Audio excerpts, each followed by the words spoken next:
Oh dear, that cut out that cut out the video game music, didn't it? Oh golly, oh gee, oh my. I'm not sure why that cut out the video game music. I still need to brush my hair, chat. Hi, hello. April still doesn't know how to manage her fucking time. Would you believe it or not? But she did prioritize stuffing chicken into her hole before brushing her hair, which, to be fair, Girly Pop should fuel before she stream. That being said, I don't know why the game audio did that. I wonder. Well, that didn't fix it. Okay, I gotta close the emulator and reboot it. Sorry, chat. In just a second. But anyways, hi ho, Pyo. Hi ho, Will. Yeah. I eat chicken nugget. Sorry, bad joke. You gotta understand, this is the chat where one of Turtle's most iconic phrases is wet box. Like, you're fine, gamer. Though I do like that it's your hole followed by a kind of scowly face and not a blushy face. That means you're one of the real ones.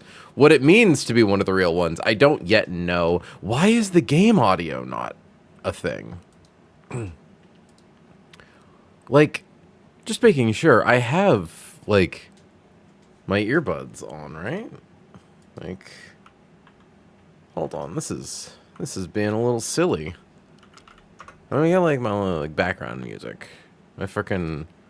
Well, I gotta switch YouTube accounts because I was busy uploading videos. Get out of here, Versus Wolves. I'll watch you later. Like... Yeah, okay.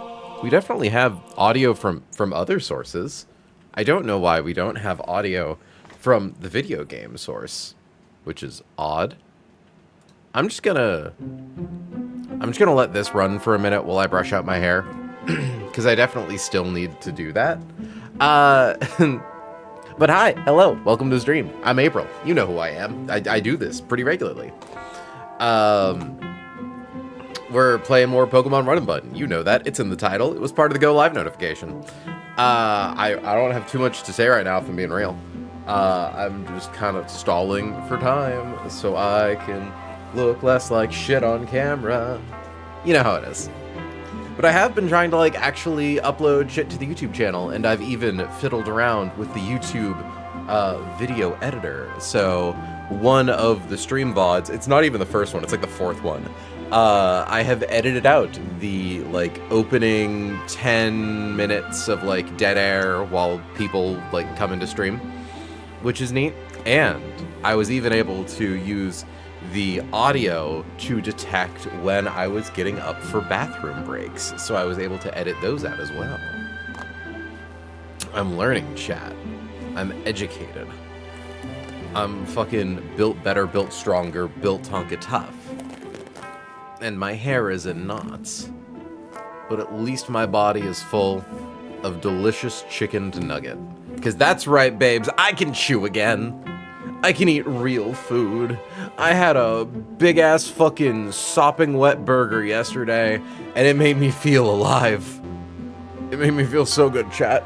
Legit, like, the burger was served in a puddle. It had, like, a white truffle soy sauce glaze.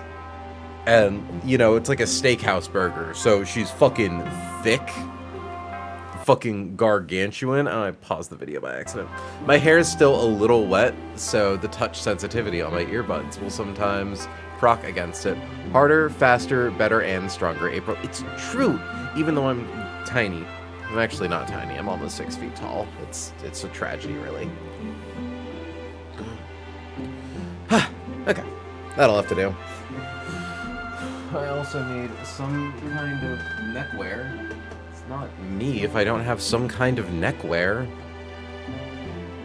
Do we big the... Yeah, I think we do the big Yonic Rock.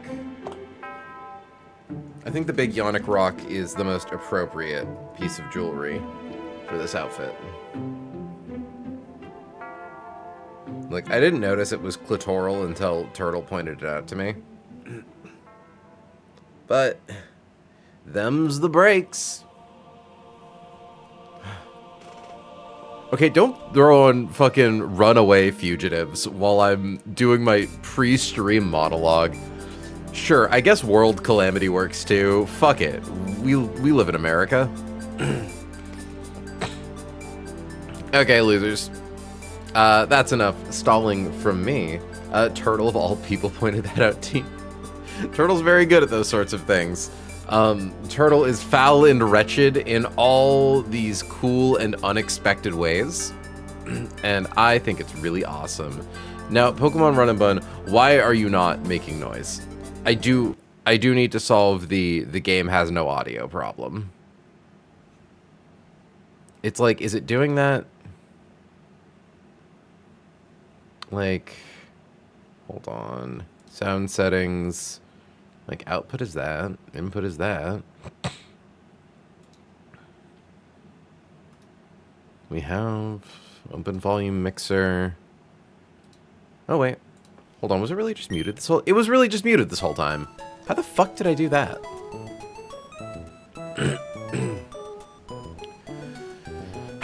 Okay. But we've got our assorted squad of little guys. We have some fights we need to figure out. I'm going to see how quickly and on the fly I can figure them out. So, with that being said, let's go to here. I need to full screen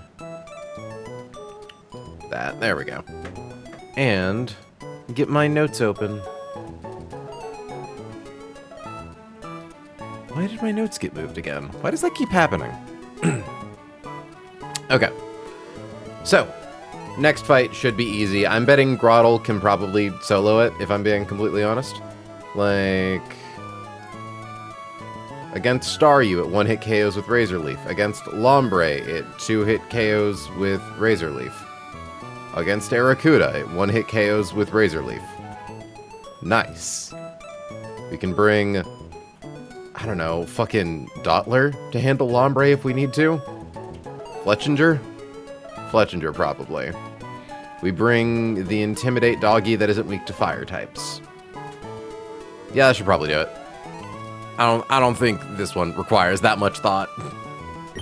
It's the next fight where we actually have to think, because we've been coasting off the fact that Piplup solos the fight. Get Fletchling, get Dottler. Get other doggy. Oh, hold on. God damn it. So, I don't know how long... Or I guess I'd just say how fast we can get through the Run and Bun early game. I'm feeling pretty confident with how much experience I have. I think I can... I want to say I can get us back to Brawly. I don't know that for certain, but I do feel like, bare minimum, we can make it to and past the Aqua Grunt back-to-back. I want to be able to do... I didn't move my items around.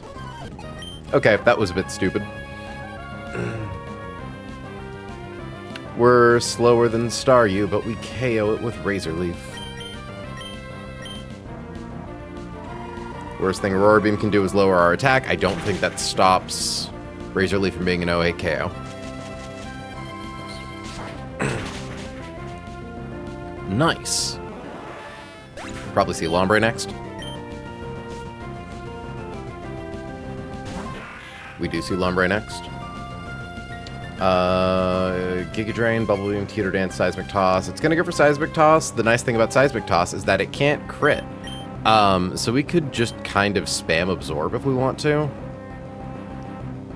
No, I think it would be better for us to just use Razor Leaf. Ah, Teeter Dance also could be an option to just status us. Okay, nice. We'll play it safe. It's gonna go for Seismic Toss. We can just swap to Scalpel. Yeah, Scalpel lives everything that it does.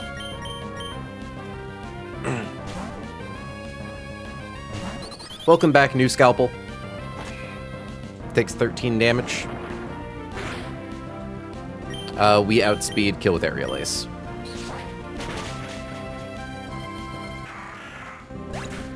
Arrokuda has Flying Gem Peck. Huh. That's weird. We realistically 2-hit KO it with Aerial Ace, though.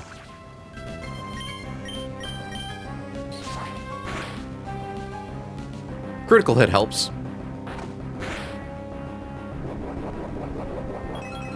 Okay, it has no... Oh, well, it has Aqua Jet, but Aqua Jet can't kill us on a crit. Okay. So now we actually need to plan a fight. And this time, I won't be a fucking dumbass. So. Next trainer has Dwebble. Horsey outspeeds one-hit KOs with Bubble Beam. Okay. Against Munchlax, it doesn't. Wait. Bubble Beam does 15 or 16 damage.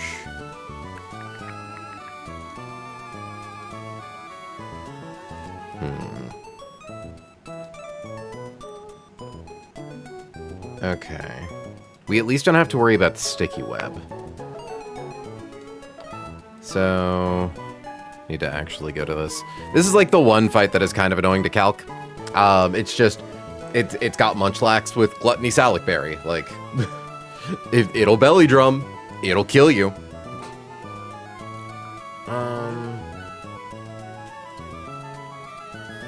Herdier outspeeds, even at a +1, 2-hit KOs with Tackle Bite. But it doesn't have a good way to get rid of Dwebble.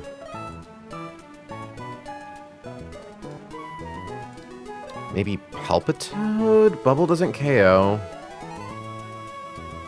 Why does Bubble not KO? Because Horsey has 70 special attack.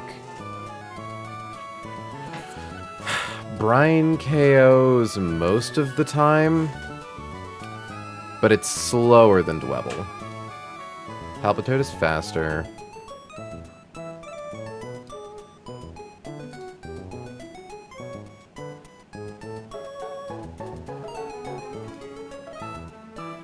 Does Twister do persistent damage? It's like a trapping move, right?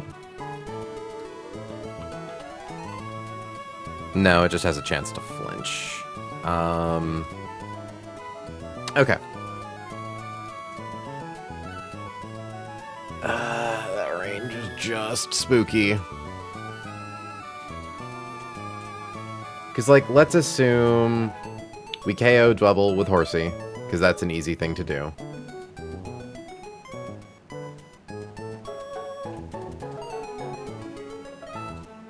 Presumably won't send in Sandygast because I outspeed and it sees one-hit KO.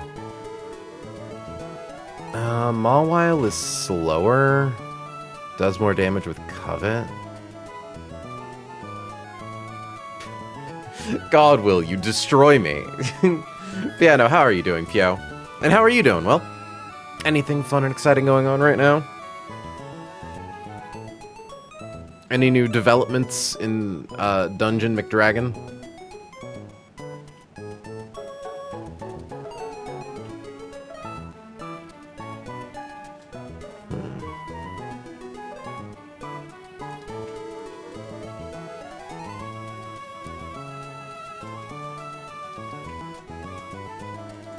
Because, like, against Horsey, Headbutt is still highest damage move, so yeah, it'll always swap into Munchlax.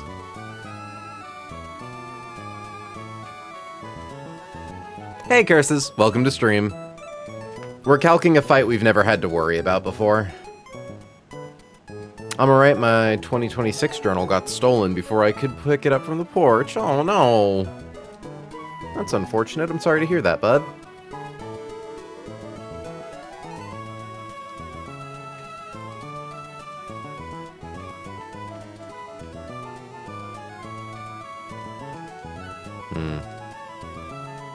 Fake out on Munchlax doesn't really do anything.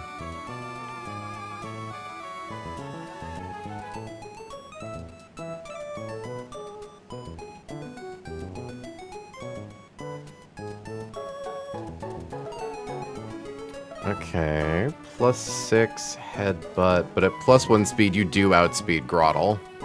We don't have a priority move. That's annoying. We haven't played in a few weeks for personal reasons, so no, and as far as I'm doing right now, I'm a little tipsy right now, so this will be fun. Ooh, any special occasion, or just like feeling it. Okay.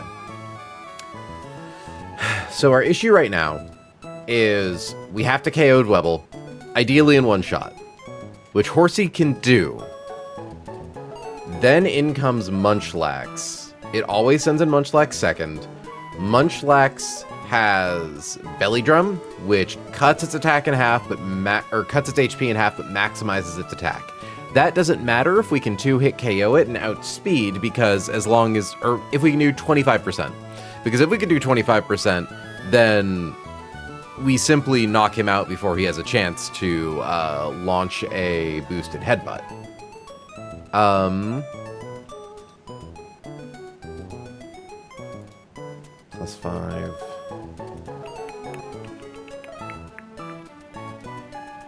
Yeah, that's gonna do a lot to anyone.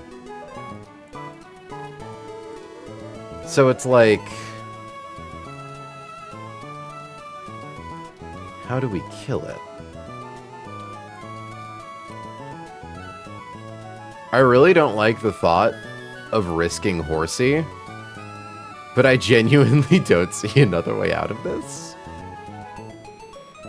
Because it's like, Horsey can use 1 Bubble Beam. Well, it can use 2 Bubble Beams. And most ranges on Bubble Beam do 16 damage. Problem is we need that to happen twice in a row, which is pretty unlikely. It's basically a 25% chance. So theoretically, do we have anything that can kill Dwebble?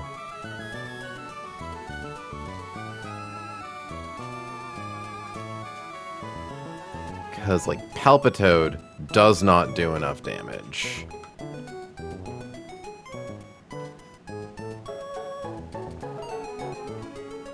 Spheal actually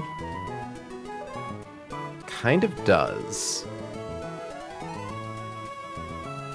Rock Blast is scary, but we probably live it. The issue is Spheal actually probably baits in Mawile second instead of Munchlax.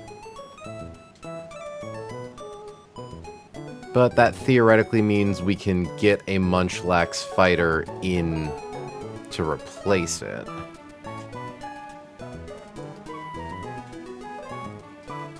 Mudshot. It wouldn't be you.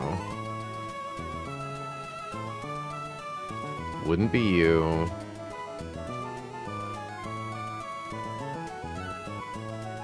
Intimidate leftovers.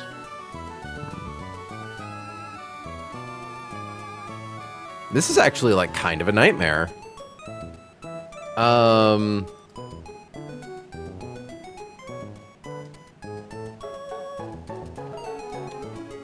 So, the problem is that Spheal does not outspeed Dwebble. Though I suppose it wouldn't go for Rock Blast then, it would go for Sticky Web, because it prioritizes using that. So we just need to hope that we get one of the brine ranges that one-shot, which is most of them, but... And then I suppose if it does get up Sticky Web... Yeah. Because, like, Sticky Web doesn't drop your speed if you're currently on the field. It's only if you get swapped in.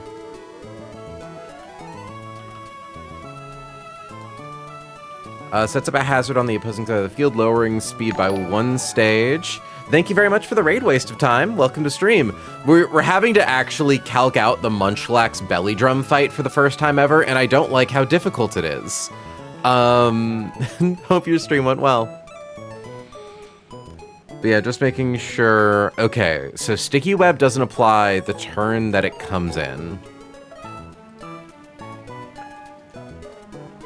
Because Munchlax, turn 1, uses Belly Drum. We use Brine, it uses Belly Drum. At that point, his HP is below half. We'll say 30. Which then increases the power of Brine. We outspeed even after the Salic Berry boost, which it won't even have. Oh, no, it will, because Gluttony. and then Brine should kill. Okay, so I think that's the strat. Because we could do Horsey. Horsey kills Dwebble really easy. But if Horsey kills Dwebble, it's not guaranteed to be able to two-shot Munchlax. It has like a chance to, but we'd have to win 2 coin flips, and I don't like those odds. And at that point, like, we could kill Munchlax after that, but we would have to have a sack along the way. We also, that being said, are relying on a range for Spheal to even be able to KO Dwebble in the first place, which is fun. Oh god, because it's got weak armor too, which I think just boosts its speed actually, so that's not an issue because it's already faster than us.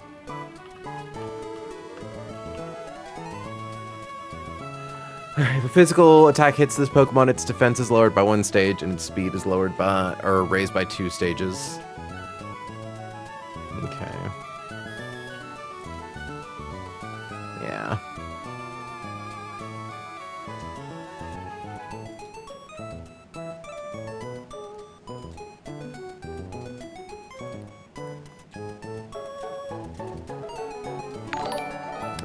Like these odds.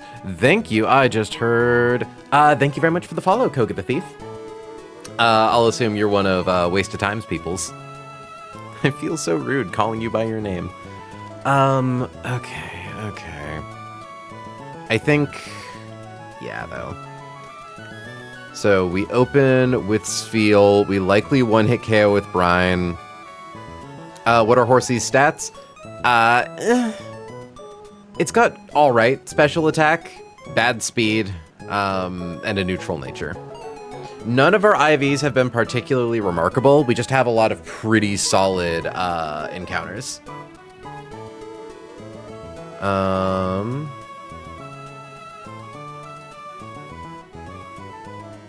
Does it do 25% to the Munchlax? It does 24.1 or 29. It has 2 ranges, 15 or 16, and they're about equal odds, and that's what I don't like. If I had a way to boost it just a little bit, like... Technically speaking, if we used a heart scale on Horsey's special attack, it would guarantee beat Munchlax.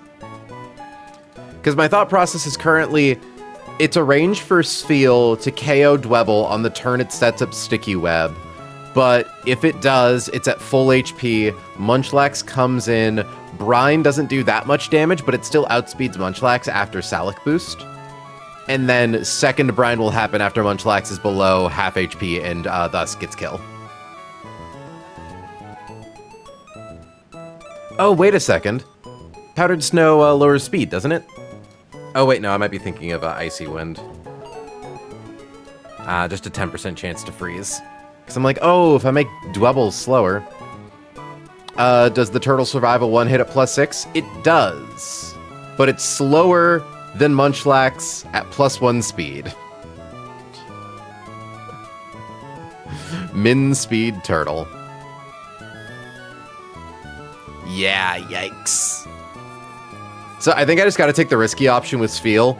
It'd be really funny if we wiped. I'd be upset, because I really like how... Okay, we won't wipe, but if we lose more than 1 Pokemon in this fight, it's a reset, because, like, you don't want to lose Pokemon this early, obviously. Okay. Oh, that's right, but also, I think Spheal... Well, no. Yeah, no, Spheal still probably baits in Mawile, because... Well, no, it takes more damage than it deals. Hold on, I need to look at the AI priority. Because what Pokemon at -1 speed still outspeeds Gluttony Munchlax? Herdier speed ties it.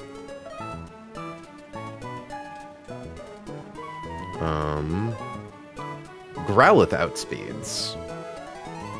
Yeah, Growlithe gets it on an 18.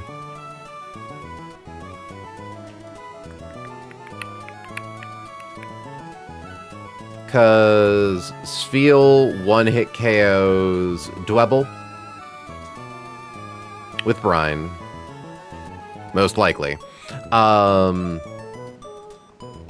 Sandygast is slower, sees it takes more damage than it deals.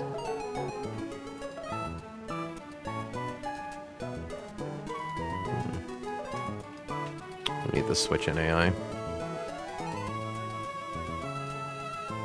There we go. Okay, so AI's Pokemon is faster and OA KOs it. AI's Pokemon is slower, OA KOs it, but doesn't get OA KO'd. AI Pokemon is faster than the player and deals more damage than it takes. Okay. So I do believe that would prioritize Munchlax because Mawile takes more damage than it would deal. So Spheal should still bait Munch. And if that's the case,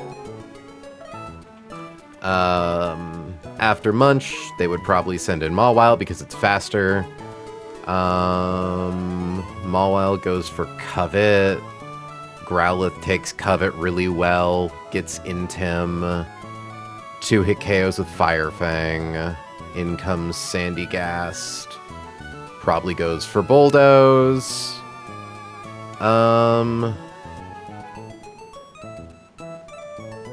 Hypnosis is annoying. But I suppose we just equip Grotle with Chesto Berry. We equip Grotle and Horsey with Chesto Berry, and that should be fine. Okay.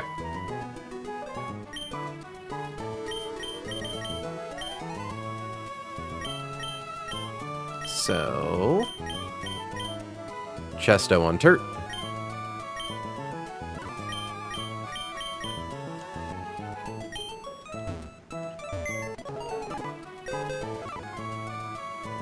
Move Pokemon. Okay, so we want Spheal in front. And then Growlithe is cool. We can keep Scalpel because it probably swaps into Bulldoze really well because, you know, flying. And then at that point, yeah, we'll just get like... Oop. Horsey, Gossifleur, Turtle.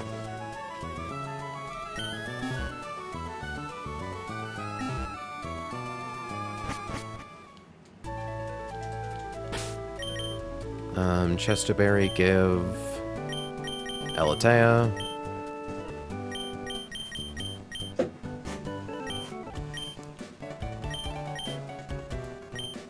God, this fight makes me so nervous. Should we sing the calc right now? I suppose I should have pivoted back over. That's a very good point. Thank you, Curses. Okay, and Perry's already holding an Orin. Just, you know, I don't know. Big, bulky. Havara's a tank. That's true.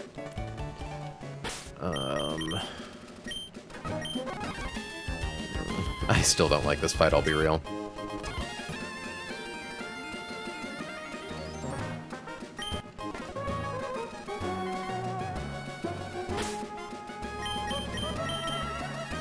Okay.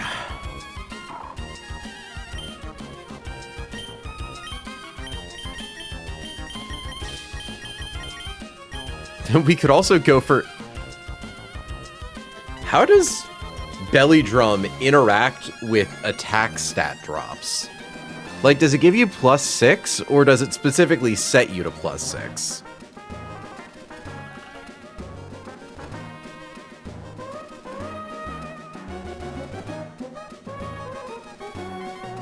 Raises the user's attack by 12 stages in exchange. Okay, so even if you're at -6, it will set you to max. That's really funny. Because I'm like, oh, what if I use Charm to, like, make the attack livable? Though I do wonder. Against Munchlax, at attack at +4. Headbutt only kills on a crit. But I wouldn't be able to do it. I would only be able to do it the turn it's headbutting me. Okay, so worst case scenario in this fight. Spheal does not one-hit KO Dwebble. Spheal then gets hit with 4 Rock Blasts. If that happens, Spheal might die.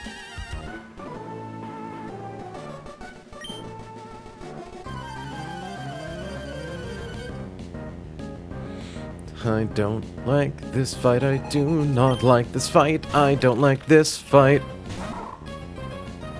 Okay. Dwebble goes for Sticky Web. Any Pokemon we swap into the field gets a -1 to its speed. There are 3 ranges where this doesn't kill. Okay. I believe we're safe now. Because we don't actually get the speed drop. And it went for Mawile. Okay. This becomes confusing. I think we're still fine to fight Mawile, actually. Its highest damage is Covet at 32%. We do 40 with Brine. It does outspeed us, but we have an Oranberry. This is the same joke twice. Excellent job, Will.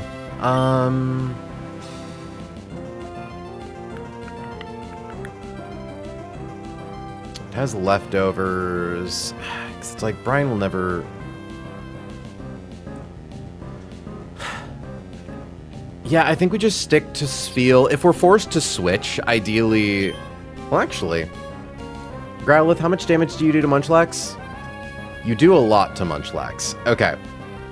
So, theoretically, yeah, we can leave in Spheal to fight Mawile, to do some damage, and then if we need to swap to Growlithe, we can.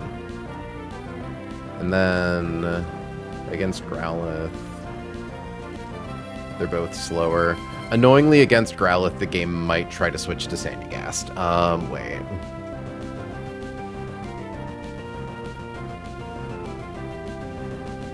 Yeah, because they're both slower.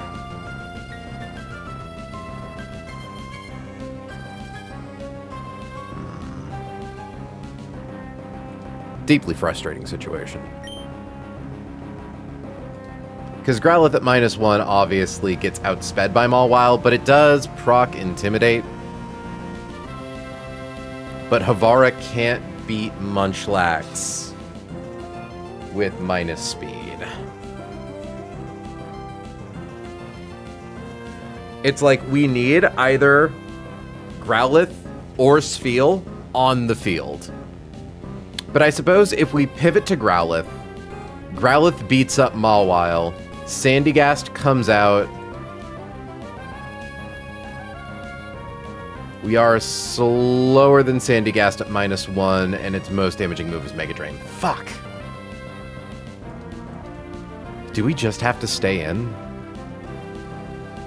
We may just have to stay in.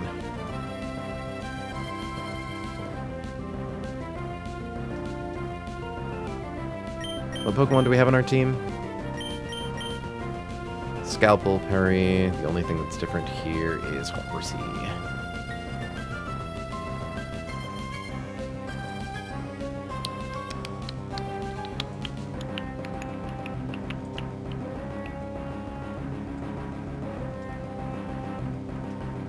I suppose it's theoretically possible that Growlithe could KO Sandygast. I think we just need to stick to Havara for right now, see how it goes. We get Coveted. No crit. Okay. It gets Leftovers healing. Brine. Take damage. Proc Orin. That was a low? No, that was a high roll. Higher roll. Max roll is 12. Okay, now I think we always live third Covet. At which point... Oh, wait, these are numbers against Growlithe. Yeah, we're doing pretty good. Yeah, even if it crits, we live Covet. Does Munchlax CKO with Headbutt, though?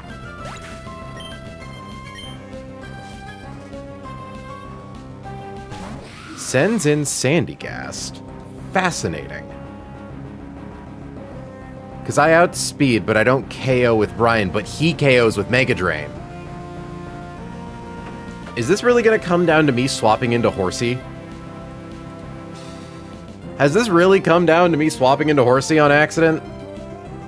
Unless Groddle.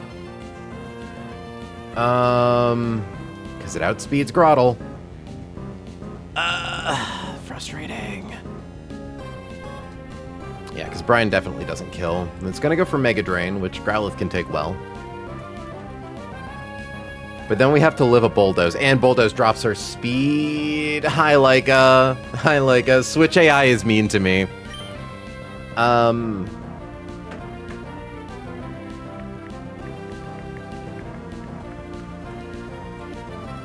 None of its attacks do damage. True. Okay. I think Scalpel saves us here. Because the most damage Sandygast can do is Mega Drain to Fletchinger, 13.6%. The only worry is it might try to go for Hypnosis at some point. And then things get weird.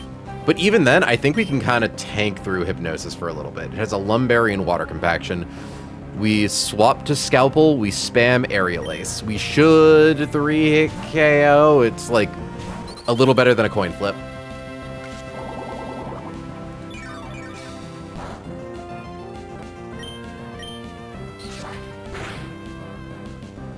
We just want to have enough HP for Munchlax to not see kill with Headbutt.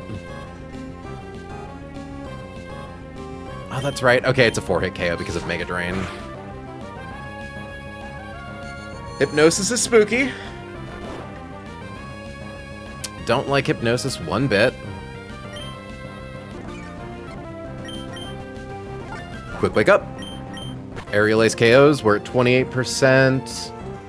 Headbutt never sees kill. Should always go for Belly Drum. Okay. And then Aerial Ace does minimum 29%.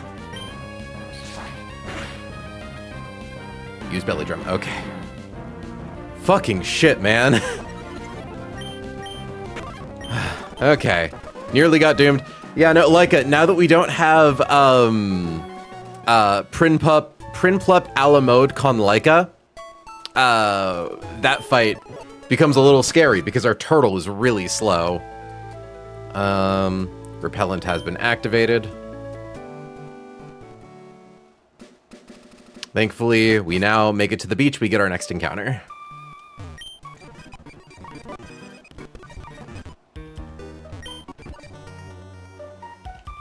Okay. Do a little loop around. But how are you doing, Leica? How you enjoying Skong? I know that I keep asking you that. I know you're having a lot of fun with it, but like, I don't know if there are any ways you could vague post about it to let us know how much fun you're having. Skong is so fucking good. Would you say your current... I suppose I can't say, do you like it more than Hollow Knight, because you probably haven't beaten it yet. But like, would you say that with how far into it you currently are compared to Hollow Knight, are you enjoying it as much? Because I was talking about this in the car with Mintmod earlier, and I do really appreciate that Team Cherry made another game, and like, while it's still obviously a Metroidvania, it's not just Hollow Knight 2. Like, the movement and the mechanics of everything is so different that it's like, it's a similar concept, but it's not just more of the same thing. As far as I've gotten, it is better than Hollow Knight. That is excellent. Hey, Rose, welcome to stream. There we go. Now I've got both Rose and Pio. We got through a kind of scary fight, thankfully unscathed, which is funny because it was supposed to be DLC. I know, right? It's, again, I saw a post earlier today that was like, Hollow Knight Silksong. God, I can't even say it right anymore. Skilksong. Hollow Knight Silksong feels like a game made by people who had enough time to make it. And I love that. Mintmod laughing was great. We love it when we get a little Mintmod chuckle. Okay, so let's swap parry to front. And let's go see our next encounter. We want to see Tortuga, because Tortuga is the best thing to get on this route. I don't know if Remoraid is available.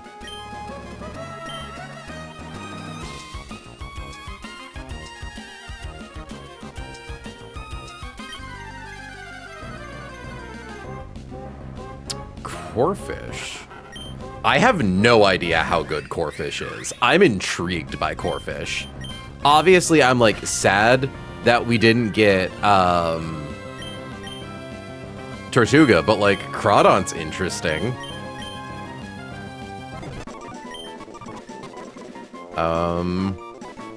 Give a nickname to the captured Corphish.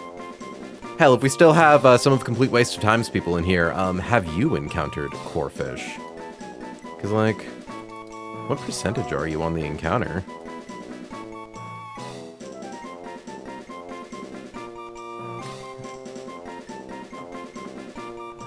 Okay, Corphish is just a 10%. Oh, Laika, this is weird. Laika, this is strange. I don't know if I love this, but this is cool. What? Cool thing. What's a cool thing? Cool mechanic just happened. Oh, I see.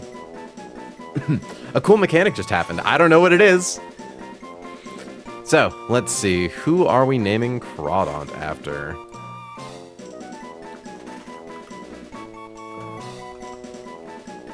Let's look at dark types. I love how we have 2 responses that are ground types across the entire thing, and 20 dark types. God, you people are fucking edgy.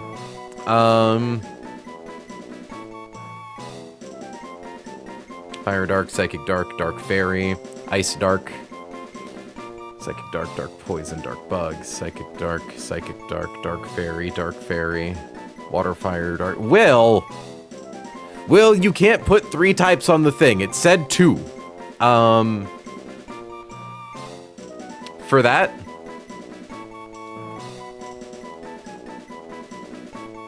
say hello to Clea. It's orange. It is both water and dark type. I'm very intrigued by you, Corphish. What can you do?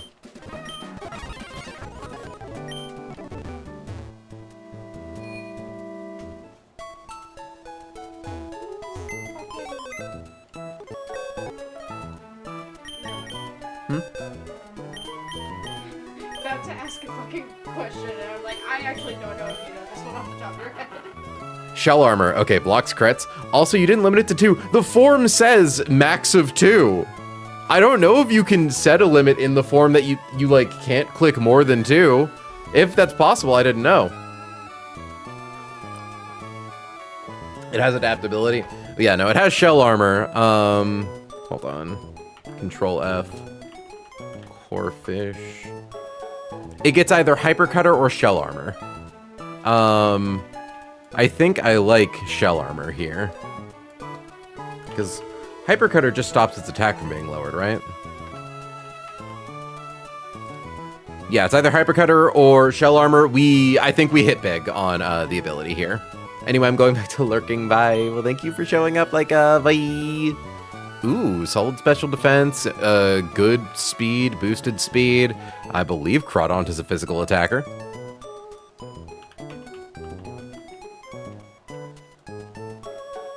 It is. Base 120. Jesus. Okay, when do you evolve, bud? 26. So this is potentially a Candymon for Roxanne, which I'm not against. I just appreciate having a second thing that can't get crit.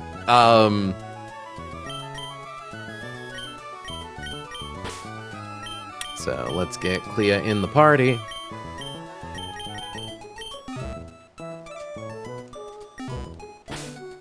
If I can be pedantic, it should be Kalia, but I didn't know apostrophes were a thing in this version of the game. They are. I can correct it at some point, if you remind me. Like, in the documentation. Right now. Change nickname.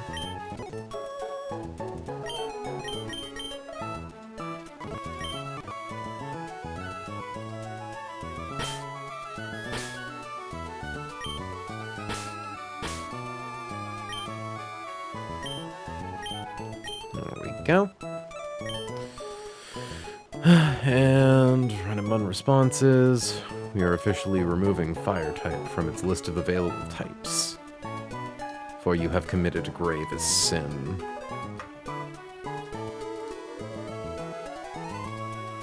So what if I missed Pokemon-wise? Nothing crazy. We had like a single kind of spooky encounter, but we made it through without too much issue. And we caught a Corphish, but you were there for that part.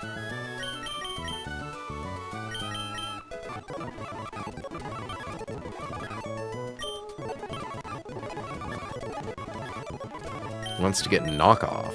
Ooh, wait, knockoff is massive. Hold the phone. That's fucking crazy. Also it has false swipe, which is nice for catching Pokemon. But realistically, Mudshot reduces speed. Leer lowers defenses. I don't really need help with catching. I don't know. I like false swipe, but I don't think I need false swipe.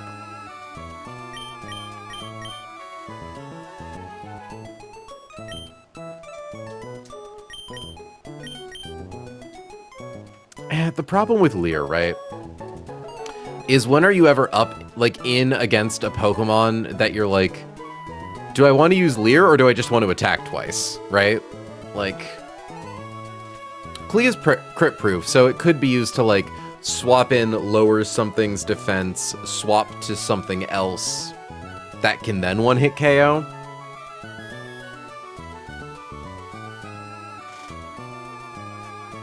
I'm gonna get false swipe. Yeah, no, this thing has a really nice stack of utility moves. Just being able to make items go away is so fucking sweet. Let's get your moves in order.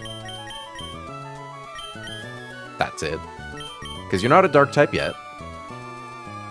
Tools. Scripting. Recent script. And what's your ghost type hidden power? Interesting. Fletchling, Corphish, Corphish.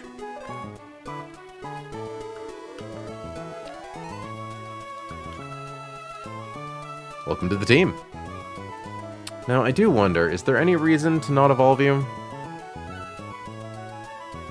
Knock off, you get Aerial Ace at 20, Whirlpool at 30, both get Razor Shell at 26. You get Protect at 30, while Crawdon gets it at 32. Ooh, Fling is really nice. Oh, but you're not that fast, are you? Yeah, Crawdon has a speed of 55. Rough. And it has bad special defense, so I suppose it's good that it has a special defense nuking nature. Anywho, we have our next fight. Next trainer is Smoochum, Elekid, Magby. Fight can be silly, but I'm sure it's... Oh, God. Damn, that Smoochum's fast. Lovely Kiss confuses, right? Smoochum, why are you so fucking quick?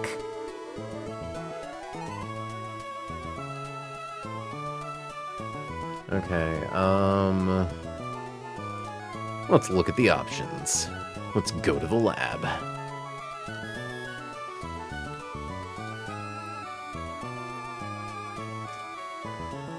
Because the only thing... oh, wait. Does Lovely Kiss confuse or sleep? If it sleeps, that's fine. Causes the target to fall asleep? Oh, okay. Never mind, yeah. So we absolutely open with Growlithe. Put Wally in front. I think Wally's already holding a Chesto. Intimidate, Quirky, Orin. Okay. Give you... a Chesto Berry. So, Wally KOs Smoochum. We want to see Lovely Kiss. There's a chance it uses Psybeam. Probably always goes for Elekid, right? Yeah. Goes for Elekid, who outspeeds us. Grottle's not a ground type yet. Palpitoad is, though. So, can swap in Palpitoad. Yeah, it's got Ice Punch, Fire Punch, Shockwave. Against Growlithe, it goes for Shockwave, which we can always tank. Swap in help against that. It gets outsped, but that's fine. We just have to get it with too much shots. It's gotta... It'll hit us with Ice Punch twice. Could be scary. We don't have a way to get thawed if we get frozen. But theoretically, if it keeps spamming Ice Punch, we could swap to Growlithe, we could swap to Herdier. I assume Horsey one-hit KOs Magby super easy. It does. Wow, Incinerate is its highest damage move against Horsey. Suppose Charcoal will do that.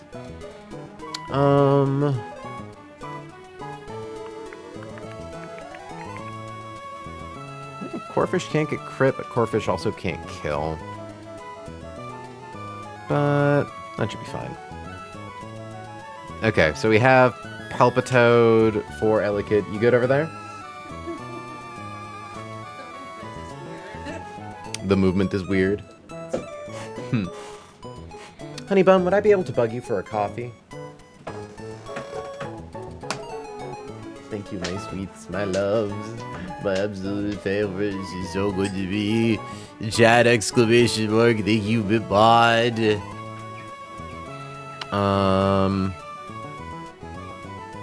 Okay. So, open Growlithe. Growlithe one-hit KOs Smoochum. In comes Elekid. Elekid goes for Shockwave against Growlithe. We swap into Palpitoad. Takes 0 damage. It has 2 chances to freeze us with Ice Punch.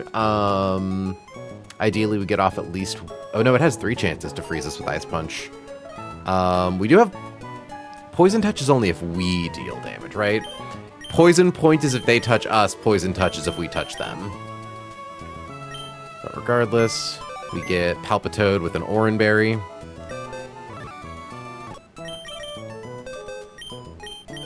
It would be so nice if this thing had a Prio move.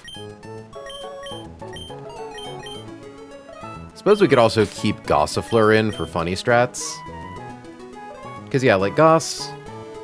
Oh, yeah, you take, like, nothing from Elekid, and then you drop its speed. Okay, yeah. I think we'll bring Gossifleur along for the ride.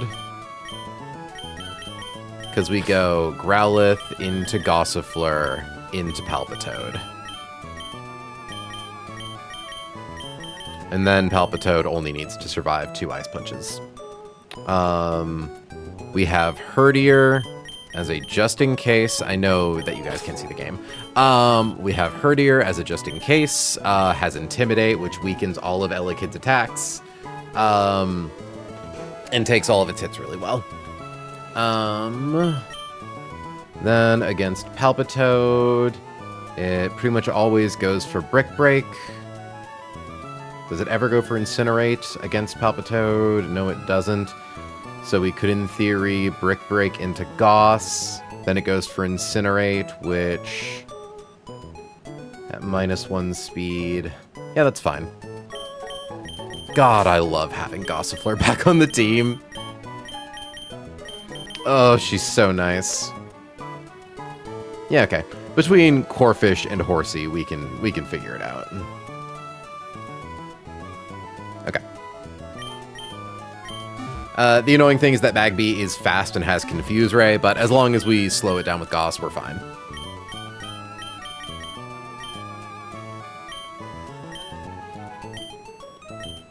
I guess I should see what everyone's holding instead of just immediately trying to give them items.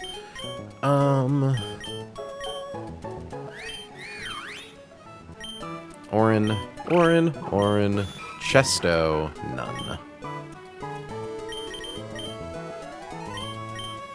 Oranberry. Okay. So we ideally want to see Lovely Kiss on Smoochum turn 1. Actually, I almost think we don't want to see Lovely Kiss. Psybeam has a chance to confuse, though, so I do think we want to see Lovely Kiss. Oh, Jesus. Wait, I just... Corphish does 185 to 220% damage to Smoochum with knockoff. This thing's fucking cracked. Okay. Also, get soft sand. Palpitoad, you're already doing how much damage? If I give you soft sand...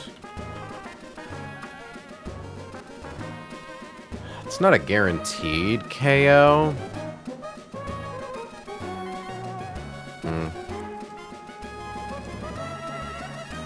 Do I like having Orin more? Nah. Okay, so here's the thing. Yeah? Coffee was starting to get a little cold, Okay. but you can't wait till we when you gave me. Yeah. So this one I think has slightly less coffee, but I did heat it up for 30 seconds to give I mean, a sip. would you prefer your coffee hotter? No. Are you sure? Thank you for the hot coffee. Okay. If I somehow need a little more coffee, I can truly just bug you for another one, but I doubt that's necessary. Thank you, Mint Mod. Okay, give soft sand to Breek. Okay. Growlithe is in front slot. We're good. So in comes Smoochum. Growlithe one hit KOs with Fire Fang. Went for Lovely Kiss. That's fine. We have a Chesto Berry.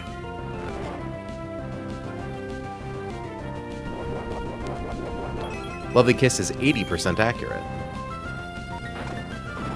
Okay. Now we should see Elekid come in next.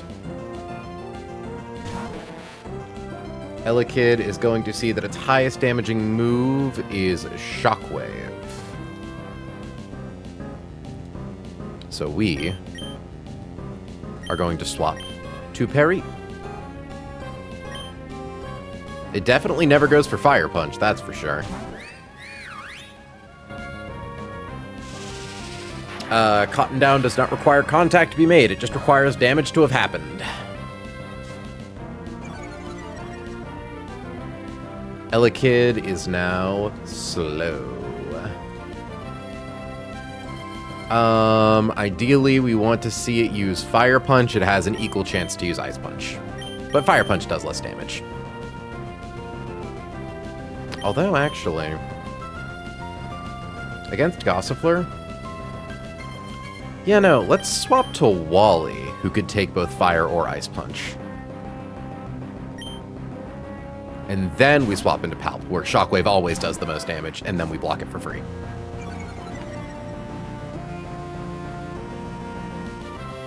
Fire Punch.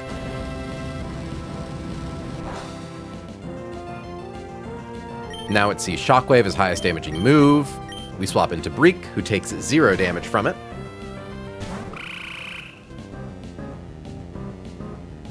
Breek now outspeeds and has a decent chance to one-hit KO with Mud Shot. Goes for Quick Attack because it sees that we kill. Even if we don't kill, which we just didn't, the fact that we forced it to Quick Attack is already, like, upside. Go for Mud Shot.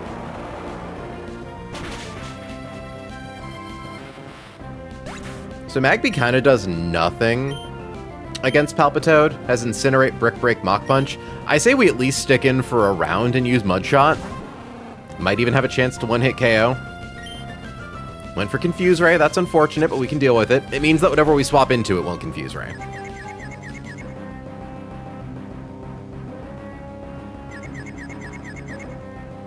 But Breek's too goated for that. And we one-hit KO'd the baby. Nice. Okay. Next trainer has Fletchinger, Herdier. Do we have any rock moves? We do have Rollout, but... Damn, this Fletchinger is fucking bulky. Aerial Ace, Flame Charge, Steel Wing. Bubble Beam on Horsey has a chance to one-hit KO. I think we can just use Horsey to beat it. Even if we're slower. Okay.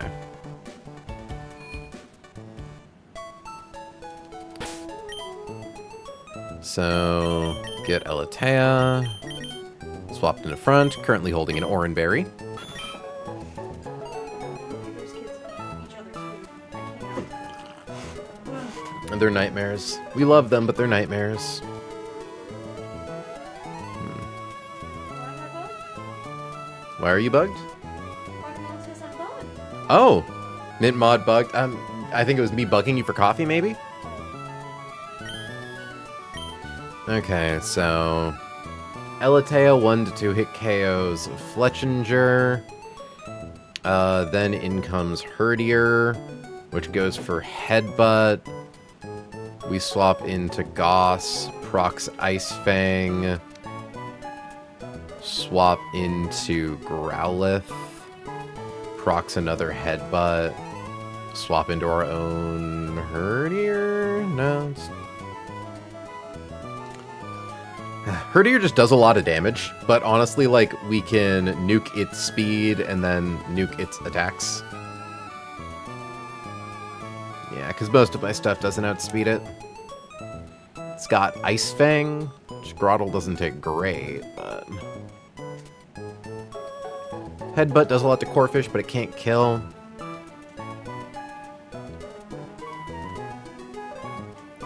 32% on Ice Fang against Groddle is better than anything it would do to Palpitoad. Yeah, okay. I think we just do a funny switch chain.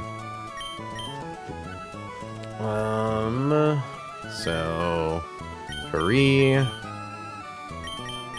Wally for Seamus, and then we swap out Breek for Groddle. Or it's her playing Silk Song. I don't think so. I literally can't say it right.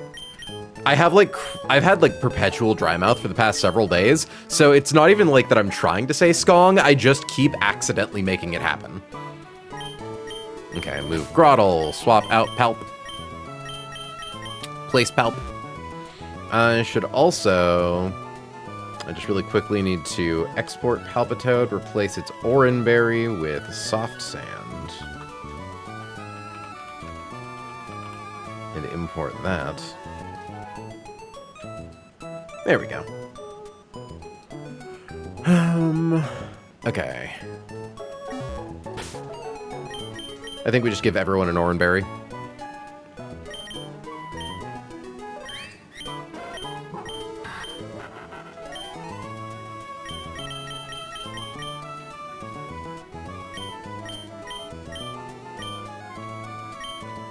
Orin on Turtle. Orin on Wally. I don't believe there's ever a world where Fletchinger can 2-hit KO Horsey, even if he double crits.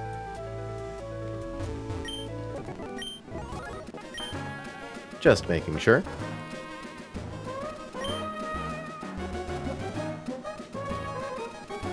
Yeah, crit Aerial Ace does at most 19 damage. Never goes for Steel Wing, never goes for Flame Charge. Pokemon are healed, Elatea's in the front.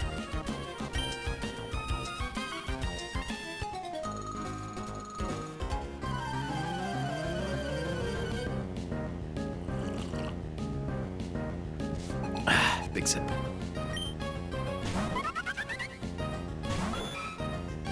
Okay. It goes for Aerial Ace, we go for Bubble Beam.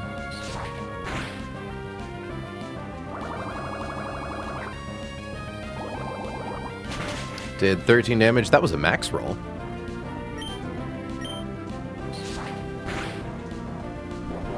And I think that was a min roll.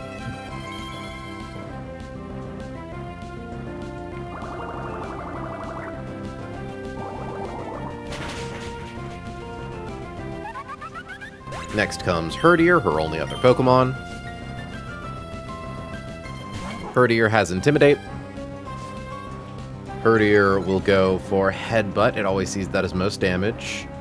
Which does do good damage to Gossifleur, but a crit won't kill her. So, swap to Paris.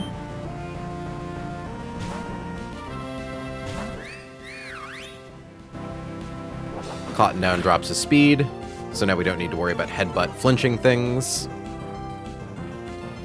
He's at -1. Against Paris, he sees Ice Fang as his highest damaging move, which Growlithe takes very well. So we will swap to Wally. Intimidate drops his attack by 1.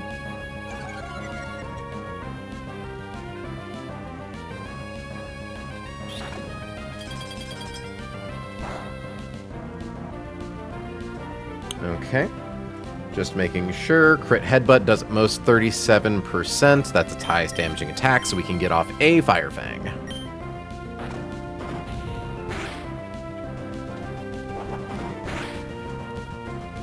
Okay. Next in line, we swap to our own Herdier. I believe it still goes for Headbutt. That's fine. We're just getting a second Intimidate off.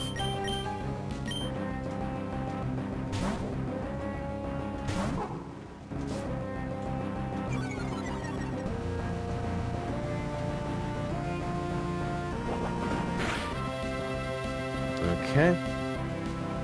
Crit Headbutt does at most 27 damage, so we can stay in and use... Tackle on us does the most damage.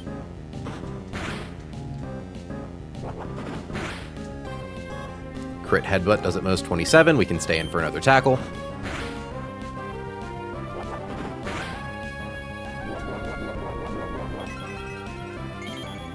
And now we just outspeed and KO.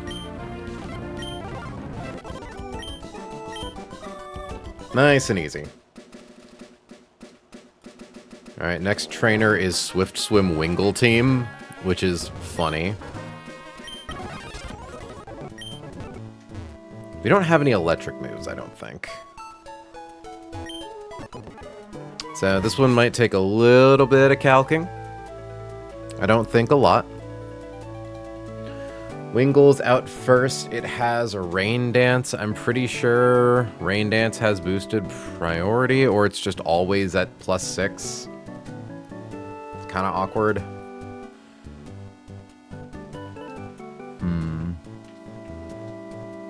Razor Leaf off Groddle, 2-hit KOs. But I think I would rather save Groddle for literally everything else. Yeah, because, like, Sludge can poison, but absorb... Razor Leaf 1-hit KOs Palpitoad.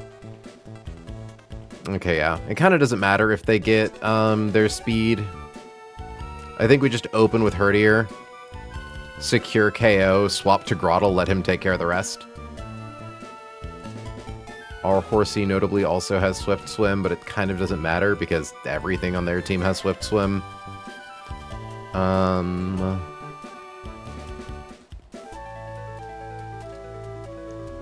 also thinking on Herdier, we get rid of Oranberry, give it Silk Scarf. Export that, import that. There we go. It doesn't need it for this fight, but...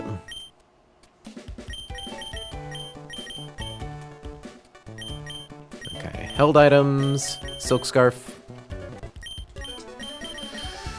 Switch with Horsey, and then, like... Yeah, what's the worst thing that happens? Highest damaging move off Weasel is Sonic Boom. And doesn't see Pursuit as doing that much damage from Herdier. Groddle has 55 HP, so it always lives 2 Sonic Booms. Absorb doesn't do that much damage the first time, though. Okay, hold on. I've got to run some numbers really quickly. So Groddle has 55 HP, takes a Sonic Boom. Next turn... takes a Sonic Boom, assuming it has an Oranberry. Eats that, uses Absorb, heals another 8. Takes another Sonic Boom, drops it to 11.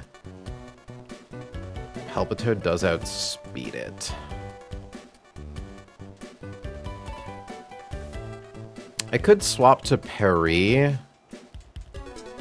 What's it at -2 speed? 17, which I think still outspeeds Groddle. It's so bad. And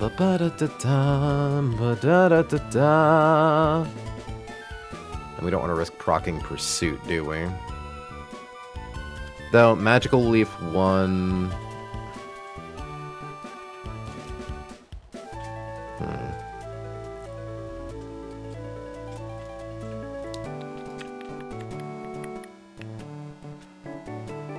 Weasel's like a little problematic. Not even like that problematic, but like just enough.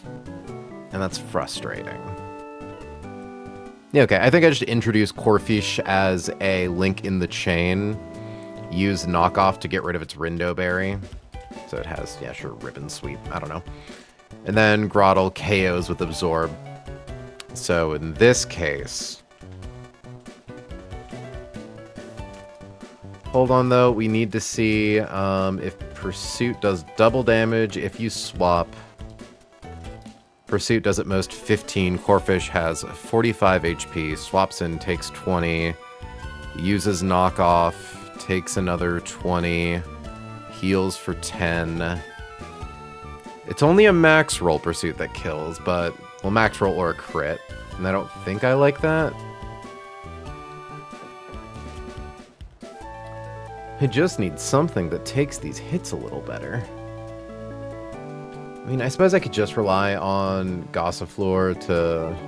Oh yeah, almost guaranteed one-hit KOs Palpitoad with Magical Leaf. There's only a single range where it doesn't.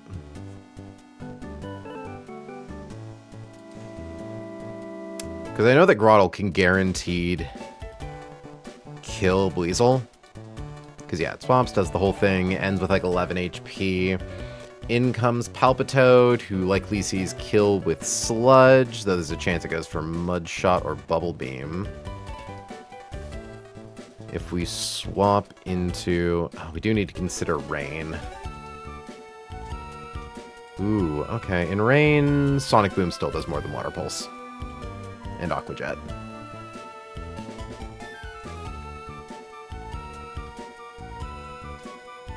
Okay. Bubble Beam still does less than Sludge, though.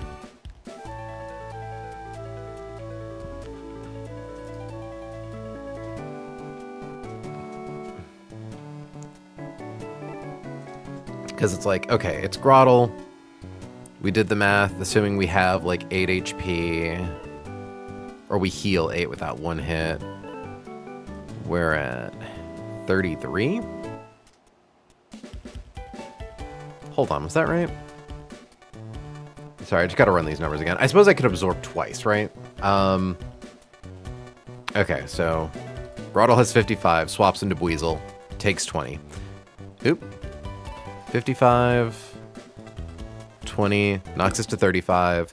Following turn, we once again take 20, procs our Oranberry, we heal 10, Absorb does, say, minimum 16... We gain 8 HP. We then take another Sonic Boom. However, with Rindo Berry gone, I'm pretty sure it's basically a guaranteed KO.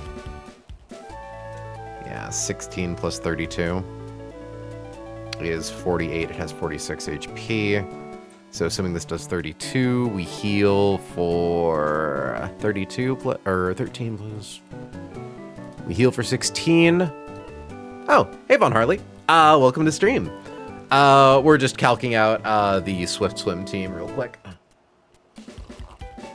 We got some really good Pokemon this run, but we kind of have bad IVs and natures, so everything has to be a little smarter. Okay, and that will KO Buizel.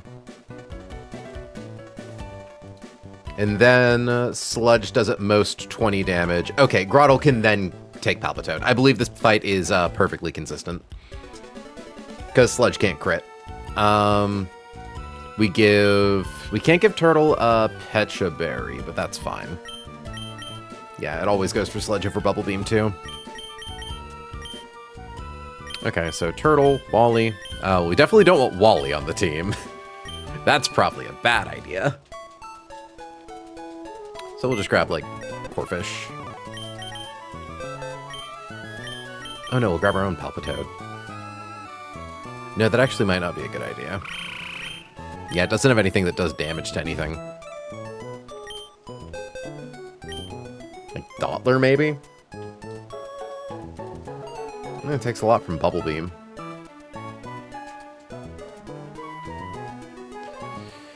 I'm kind of overthinking it. Yeah, it's got echoed voice if it needs it. Okay. Hey, Newt. Welcome to stream. We got started a little while ago. We are just making our way to Slateport. Also make sure... Breek has soft sand. We want to give it Norenberry. It's so annoying when Pokemon have to have real held items. Give Horsey an Orin. Orin. Silk Scarf. Good.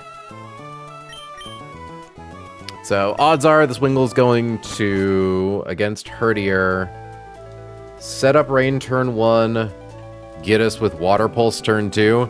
Things only get a little wacky if it gets us with Water Pulse and confuses.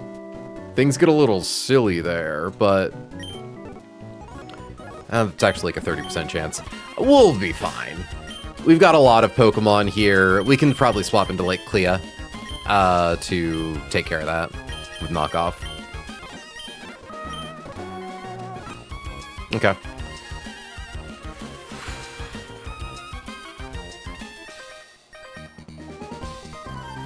So, in comes Seamus against Wingull.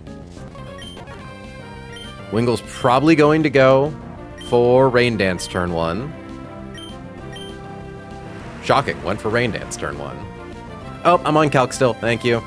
Sorry, I'm not good at hot swapping. I keep forgetting to switch back and forth. I did forget about Orenberry, doesn't matter, we do enough damage. So we only have an issue if it confuses us. Okay, good.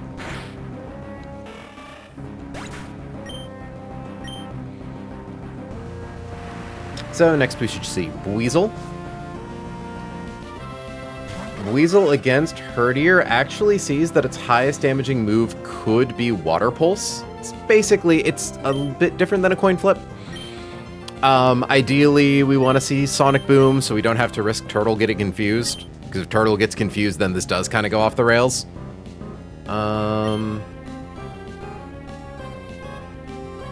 This is why I just minimize the game and only play through OBS. I'm using Stream Elements. And if I don't have like a click on the game window, I can't use speed up functions. Let's see, if we swap... Okay, I think just to make this a little more consistent, we're going to swap to Perry first. Which, not that it matters, makes Weasel slower. But Perry then always baits Sonic Boom.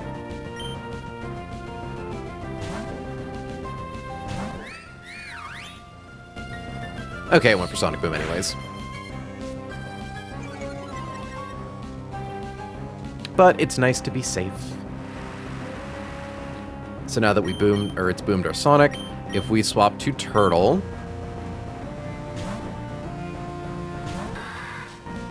Sonic Boom does 20 damage. We are obviously slower than Weasel, but Sonic Boom never kills, and it should never see Water Pulse as best move here. We go for Absorb. Procs our Orenberry, brings us back up to 25. We're likely to heal up to 23 after Absorb.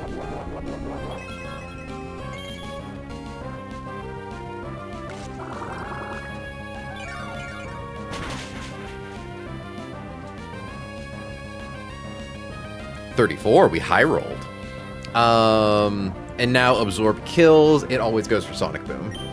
Also, the rain's gone.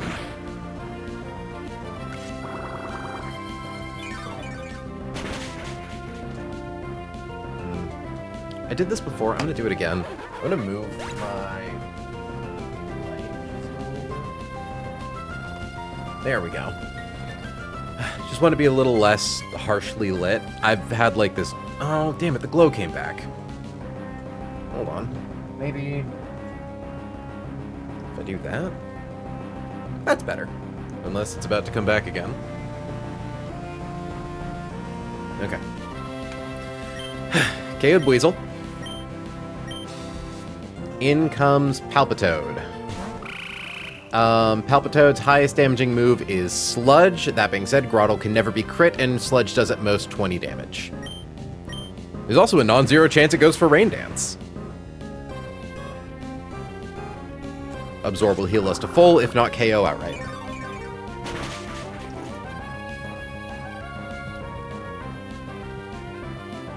Also, hi friends, welcome to stream. We have so many people in here right now, I feel like I should probably do the thing. Mintmod, could I bug you to get a link to the Discord while I link the submission poll? Or submission thing. For this here game of Pokemon Run and Bun, you might notice a bunch of silly names for our Pokemon. These silly names were submitted from our viewers. I know, right? I can't have two pinned messages at the same time, right? Yeah. I think I would rather have the Discord pinned with how many people we have right now. But if you'd like, you can go to that Google form that I just linked, and you can submit your characters and OCs to be soldiers in my army and fight on my behalf to beat this fucking Nuzlocke. It's neat. If you just want to have like I just have two in the same message. Or, you know, honestly, just have them both in the same message isn't a bad idea. That's actually a really good idea. I don't know if I can make them properly, like, separate, though. It's something I'll consider in the future. For right now, I just want to have, like, the Discord link up. Anyways, it outspeeds us, but we kill with Absorb.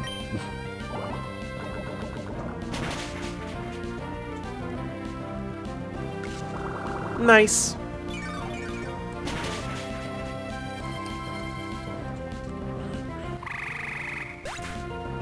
Okay. Pretty sure that's the scariest fight out here on the beach. No, actually, that's going to be the Nidorina trainer. Do I do the bit? Do I do the bit for this guy? Yo, wait, why is Caterpie so tanky? What? Hold the fuck up, what? Why are all these guys... What? But Fletchling... 26. Growlithe has a higher attack stat.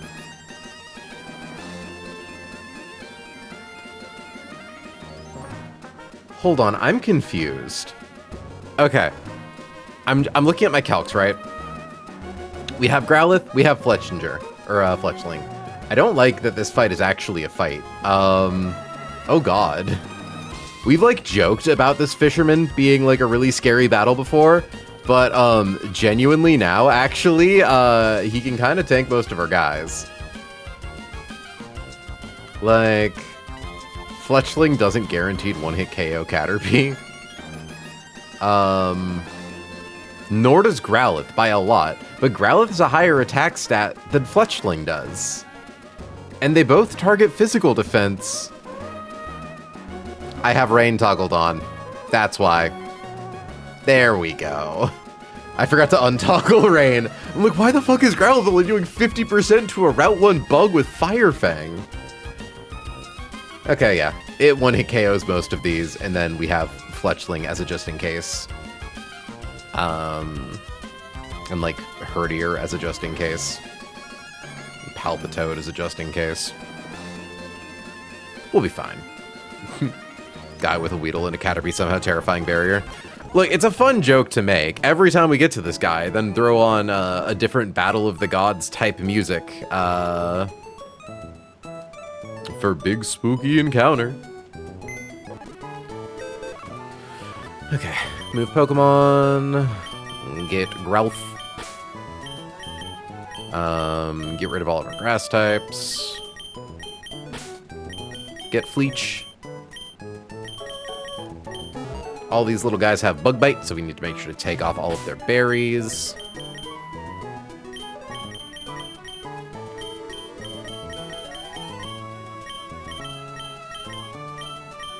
I will, however, give you Soft Sand back, although that's probably never your best move here.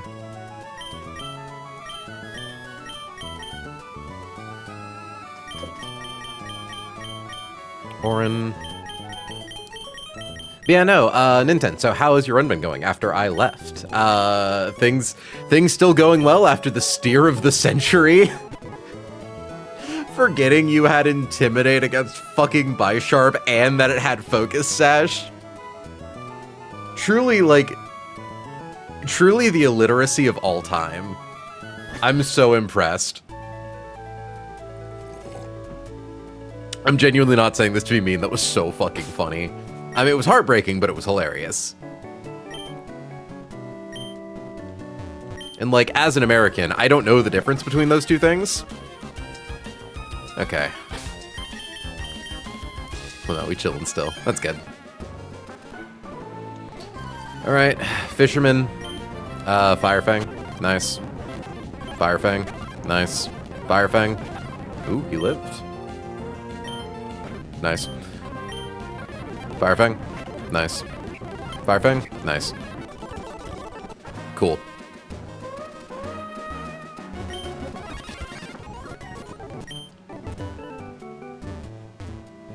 That sure was a fight that happened.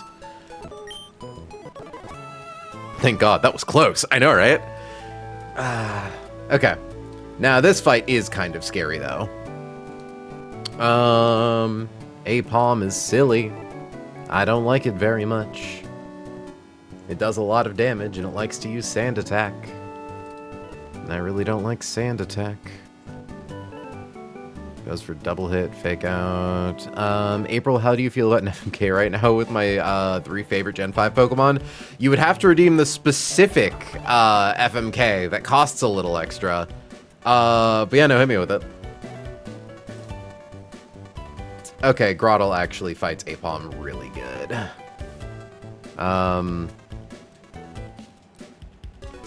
It's not a guaranteed 2-hit KO with Razor Leaf, but it's actually not a particularly likely 2-hit KO with Razor Leaf. I mean, if we get Attack Drop with Herdier, swap to Goss for the -1. God, I love the 1-2. I love the 1-2.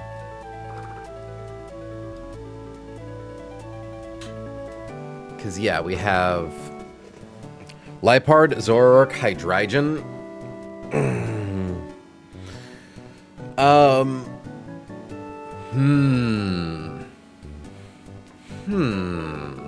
It's weird to do an FMK where they're all hits, right? Because on one hand, like, Hydreigon is literally all mouth, and it's built to destroy me. It's built to consume, but also, it's got 3 mouths. Like, it can do a lot with that. Liepard, you know, like, what else am I supposed to say? It's fucking Liepard. And then Zoroark can be literally anyone you want in your... Zoroark can be literally anyone as long as they're the last member of your party. Though, I suppose Zoroark probably untransforms once you hit it a single time.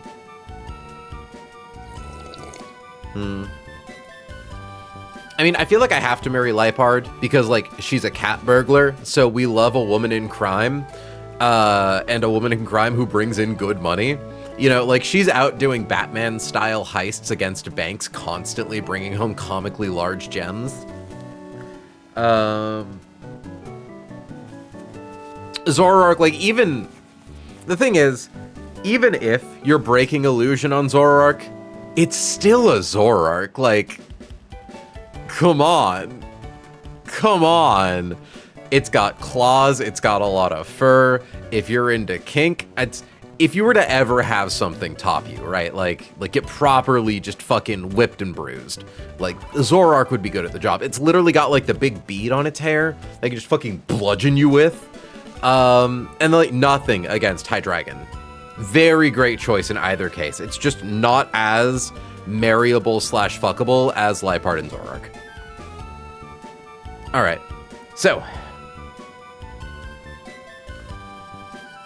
Ooh, actually, oh no, that's fake out though. Okay, yeah. And then it's slow, but it's not slow enough. We make it a little slow. It does then become slower. It has a Silk Scarf, which Corphish can knock off. And Corphish can't be crit. Sand attack is annoying, of course, but if it sand attacks us, we just swap back and forth between our Intim mons, right? Oh, but Corphish is still slower. Which is kind of a bummer. And at that point, there's not much of a reason to swap into Gauss. I think killing Hydreigon is fair because it probably wants to kill you too, bonding. Exactly. Parallel play.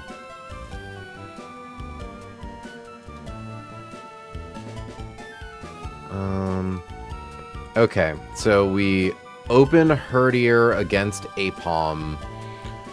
Herdier gets the Intim drop. Apom goes for Fake Out. -1 to its attack. Swap to Corphish. Corphish tries to knock off its Silk Scarf. Assuming it has not that. I'll say Shukaberry. Does that not debuff double hit? Hold on, what? Okay, attack at -1. Why does that not debuff double hit? It should, right?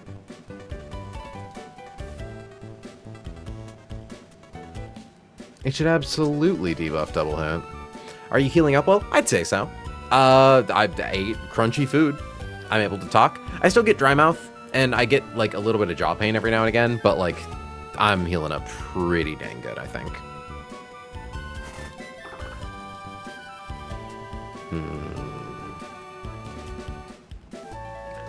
Okay.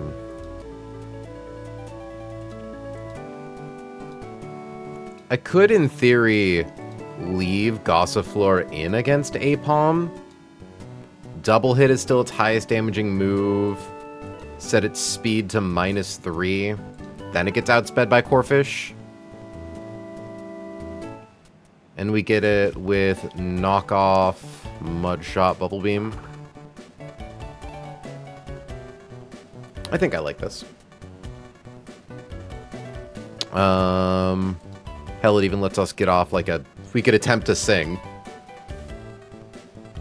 Or we could just do Mage Leaf to make it so it only needs to do knock off then Bubble Beam. That works. Okay, so open Herd. Swap Goss. Swap Corphish. Corphish is out. They're basically guaranteed to go into Luxio. Luxio goes for Spark. We swap to Palpitoad. Palpitoad obviously does not take damage from Spark. Palpitoad 2-hit KOs with Mudshot. It'll go for Double Kick. It'll go for Bite. Those aren't really issues. Palpitoad actually outspeeds, so we only need to worry about 1 Double Kick. And then it sends in... Yeah, most poison... Or no, Double Kick does 25%. We 2-hit KO with Mudshot, and we speed tie. And then as like our just in case... We could bring, like... I don't know, like... Fletchling doesn't outspeed, actually.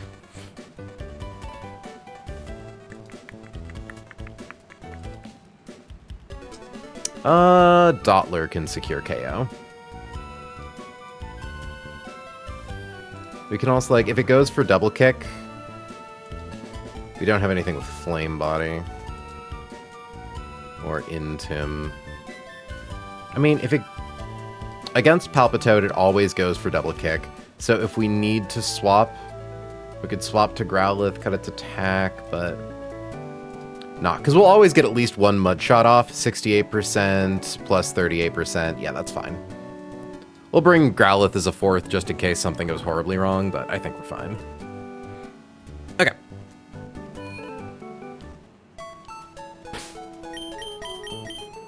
So, get Seamus in front. Then we want Goss in second.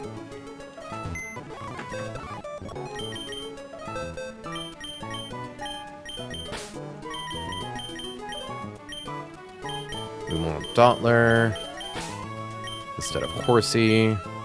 And I think that's the team. So into Goss, into Corf, into Palp, into potentially Dot, into potentially Growlithe. Growlithe, do you outspeed? No, you don't. Noted. I suppose, actually, if it goes for double kick, we then swap into Gossifleur. Oh, and Gossifleur takes a lot from double kick, actually. Yeah, we just swap straight into Dottler. Doesn't matter if we're slower. It might go for Sand Attack. I don't know. We can't account for every possibility. Okay. Seamus has Silk Scarf. Perry should have an Oranberry.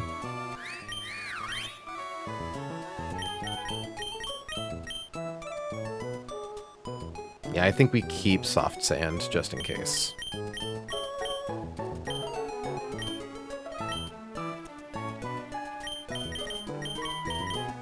And then Oran on these two. I think that's the nice thing, is like, if we get forced into swapping into Growlithe for one reason or another to, like, cure Sand Attack accuracy drops, we still get Confusion. Or, Intimidate. Not Confusion. What the fuck are you talking about, April?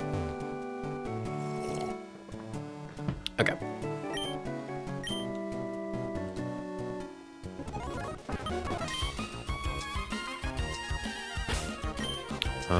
Seamus in the front.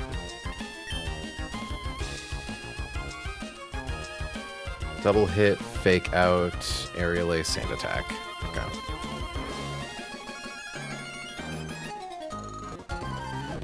Okay, so step one, we get Intimidate off on Apalm. It gets a -1. We then swap to Gossifleur. Why does it look like double hit does more damage than I thought it did? It still doesn't do that much. Gossifleur has an Oranberry. Yeah, so we swap into Perry to take a fake out.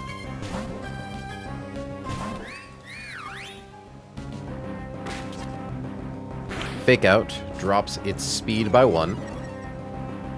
We want to see it get dropped at least one more time. We're going to go for Magical Leaf. Sand Attack doesn't matter. We have perfect accuracy.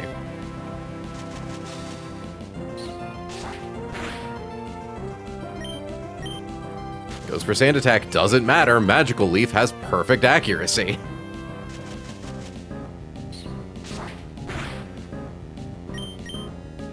Okay, there we go. I'm like, you need to use double hit, buddy. I need to be able to swap to Corphish, so that way that's the thing. Like, so it baits Luxio properly. Okay. -3 speed. It's at 14. Corphish is at 20. Gossifleur, notably, is still at 12. Doesn't outspeed. Very funny. Probably unlikely to use Sand Attack again. Double hit, we can't be crit. We outspeed, we get the KO with Knockoff. Next should come in Luxray, or Luxio.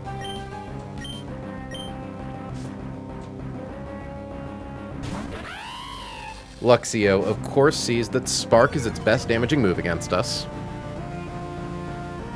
And its least damaging move against Breek.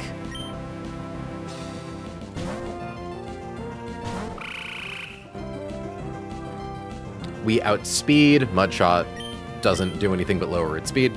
It has Intimidate and a Lumberry.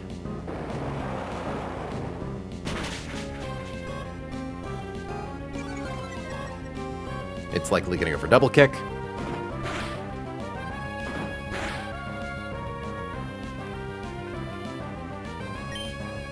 And we get the KO.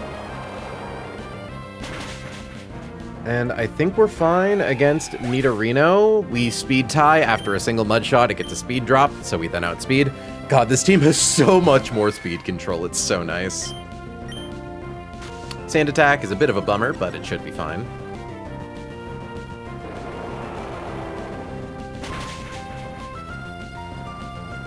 We now outspeed. We can chance, like, a couple misses. It has Black Sludge to heal off of. Don't even need to worry about it.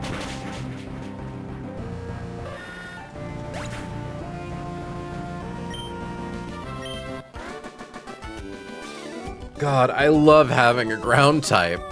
Legit, like, we never have ground types. I think, like, Breek is kind of the only one you can get without needing to use your Granite Cave encounter. So Palpitoad is so fucking sweet for this part of the game.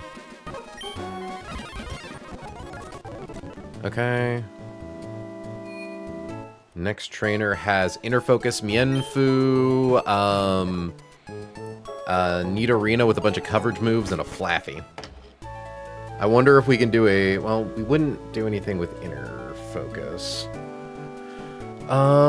Force Palm, Rock Tomb, Helping Hand is strange, and Reversal. I assume we don't have anything that can one-hit KO.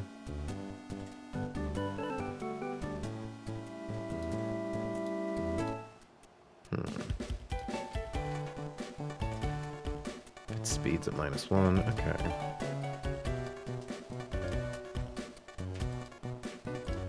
I'm trying to think, like, it has Inner Focus, so we can't drop its attack with Intimidate. I would ideally like to save Palpitoad for Nidorina and Flaffy. For reasons that should be obvious. I just love that Palpitoad's, like, inexplicably really fast.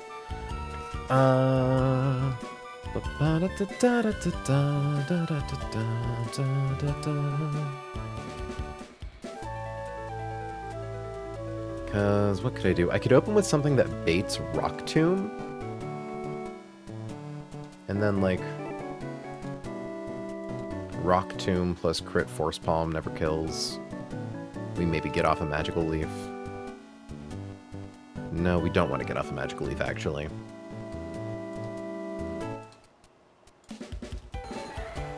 Because what we could open with Fletchling. Fletchling, why do you take so much damage from Force Palm?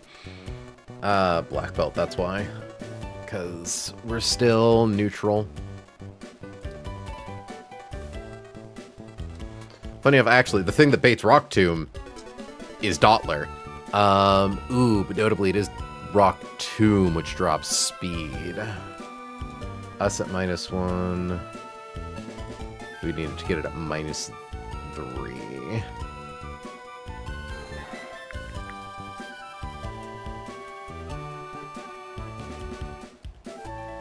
I could also just rely on the fact that, like, as long as Force Palm doesn't crit. No, that's not good. Okay, buddy, what are you at -1? 19.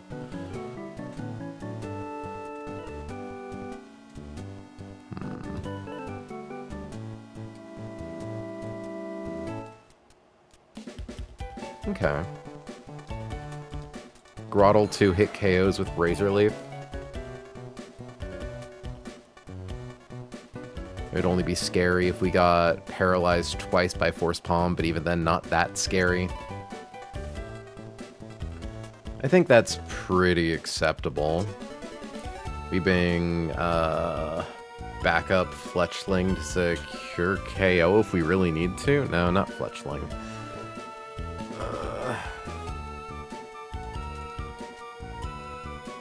I love making lines that are, like, watertight enough.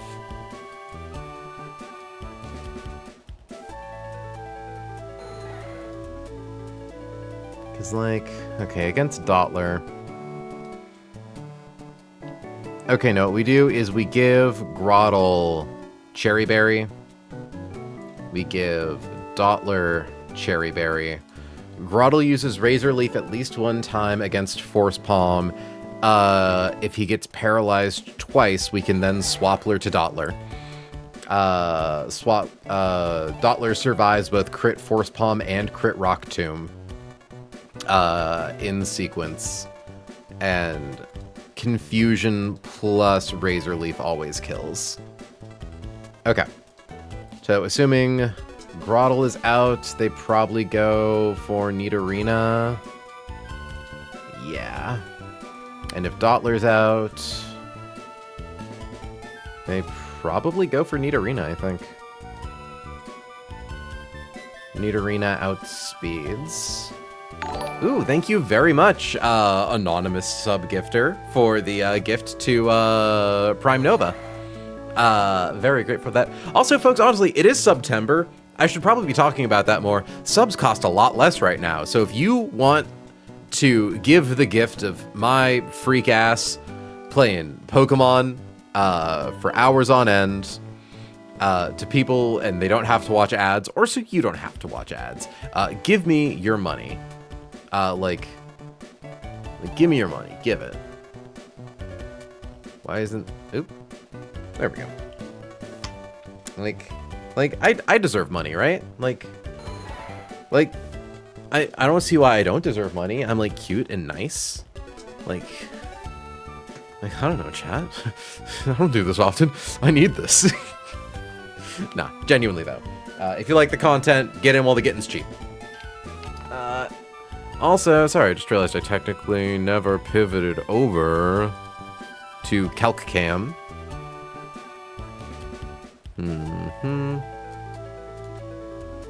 Why does it keep recropping my notes weird?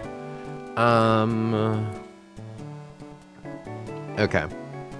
But yeah, so we have that. If we have to swap to Dottler, I'm not sure what the game will choose to swap into.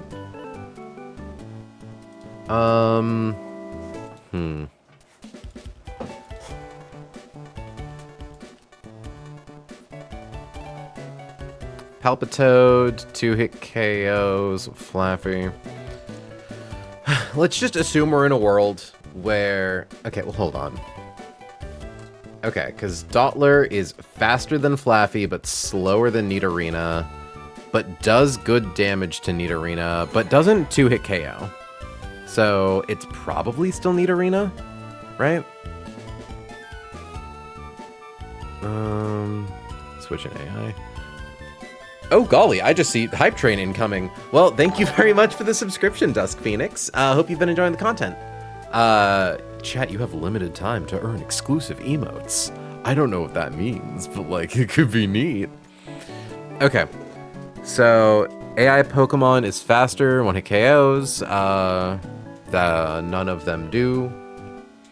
AI Pokemon is slower, but 1-hit KOs, no, that is not true. AI's Pokemon is faster than the players and deals more damage than it takes. AI is slower than the player and deals more damage than it takes.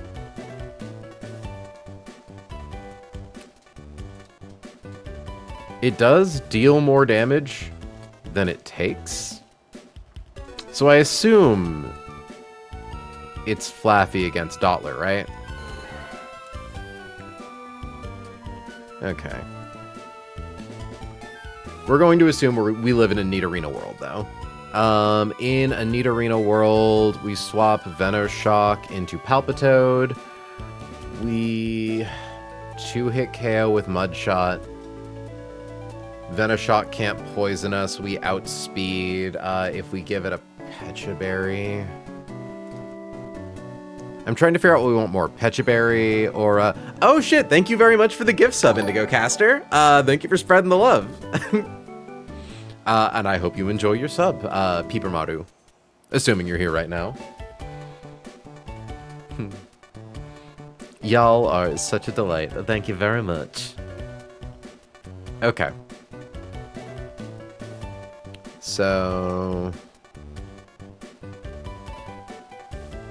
I mean, Flaffy doesn't even do that much damage, right? But...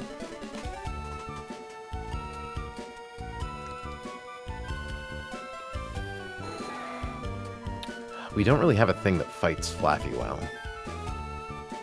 But Flaffy can do basically 0 damage. Assuming it's a Nidorina world, right? We swap into Venoshock, basically guaranteed. If we give Palpitoad a Pecha Berry, it can take getting Toxicked. It'll then have to deal with getting Thunder Waved by Flaffy. Oh, holy shit! Thank you very much for the gift sub, Ninten! Alright, we have officially reached Hype Train Part 2. Or Hype Train Part 1? I'm not sure how this shit works. Thank you all so much for the generosity.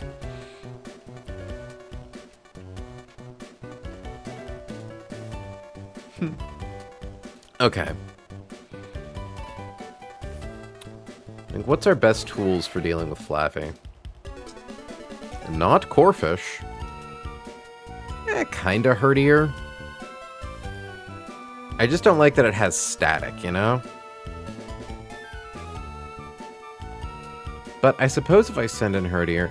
The main thing is it's like, okay, yeah, if Palpitoad gets paralyzed, the most damage this thing can do is 8.9% with Fire Punch. We're not going to get... Like, if we get confused, we just do a switchy-do. We just do it like a switchy-do. Because it'll only ever go for Fire Punch. It'll never go for Shockwave, which Growlithe takes like a champ. Yeah, okay. Get rid of Corphish, add Herdier. Gossifleur's here in case we need to somehow do something funny with speed. Well.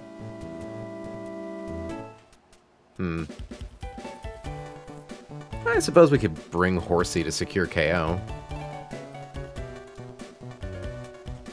Because of course Horsey outspeeds. Yeah. I don't think we need Gossifleur for speed control strats. I think we're fine with just this squad. Well, folks, if you want to keep the energy going, it's never been cheaper to keep the good vibes rolling in chat. Technically, keeping the good vibes rolling in chat is free dollars. It is $0.00. You just have to be here and say something nice. But also, give me money. Nah. Okay. So, we go to here. Open that. Okay. So, we open with Turtle. We get Dottler. We want Palp. We don't want Corf. We do want Horse. Hold on, I'm doing this silly.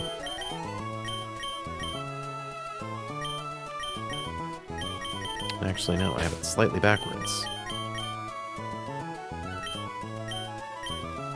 I'm clicking the wrong buttons. I'm clicking the wrong buttons left and right. I don't know how to use my fucking controller. Yeah, we want Growlithe there. There we go. We just got to get far enough to evolve Cat3, chat. We just got to get far enough to evolve Cat3. Cat3 also has bad stats, but at least Hitmonchan, like, does something. Okay, so we want to give Turtle a Cherry Berry. We want to give Breek... Hold on, I need to make sure... Breek, you 2-hit KO without Soft Sand, right? Like, definitely. Yeah, you 2-hit KO without Soft Sand, and you 2-hit KO without Soft Sand. Good to know. Okay. We need to give Breek a Pecha Berry, because Breek is liable to get Toxicked at least once. We give Elatea and Orin. Well, Elatea, how much damage do you do to Nidorina? Not enough to risk Shockwave. It's actually a guaranteed Shockwave. You're slower. Yeah, Orin. Give Seamus an Orin. Because we're not using Seamus to attack. We're just using it for, like, switching around. And Wally, you already have Orin. Good. Okay.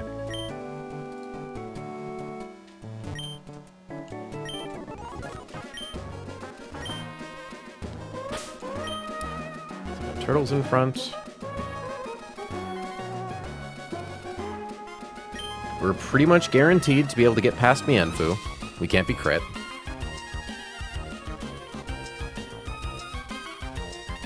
I'd love to use Mienfoo in one of these runs. I'm sad we haven't encountered one yet. One of its possible abilities is Regenerator, which restores a bunch of its health if you swap it out of battle. It's super neat.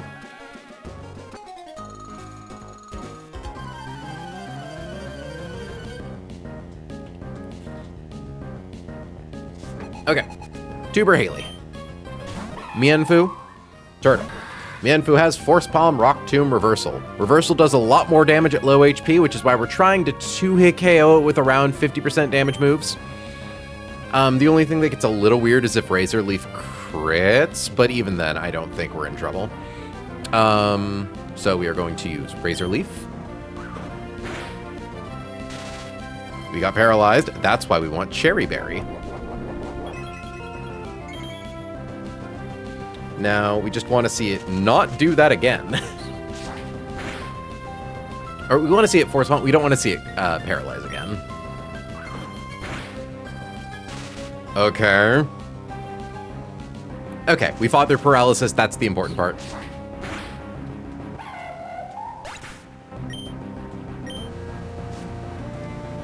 In comes Nidorina. Turtle Beam Paralyzed is actually kind of beneficial. Nidorina never sees a reason to use Toxic here because we're already statused. And Venoshock cannot poison on its own. So we are going to swap to Breek.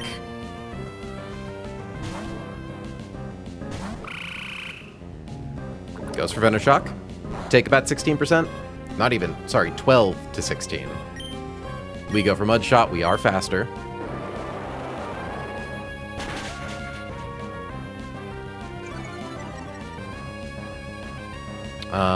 Went for Water Pulse. Interesting. Okay, we didn't get confused, so we're fine. I actually didn't consider... Oh yeah, Water Pulse does do more damage than Venoshock here.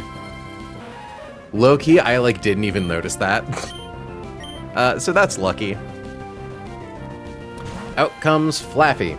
Flaffy's only damaging move is Thunder Wave, or Fire Punch at 8.9% damage. It's going to probably Thunder Wave, then Confuse Ray. We are going to Mud Shot.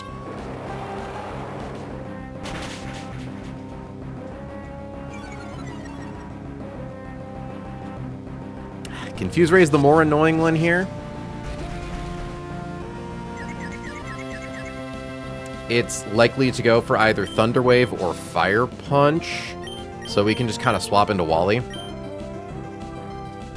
We don't care if we get Thunder Waved because we're not actually using Wally to attack.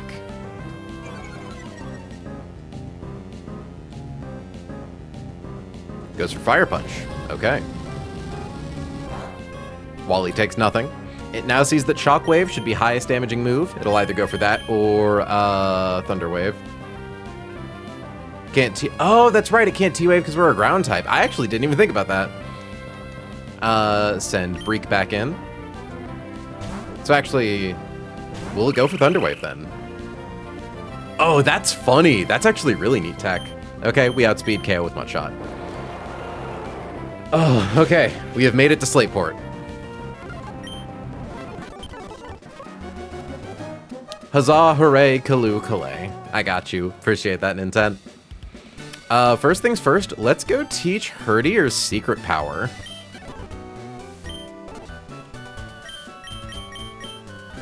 Like, Silk Scarf boosted secret power on an adamant Herdier.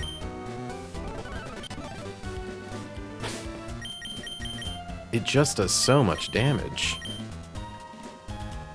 Here, so let me just export, replace tackle, secret power, import.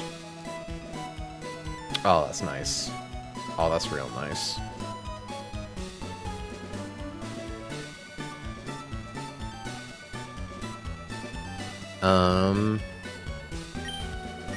So I actually think Seamus was a core part of our team for fighting Murkrow last time. So Aqua back-to-back is obviously scary, but we also get one more encounter.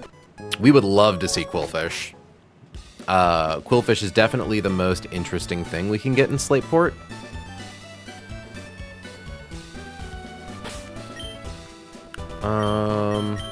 Let's go grab Perry real quick so she can put things to sleep.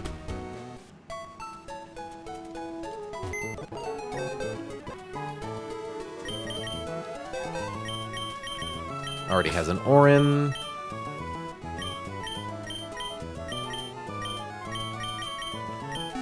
Make sure we're good on Pokeballs. Just in case we get something that's kind of a fussy catch, I might go buy some more. I think we can get Great Balls now anyways.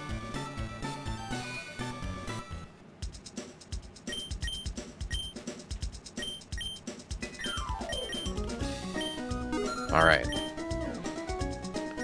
So, encounters here. Obviously, Remoraid is what we've gotten every other time. So, I'm expecting Remoraid, just because, you know, them's be how the numbers have worked in the past. I would love to see a Quillfish. Rustboro, Petalburg, Sleepports. Horsey is a dupe. Buizel would be interesting. I honestly wouldn't mind Buizel. But Quillfish is definitely our best hit. Remoraid is most likely.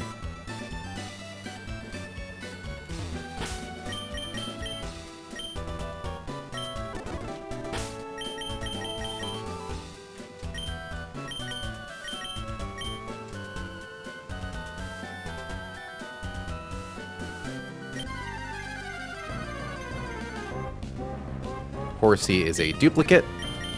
We actually need to swap to something else to run away because Horsey's so slow.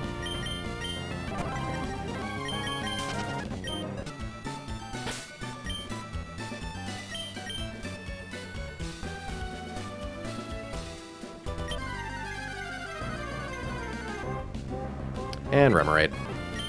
Bummer.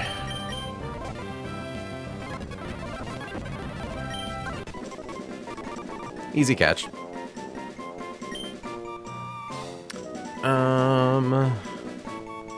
Who shall you be this time, Remoraid?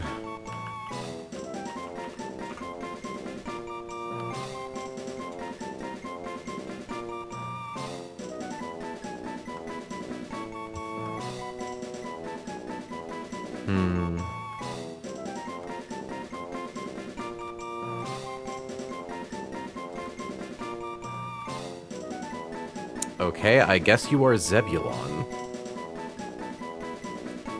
Weird-ass sci-fi OC names.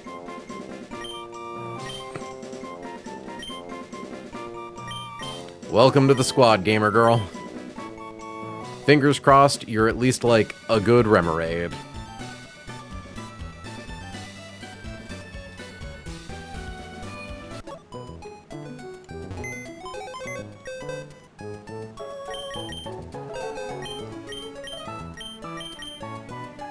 Calm. Attack decreasing. You know what? It's got pretty decent IVs. It's shockingly bulky. That'll be nice for if and when we get it to Octillery. I've been more upset about Remoraids in the past.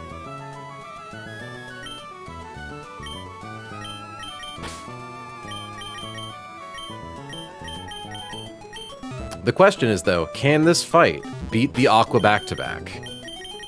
And that I'm not so sure about. That's untrue. I actually think Grottle makes this way easier. It makes Tortuga safe. And actually, against Skrelp, like... Oh yeah, Mudshot does so much damage. It has Toxic, though, which is spooky, but Mudshot's still 2-hit KOs. Ooh, actually, against Marini, how good is... Yeah, no, Palpitoad's gonna be really nice for these fights. Like... I'm curious. If I say I'm poisoned, does the game know to auto-crit Venoshock? That's so cool. Calculator's so smart. Yeah, no, Marini, like, Toxic, Soak, Baneful Bunker, Venoshock does, like, if we aren't poisoned, Venoshock does 10 to 14%. And if we are, it does only, like, 39. And that's with crits and everything. So this is the first time we actually need to, like, properly start calcing a line. Did I, like, change the size of the window or something? Why are you so weird?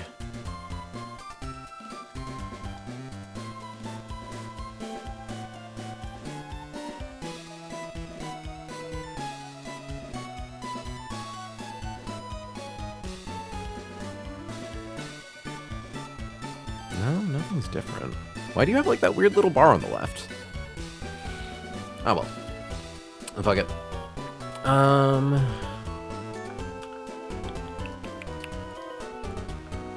Okay. Aqua 1.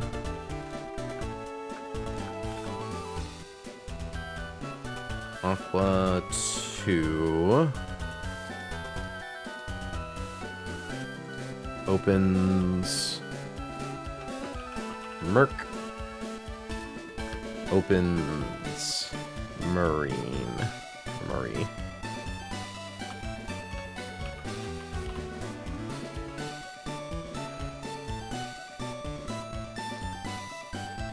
Okay.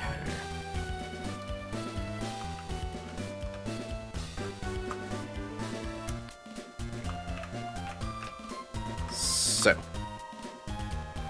we need to figure out who we're using for what. Tortuga has Rindo Berry. Does basically no damage to Groddle, and once Rindo Berry's gone, like... Yeah. I think Absorb... Absorb doesn't guarantee 2-hit KO. We actually might want to... Turn 1 Razor Leaf does 37%. I don't think we ever 2-hit KO against it with Groddle, but we're chickens before we eggs.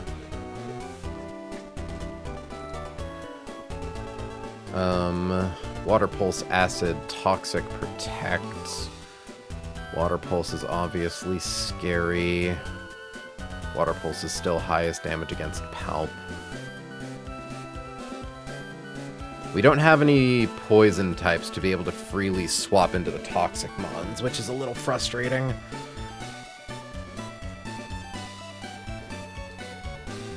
I mean, Herdier comes in... Cuts its attack to -1.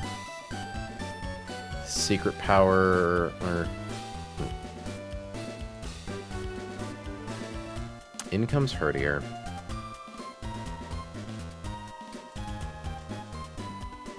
Pretty good for fighting Skrelp, too. We leave it with Silk Scarf.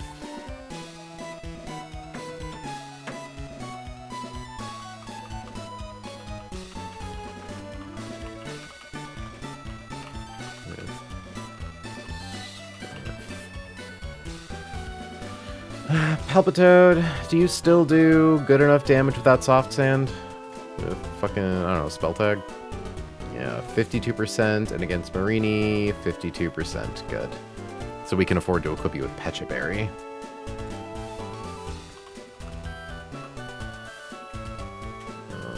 Export, import.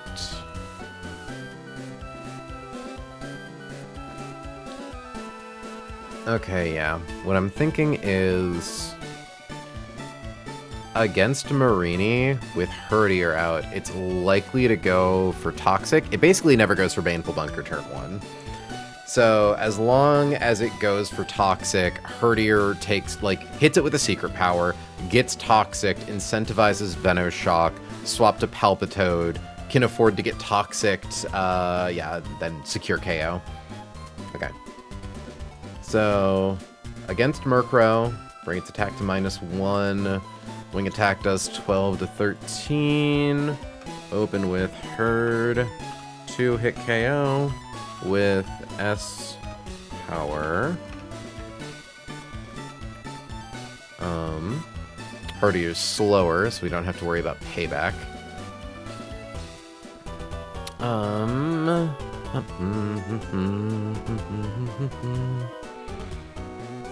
Okay, 2-hit KO with Secret Power. Say Herd takes 12 HP per 53 HP. -24, 29.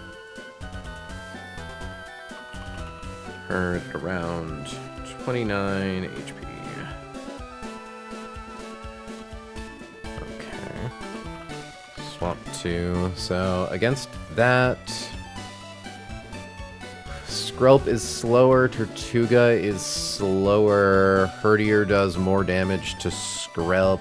What's up, gamers? Are we winning? We are currently winning, Turtle. We're doing quite well, actually. No losses yet.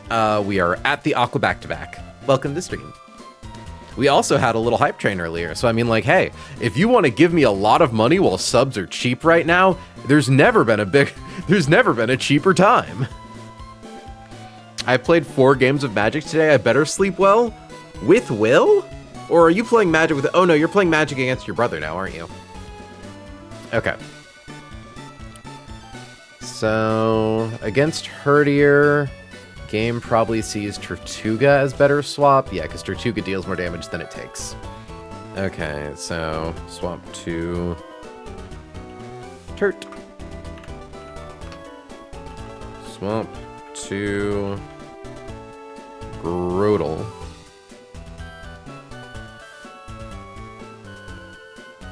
Sorry, Grotee. Grot. My turtle, all Grot. 2 to 3 hit KO with Absorb. I think it's theoretically possible to 1 hit KO with Absorb. Yeah, in Magical Christmas Land, basically. But sometimes Magical Christmas Land is real. And again, we're KOing with Absorb, so we're getting back the HP we lose. So 2 to 3 hit KO with Absorb.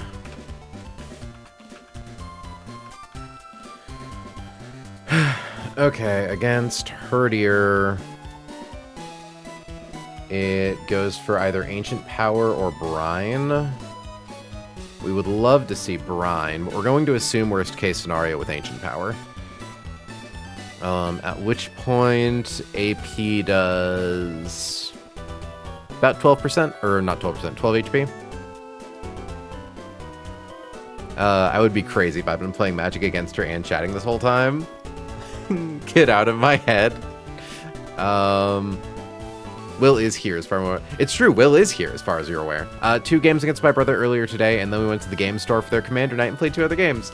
Well, I love that you're, like, falling head over heels for Magic Turtle. Again, I joke so much about, like, why did you make this choice to ruin your life, but, like, I'm glad that you're, like, really enjoying the game. Okay, so assuming Grottle has 55 HP, it takes 12 damage. We're going to assume we lose all speed ties here. The nice thing is that I think since we speed tie, I think the game tries to use Aqua Jet for the 3rd hit, but I'm going to calc assuming it goes for Ancient Power. If we have more HP, that's better for us, so always assume for the worst. So assuming Ancient Power does 12 damage, then does 12 damage again, knocks us to 31. Absorb does probably 15 damage to Turt, bringing it to 38. 15 round down, we heal for 7. Another Ancient Power does 12, knocks us to 26, which is below half. 27 is what procs Oranberry. So heal for 10, back up to 36. We get Absorb again without Rindoberry. Absorb this time does about 30 damage, heals us for 15, brings us back to nearly full, and then it goes for Ancient Power. Oh wait, 30 off of this brings it down to 8. Goes for Ancient Power again, does about 12 damage, brings us to 39. We get the KO, do 8 damage, heal for 4, leaves us at around 43. Around 43 HP, uses up Oranberry. Swap to Skrelp. I could honestly probably leave Grottle in against Skrelp to get off a Razor Leaf, but... Ooh, or a Sand Tomb. Because it's got Poison Point, Black Sludge. Just a bunch of awkward shit. Because I would like to not waste Palpitoad.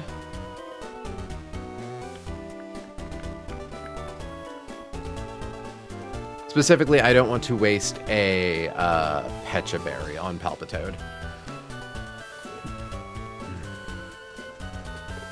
What's our Venipede answer?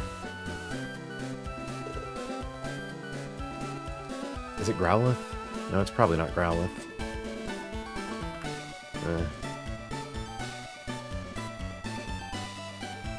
Because, like, we could hot swap between dogs to drop its attack a bunch and then swap into Grottle, but, like... Oh yeah, Rowlet does, like, no damage against Grottle. Yeah, it would need to be at max stack rollout to kill Grottle. But Grottle can't do any damage to it, but Grottle can use Sand Tomb. Ooh, hell, even Grottle can swap into it and use Growl. So it's like... Okay. We'll worry about that later.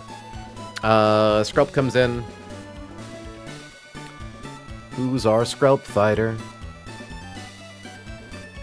No one's really good at the job except for Palpitoad, which makes me uncomfortable.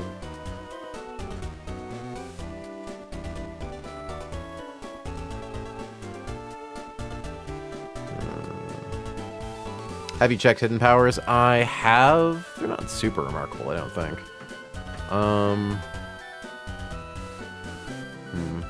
Here, let me get the current set.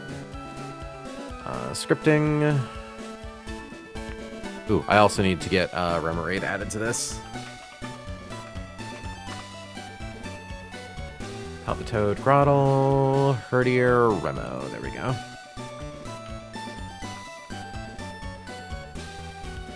Okay. And for hidden powers...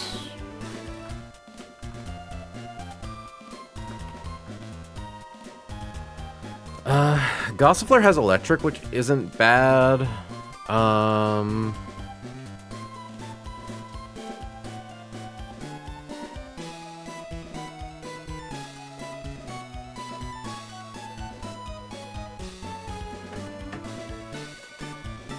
Feel has rock, Horsey has fire.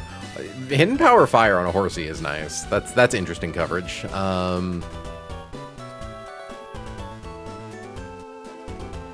Poorfish, how well do you fight Venipede, actually? You take rollout pretty well. Then knockoff, gets rid of Rocky Helmet. KO with B-Beam. Hex, Water Pulse, Shockwave.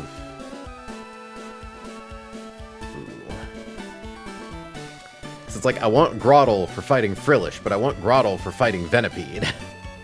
Grottle's just really good at fighting shit. Well, I could theoretically use Goss to fight Tortuga, but that's a lot less consistent with Ancient Power. God, we scale so hard after this fight, too.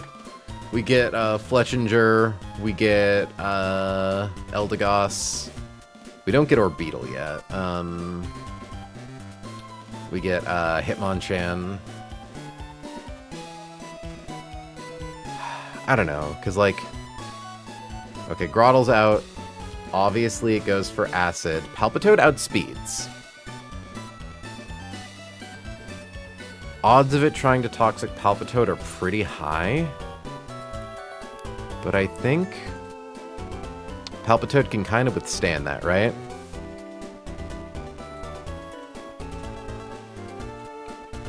Because what I'm thinking is, for next fight, Herdier comes in against Marini. We just need Marini to get 2-hit KO'd by Palpitoad. Even if Palpitoad was poisoned, Venoshock doesn't do that much damage. Like...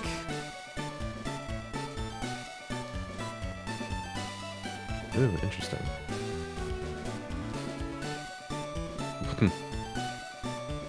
So, Nintendo, do you know, does badly poisoned turn into regular poison after the battle ends? Because I feel like I heard that somewhere. I'm gonna try to Google that. Does badly poisoned turn to regular poison after battle?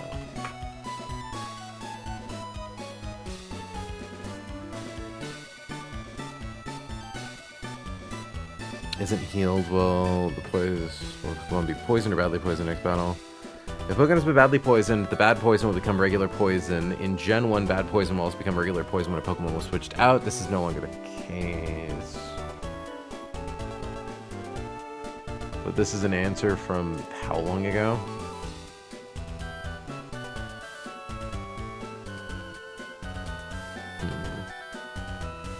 2018.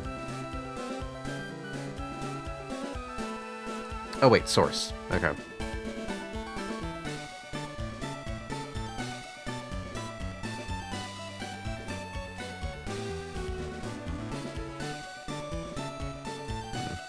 poison status condition.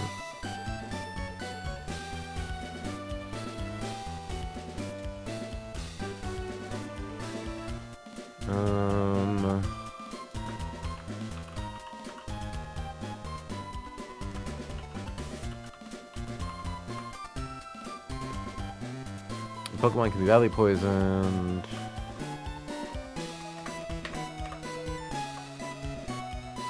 Poison takes an increased amount of damage each turn.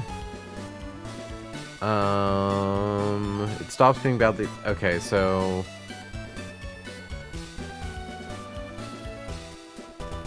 In Generation 1, if a Pokemon is badly poisoned, switches out or the battle ends, it stops being badly poisoned but remains poisoned. In Generation 2, a poisoned Pokemon, a badly poisoned Pokemon no longer interacts with other types of recurrent damage.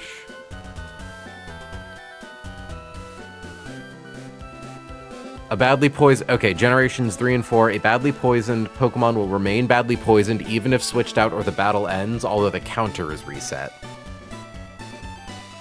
Generation 5 onwards, at the end of the battle, a badly poisoned Pokemon now stops being badly poisoned but remains poisoned. So it seems like it stops being badly poisoned.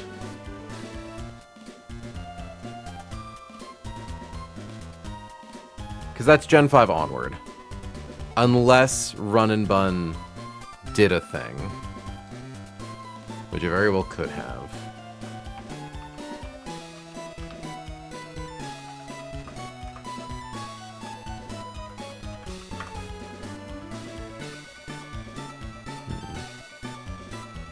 Pokemon's Magic Guard poison ability will not take overworld damage from being poisoned. Neat. It's actually naughty. That's not neat. It means that you can't pre-damage poison heal Pokemon easily. Like, it should be fine either way.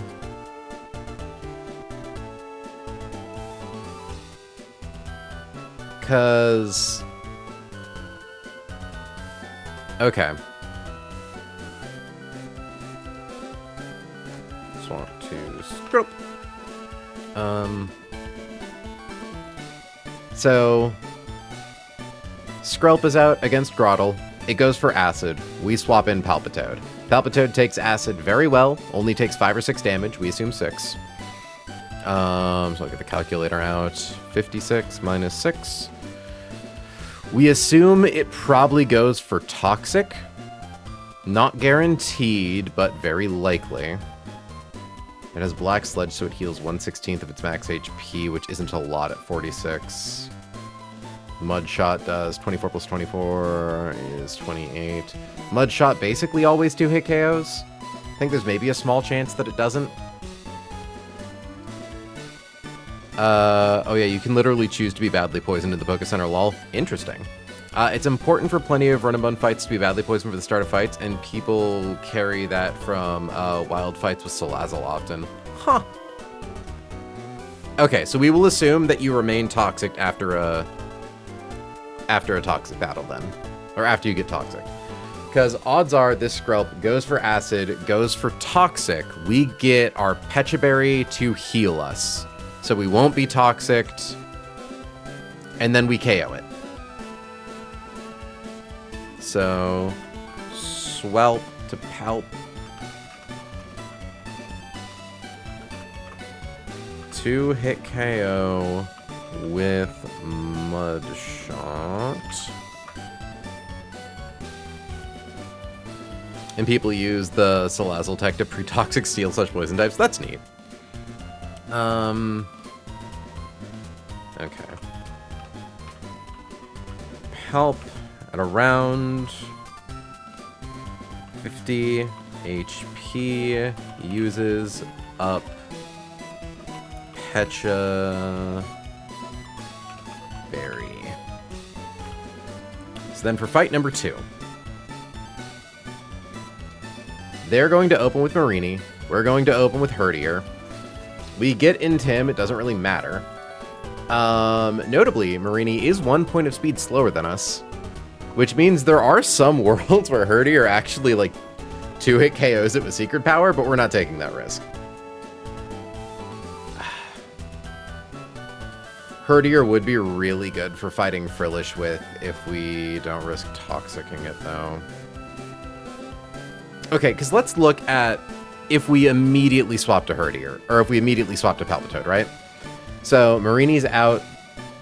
It has Toxic, sees a thing that we have isn't toxic, or isn't toxic, goes for Toxic. Palpitoad becomes Toxic.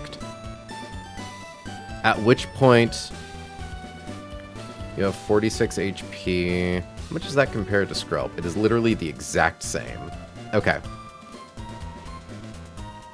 Against Marini, we get Toxic. Turn 1. We then take 1/16 of our max HP. I now need to figure out what that is. 56 divided by 16 is 3.5, which is actually really nice because that means it goes from 3.5 to, or it goes from 3 to 7 to 10 to 14. Okay, I'm marking down 3.5. So we get Toxic, we take 3 damage, we go from 50 to 47. Turn 2, we use Mud Shot, we do a lot of damage, it uses Venoshock. Venoshock is already guaranteed to crit, so we actually don't need to worry about crit. We take 21 damage. Or not 21, sorry, we were at 57. Why does it bring my 57 down to 56? Oh, sorry, we're at 47. So if we take 21 damage here, that brings us to 20... 47 minus 21 is 26. And then we take 7 damage, brings us to 9. I don't think we're guaranteed to 2-hit KO with Mud Shot is the frustrating thing.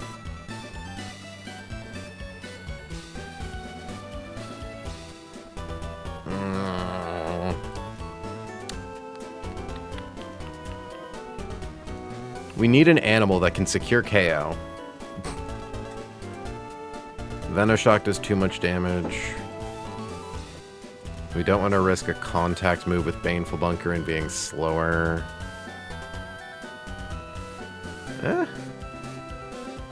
Could we actually just use Dottler for fighting Marini?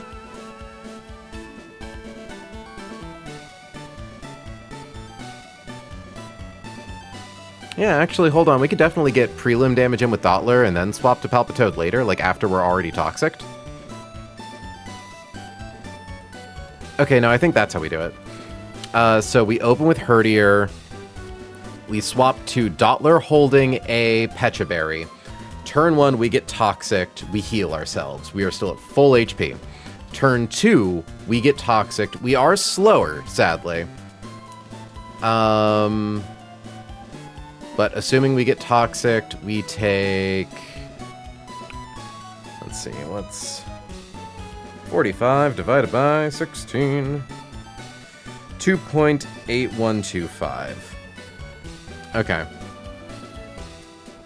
So turn 1, we use Confusion. We'll assume Min rolls in all scenarios here. So 18 damage to 46. 46 minus 18 drops her to 28.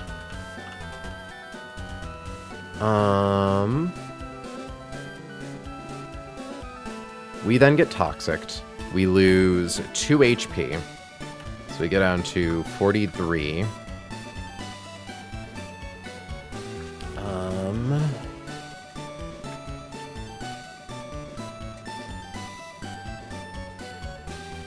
Okay, so we drop to 43. We are now Toxic. Venoshock does a max of 33 damage.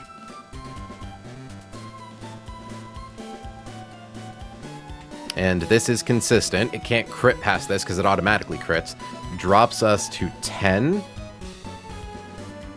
At badly poisoned 2, we take 5 damage.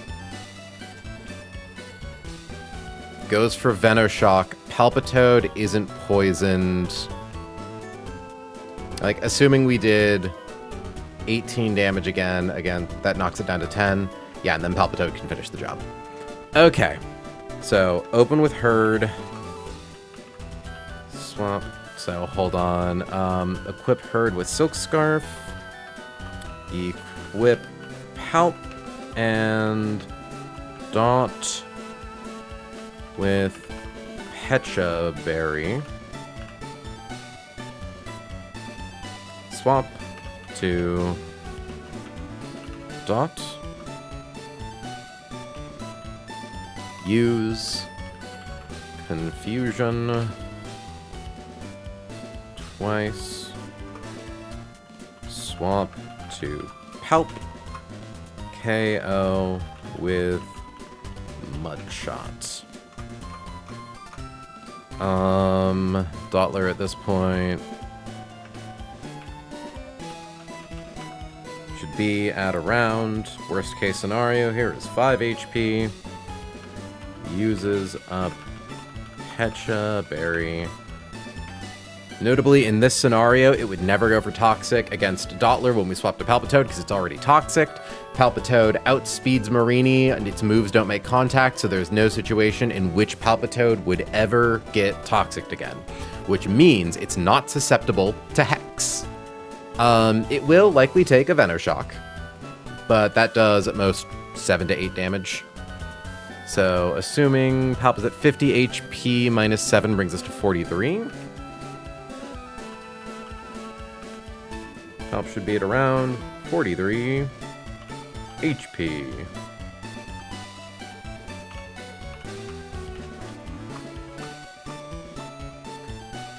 Against Palpitoad, what does it see as its best switch in? Frillish is slower, does more damage than it takes.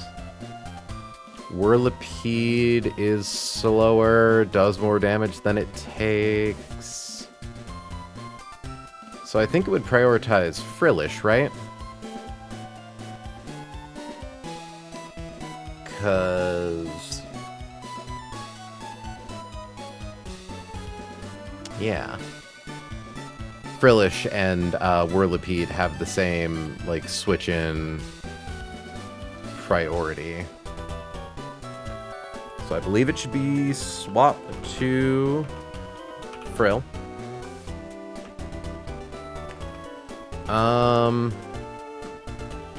Against Hex, which is its high... it has a chance for Water Pulse to be its highest damage move. It obviously never goes for Shockwave. We can stay in to use at least one Mud Shot.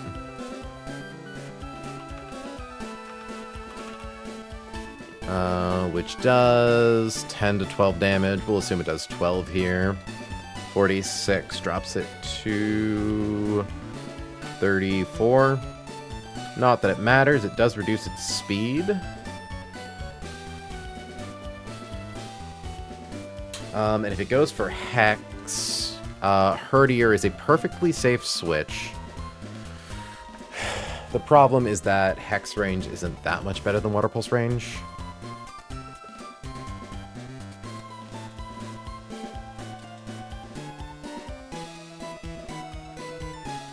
It's like I need a safe thing to switch into. We need to have a thing that takes the most damage from Hex, but can also survive switching into Hex. Which is kind of nothing.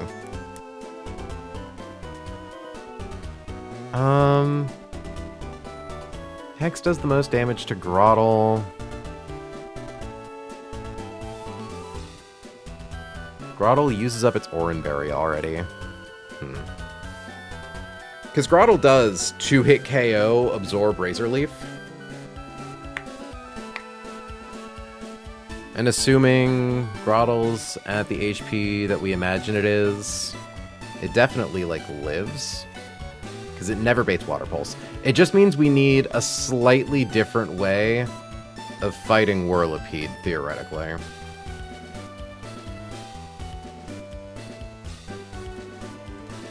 I mean...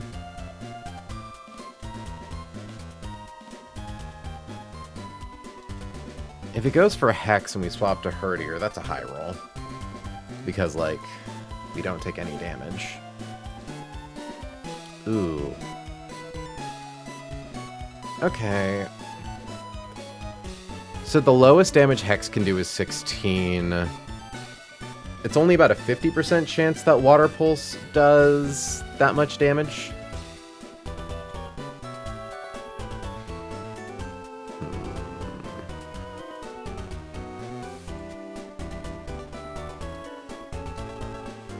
It is important to note that using Mud Shot at least once does make Frillish slower than Grotle. And then Razor Leaf KOs. That's actually pretty good.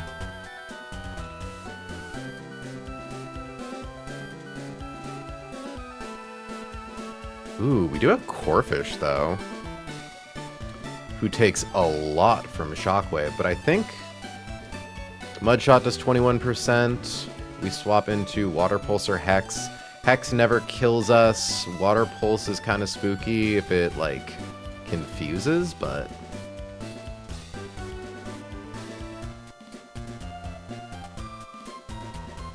because, like, knockoff fucking ruins this thing.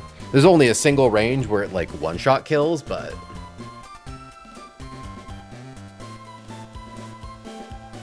and then, funny enough, it is guaranteed to go for Shockwave, which is a safe switch back to Palpitoad, which can then KO.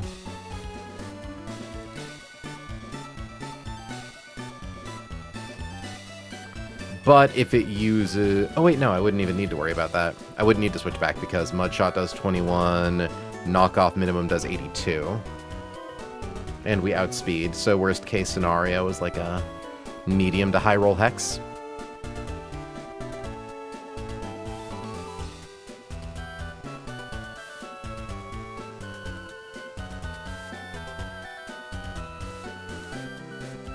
The only worry at that point would be that it might see kill with a Venom Shock, making swap to Grotle not as free as we'd like.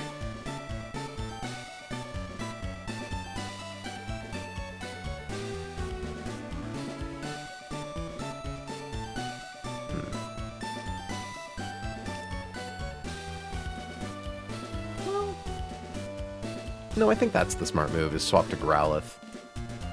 Okay. So... Palpitoad is in against Frillish. Uses a single Mud Shot. We will assume against Frillish, in the worst case scenario here, it takes damage from Hex. We'll, of course, assume a higher roll, so 18%. Palp was at 43 minus 18. Brings it down to 25. Swap to Corf.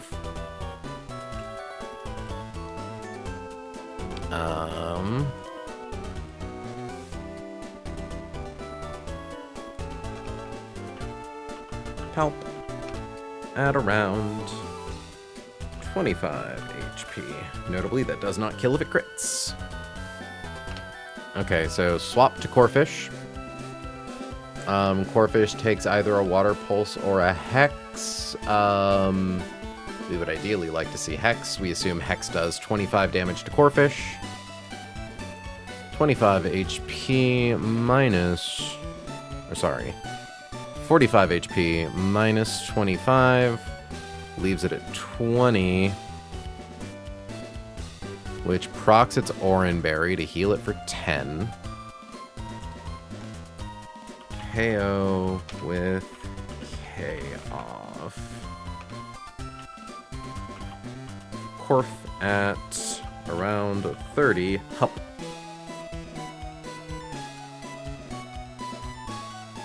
Swap to Venna. Or sorry, Whirla.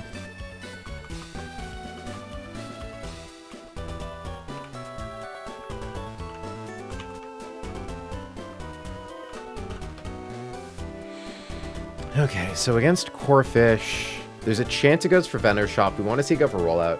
So the thing is, what we do is we bring Growlithe, because swapping into Growlithe means that Intimidate goes off, This thing takes a -1 to its attack stat, and we ideally want to see it go for rollout. Poison tail, pin missile. So, swap to Growl at -1. It's basically impossible to tell what it would go for, right?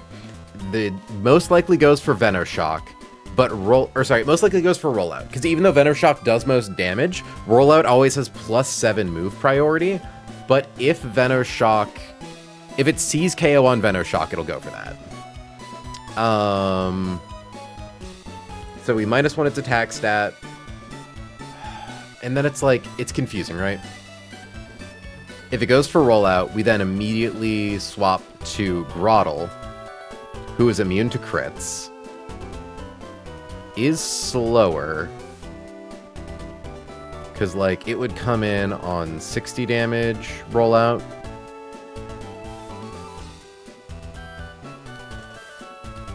So let's look at, what's Groddle's HP at? It's 43 with no Oranberry. So 43 against first rollout takes 5 damage. Next turn, well, hold on. Because, yeah, we want to see it use roll against Growlithe. Then we swap to Groddle, takes 60. So then we get hit by 120 rollout, which does about 9. We then get it with a Growl, bringing it to -2.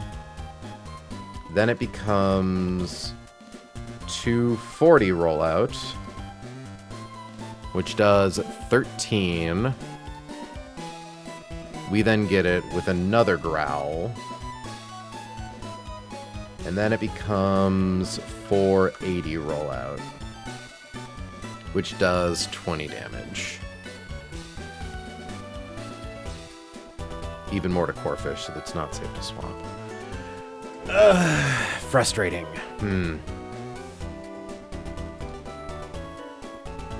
Yeah, even at -3 attack. Well, hold on, because it's 30, 60, 120. This first -1. Yeah, we wouldn't be able to... At -4.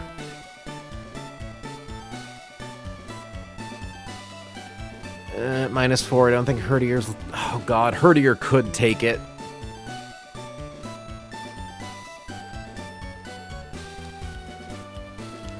I don't like this. It's so hard to find a thing to KO fucking Whirlipede with. Because, like, if Corphish has the HP against Whirlipede, being able to knock off Rocky Helmet would be so nice. But we can't guarantee that, right? So...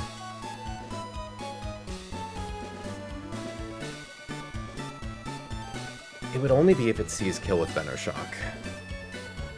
Which at 21 HP is unlikely. Because Rocky Helmet makes us take 1/8 of our HP, so what's 45 divided by 8? 5? We're at around 30 at this point. We should live, knock off Venoshock. If it goes for Pin Missile, we're fucked. Well, we have a chance to be fucked. We're not guaranteed to be fucked. We're just likely fucked.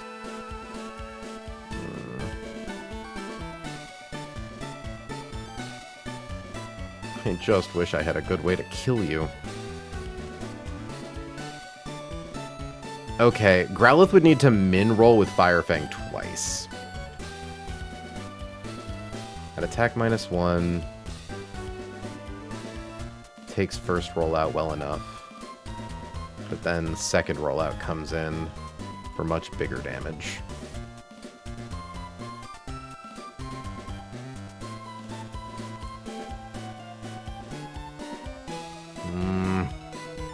Whirlipede, why are you so difficult? And of course it's going to outspeed everything, right? So no point in even thinking about a world where we're faster than it.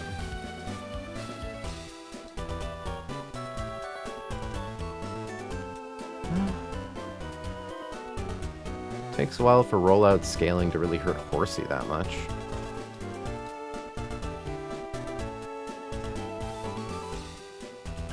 So would it be 30, then 60 against Growlithe to get off Fire Fang, and then Horsey would be 120. Get off a Bubble Beam.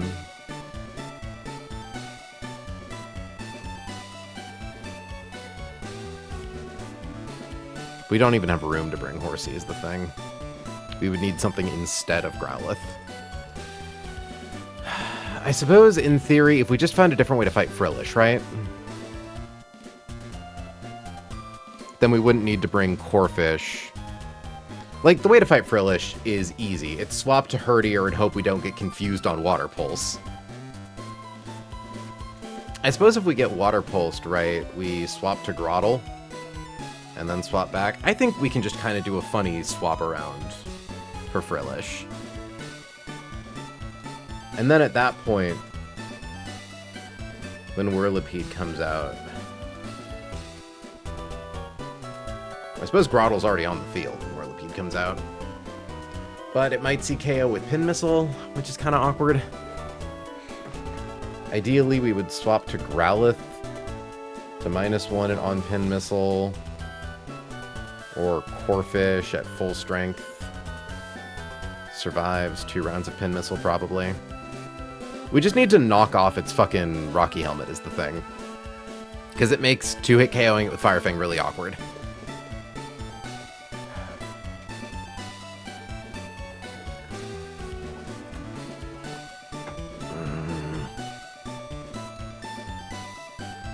Because B-Beam doesn't kill. I mean, if we wanted to be funny, how do accuracy stages work? Because we could swap to Horsey and try to nuke its accuracy.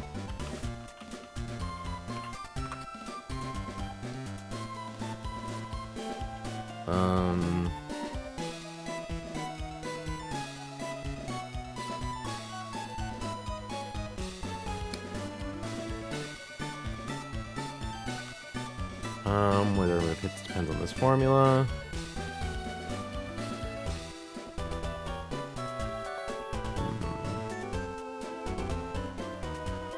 Okay, so accuracy modified is the computed threshold value that will determine whether the move will hit. Move is the move's accuracy. Adjusted stages.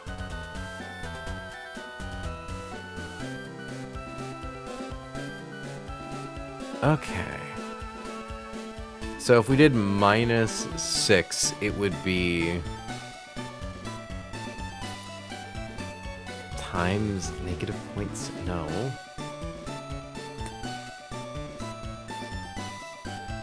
Okay, so let's say move has 100 accuracy, and we do 6 stages. So it would be times 0.6? Would it just drop a move's accuracy to 60, I think is how that works.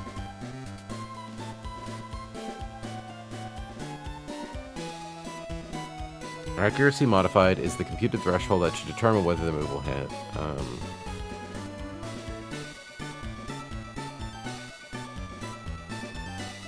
Okay, accuracy times modifier.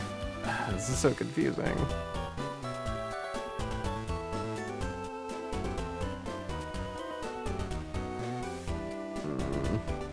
Why couldn't you be as simple as Pokemon Mystery Dungeon? Hold on. Pokemon Accuracy Calculator. There we go.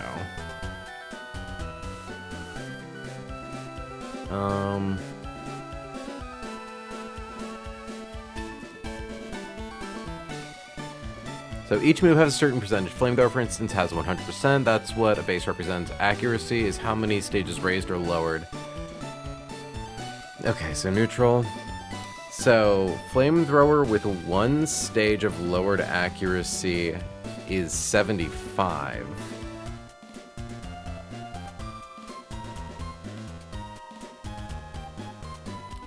Oh, it's a 3/3 equation instead of a 2/2. That's how it works. So, what's a 0.9 times like...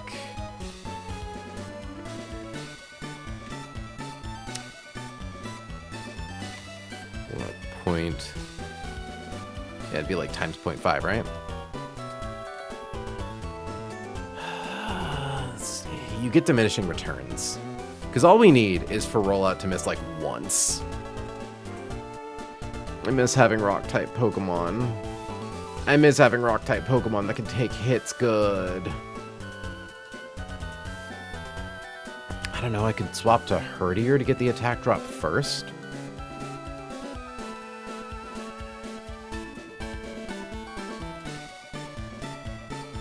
The problem really is just that it's like rollout is super effective against Growlithe, so it kind of doesn't matter how many times we're able to drop its accuracy. I mean, I suppose once we can... If we swap to Herdier, once we confirm that it's going for rollout against Corphish at 60, doesn't do that much. At 120... Yeah, so 7... Assuming we're at 30 HP at 120, it then does 13, so that's 20.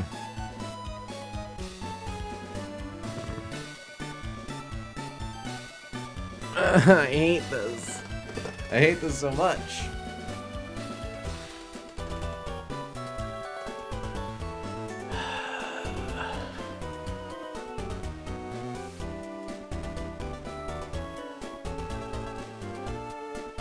Okay, so let's assume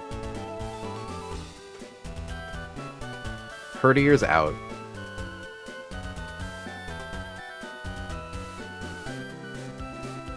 Like, we did the Frillish thing where we swapped to Herdier, got the 2-hit KO, which is basically guaranteed. In order to not 2-hit KO, we need to min-roll twice in a row for Bite. We also have a chance for Flinch, too, because we're faster. So, assuming Herdier is on the field. So, here, we use, with Palpitoad, Mud Shot one time. No, I don't think we need to use Mud Shot one time. Okay, we swap to Herdier. We assume we get Water Pulsed.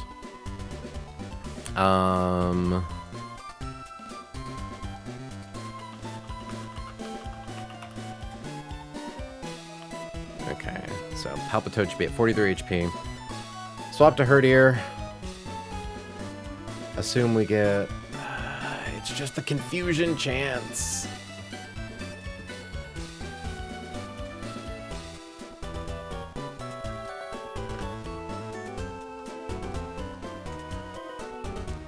It's also the fact that it has Recover.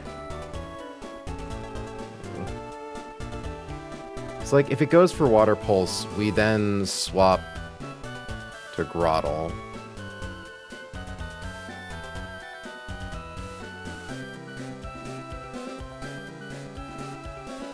Okay, now let's assume... Control Z, Control Z, Control Z.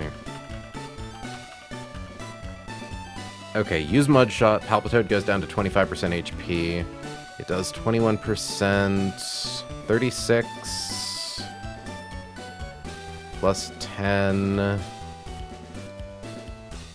Okay, Razor Leaf is guaranteed to KO. We do not outspeed, so it means we would likely take... We'll assume 2 hexes.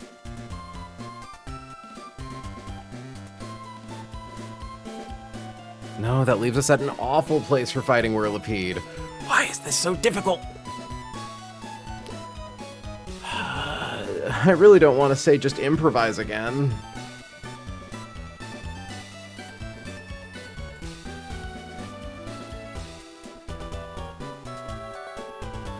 That could work.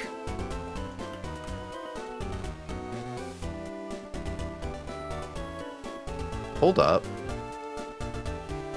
Hold up, it's stupid, but it could work.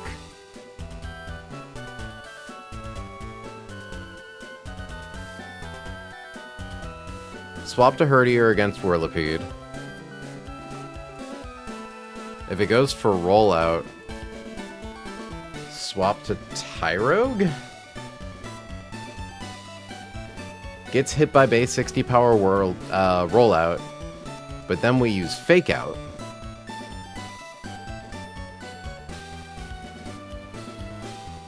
Then we get what? Venoshocked?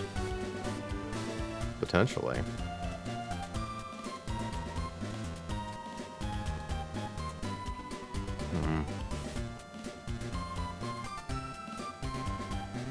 Because, like, if we had Fake Out on, like, a Mon that doesn't immediately die, or Protect on anything, we could kill it no problem.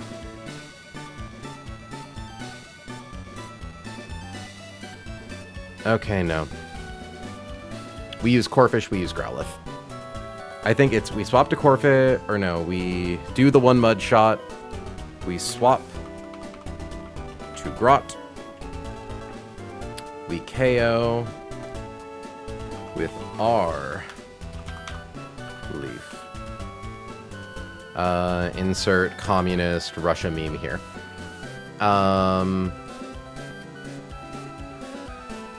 Grottle. We'll finish this exchange at 43. Taking 2 hexes likely loses 30 HP, so it'll be down to around like 13. Out comes Venipede.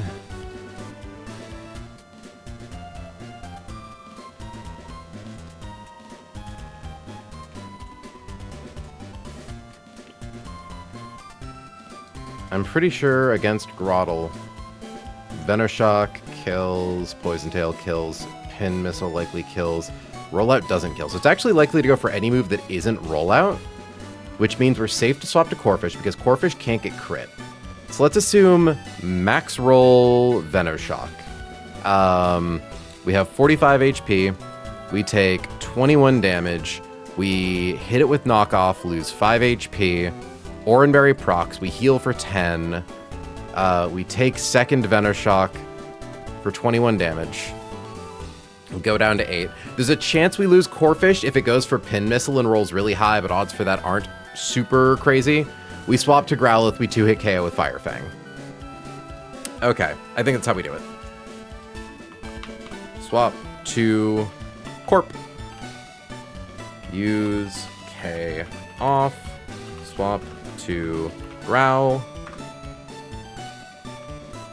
2-hit KO with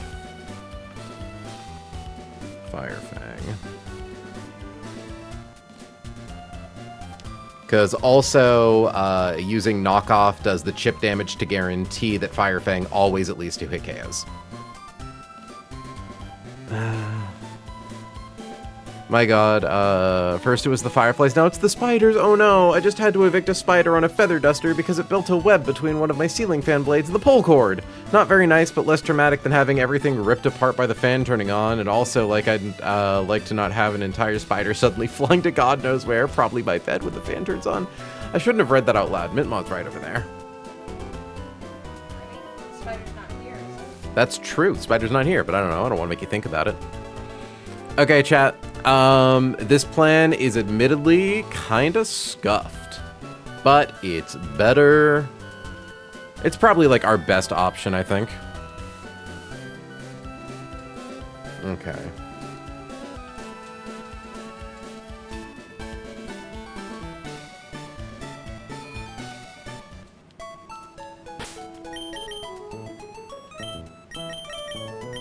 So we need Seamus. Early game run and bun in a nutshell, it's all scuffed. It's really just that we have a lot of bad IVs and bad natures that make things that should be sure things a lot scarier than they realistically need to be. Give the turtle the Orin. Give Prinplup the Pecha. Give Dottler the Pecha.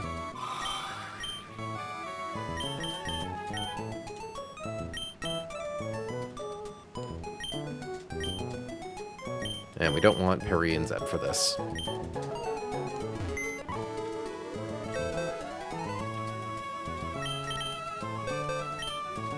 We want Corphish with an Oranberry. And we want Growlithe with an Oranberry.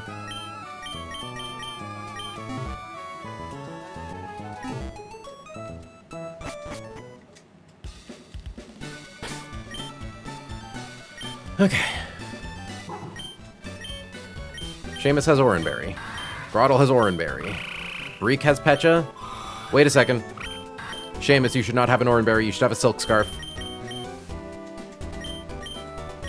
Good catch, me.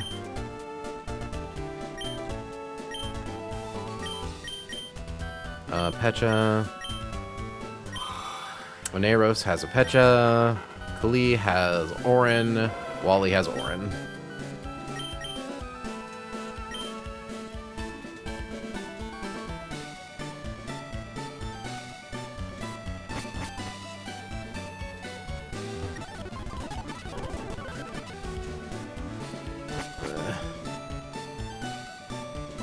Fingers crossed everything goes well, chat. Fingers crossed. I want everything to go well.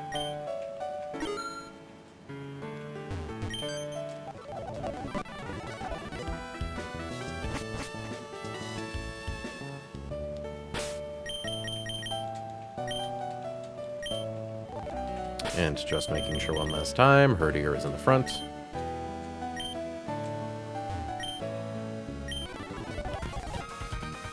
Okay, kids. Let's do this shit.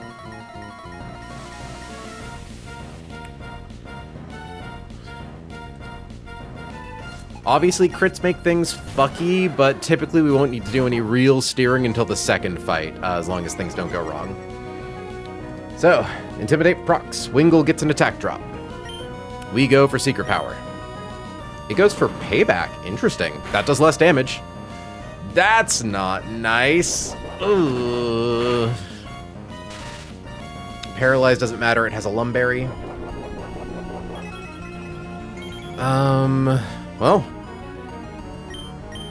Let's hope we got the bad RNG out early. We were expecting Seamus to be at 29 HP. It's at 16. I'm not sure. This might fuck with Switch Order. It might send in Tortuga. Oh, wait, no, it's supposed to send in Tortuga. Okay.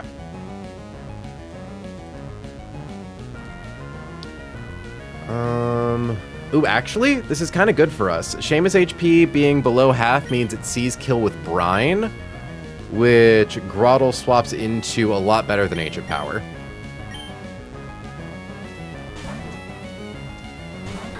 Thankfully, I don't think we're actually using Herdier to fight anything else, because we didn't calc for it to be our thing that fights Frillish.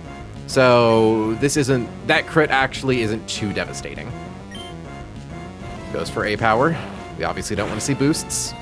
No boost. It gets Rindo.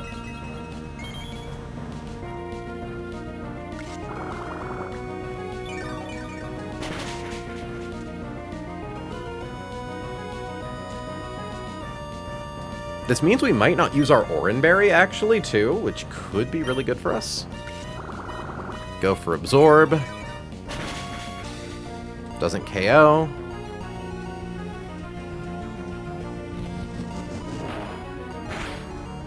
No A-Power proc. Oh, that's right, we speed-tied Tortuga. That's funny. Okay, honestly, we never used our Oranberry. That means that Turtle is more viable for fighting Whirlipede later.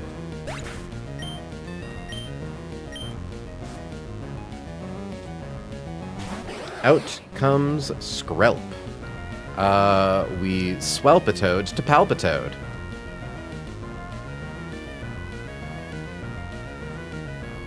Ooh, wait. Why did I predict that it was going to immediately go for Acid? It could go for Toxic turn 1. Ooh, wait. Hold on. Ooh, my numbers were kind of bad for this. Or my turn order was kind of bad for this.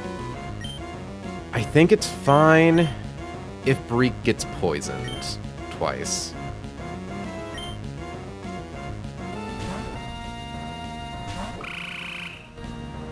Okay, goes for Acid. We're back on track. That's good. Yeah, no, I completely forgot that it could just go for Toxic that turn. So, lucky me. Mudshot. And if it doesn't go for Toxic this turn, that's even better. Actually, no, we don't need it to, but... Water Pulse. Okay. We don't want to see Confusion. Ooh, we really don't want to see a crit, though. We didn't get confused. That's good.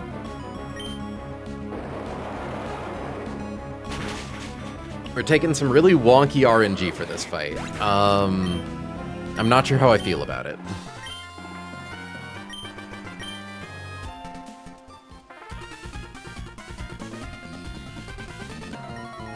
Okay. Next up, Grunt starts with Marini. We never actually used up our Pecha Berry, which means we can actually go directly to Palpitoad.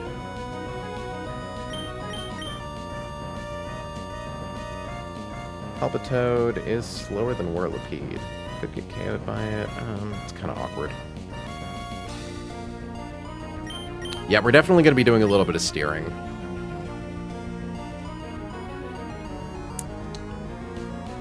Because we were expecting Palpitoad to be at like 50 HP. Taking 2 hits and a crit was not good for us.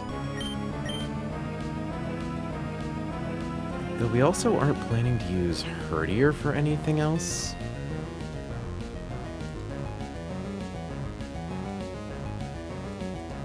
Crit Venoshock does at most 12 damage.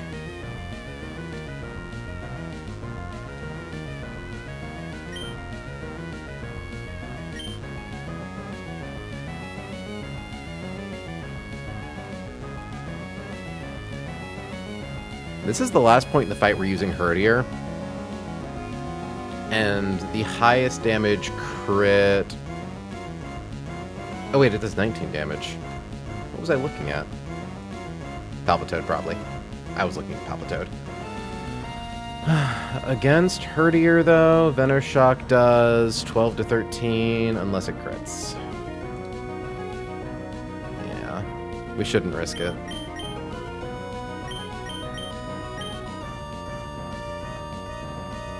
So we're going to swap to Dottler.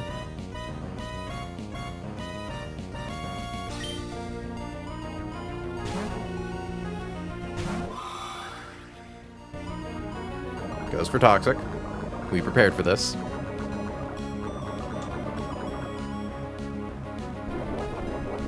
I do almost wonder if we try to set up screens.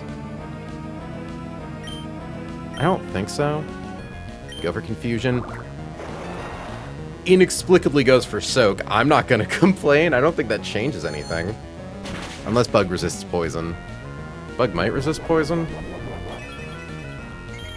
Hold on. Bug. Psychic. Fighting, Grass, Ground, Poison are its resistances. Yeah, it's neutral poison. So that did literally nothing to us. So that's really good. That actually means we could theoretically set up Reflect or Light Screen. Goes for Toxic.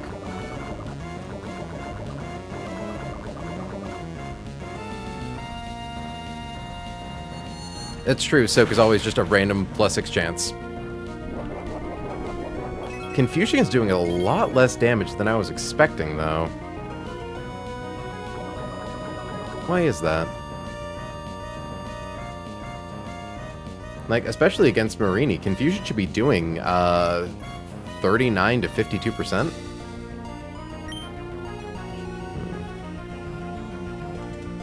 Okay, so we know are officially badly poisoned. Venoshock is going to do 31 to 33 damage. And it always goes first.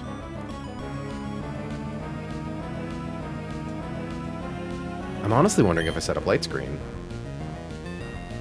It's like...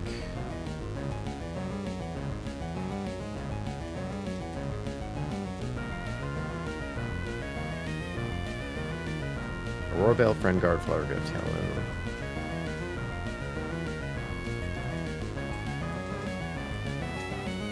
Oh, that's a good point. It would crit, which breaks through that.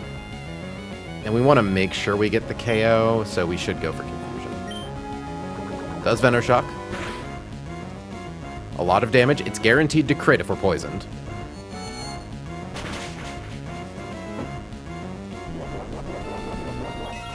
Okay. When Eros is hurt by poison, hurts, not enough to kill. It's basically always going to go for Venoshock. So we swap to Break.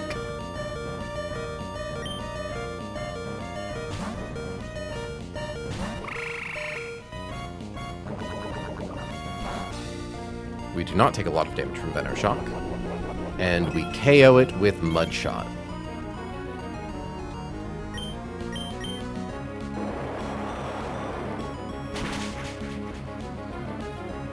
Being at 20 HP is scary. I don't know if it's going to fuck with Switch AI. It fucked with Switch AI. Okay. C's likely KO with Pin Missile. Let's see. Against Whirlipede, our plan was to swap to Corphish. A high roll Pin Missile is scary, but it also... Because I don't know how it runs damage calcs to see kill for a move like Pin Missile, right?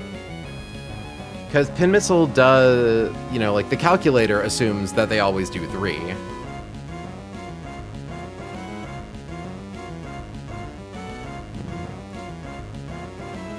There's nothing in the AI doc for multi-hit moves, is there?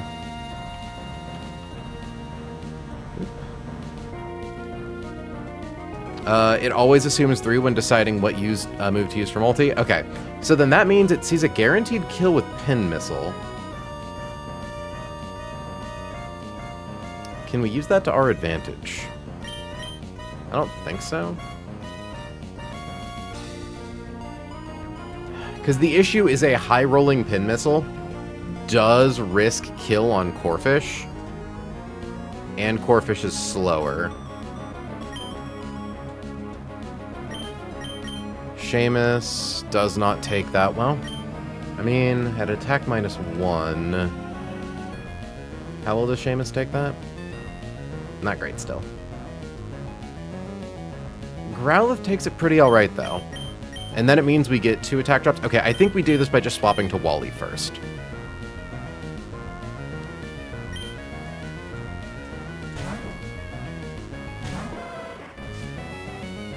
Okay, get the Intimidate drop.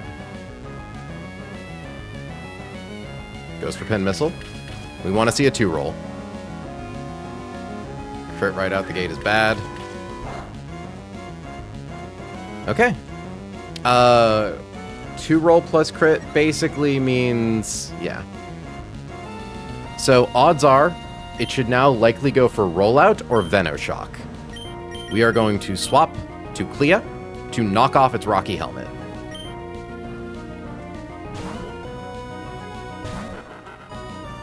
Goes for Rollout. It is at attack -1. Next rollout is base 50 power. It is going to do 7 damage. Or 8. Potentially 6. Go for knockoff.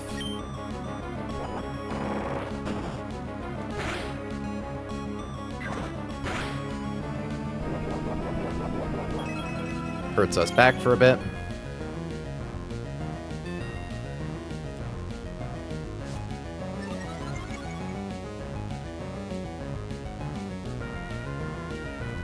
If Growlithe sets it to -2, next rollout does 26 to 28 damage to it, assuming no crit. That's not good. With attack only at -1, it does at most 14 damage to Clea.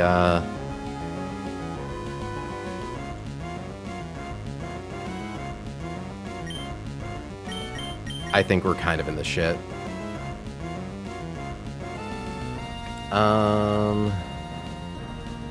Turtle still has Orin and can use Growl.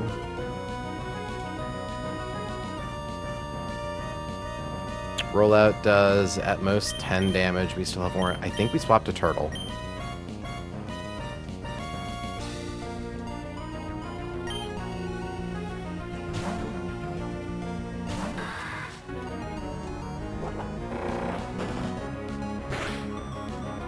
That did 9 damage. Next one is going to be base 240 power. It will do 16, 17, 18, or 19.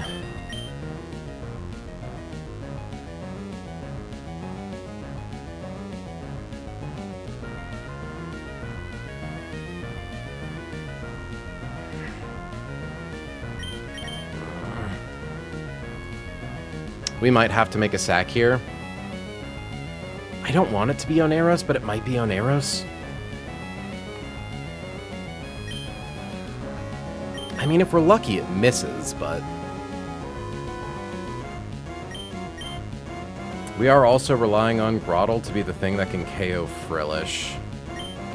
So I do worry about how low we let its HP get.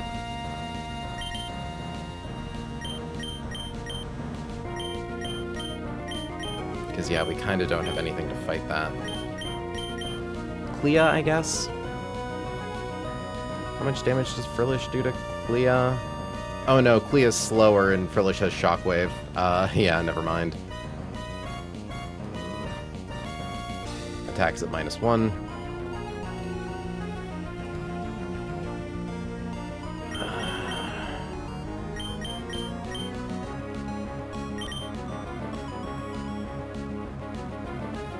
And it's currently the 241.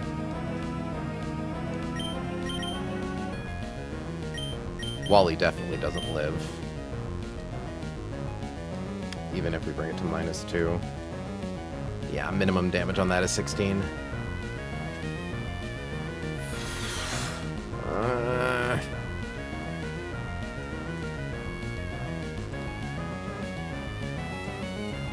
Corphish takes at most 26 damage from this.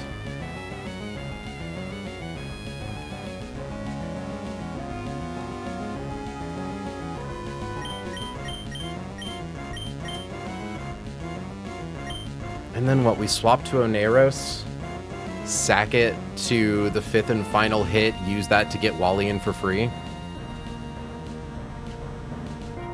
Get Fire Fang KO.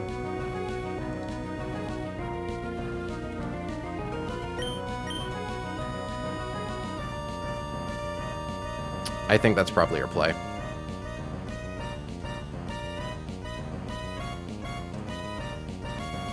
Swap to Clea.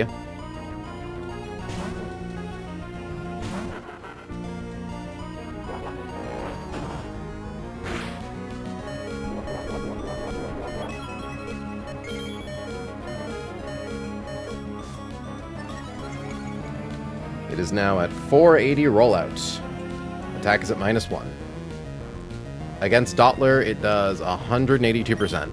There's a chance it misses. There's a chance it misses and Oneros lives, but those odds are pretty bad.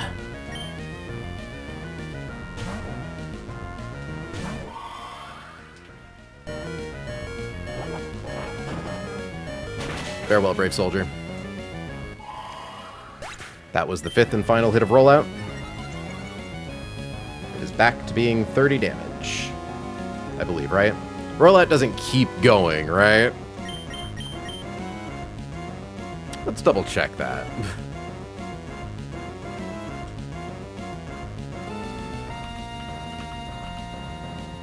Yeah, repeats for 5 turns.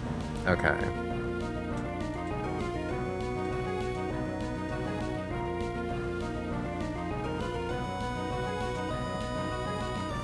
I believe I counted that right. Okay. Swap to Wally. Wally sets it to -2. It outspeeds us by a country mile, but we do a lot of damage. Venoshock sees its highest damage move. We now want to see it use rollout.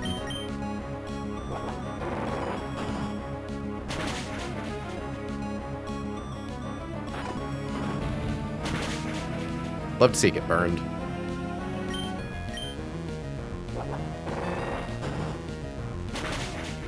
Okay.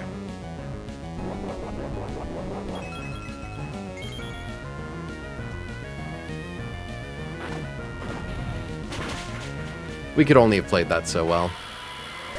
We got a lot of unlucky crits in the first fight. We're not out of it yet, though.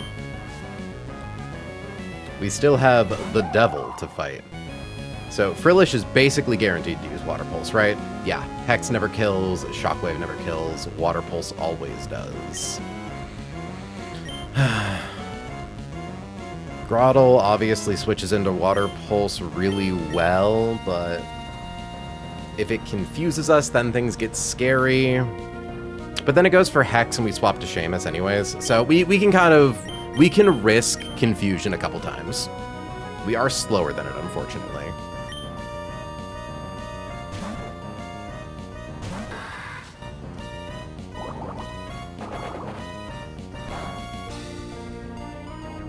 Okay. We go for Absorb because Razor Leaf doesn't one-shot.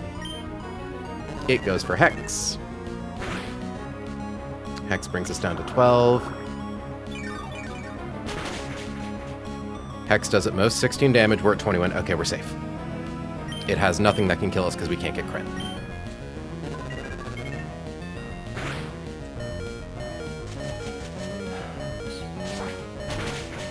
It's a real bummer to lose a Psychic Bug type right before fighting Brawly, but like, fuck, we made it, you know? We made it. And we now get our Electric type encounter. Thanks, Nintendo. Would have done the same. Yeah, it's like, it's the most disposable member of the team, unfortunately. We have multiple Shell Armor Pokemon. Maintaining 2 guys that have Intimidate plus Shell Armor. And like, obviously I don't want to lose Breek.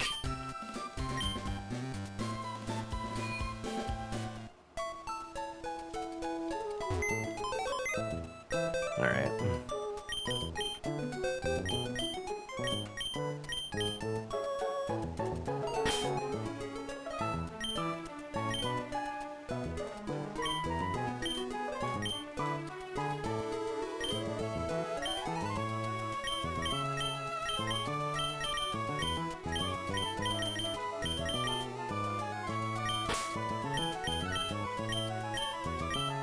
Thank you for your service, Oneros.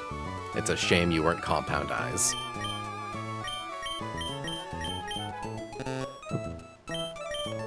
So, let me just make sure. Control F, Fletch. Ling learns Roost at level 20. So, let's do some level ups.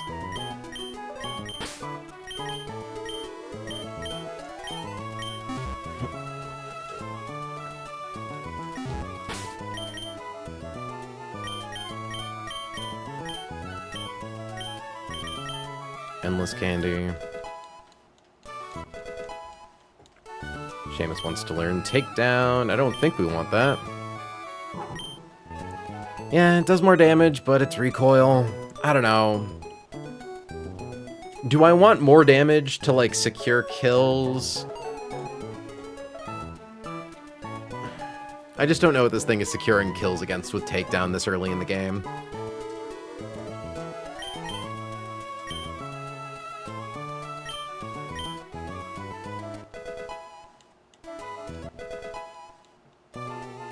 Okay.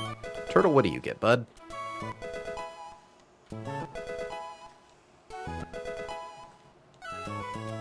Roar. Roar is interesting. I don't think I want it. Like, Nintendo, just confirming, I don't want Roar, right?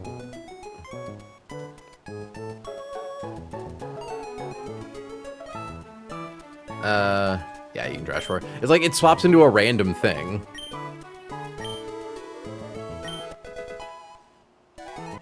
Like, I'm not using...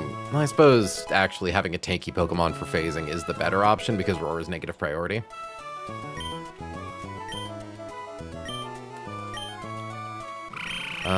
Take Bubble Beam over Bubble.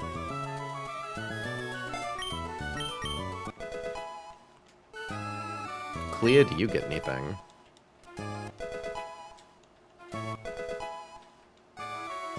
Aerial Ace, hello. You get so many delightful, like, utility moves. Just get rid of Leer.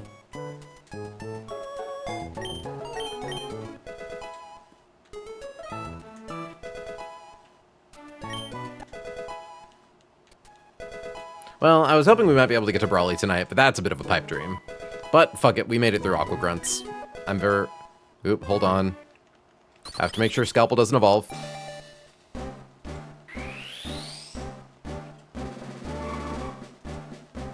I don't like how long it makes you wait. I forgot to give it the Everstone first.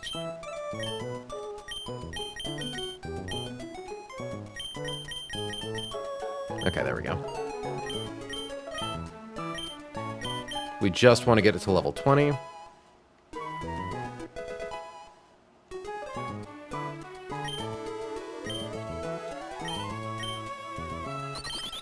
Get rid of Tackle for Roost.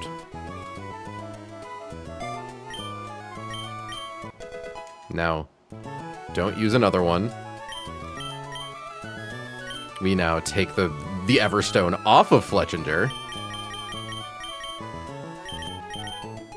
And now we evolve Scalpel.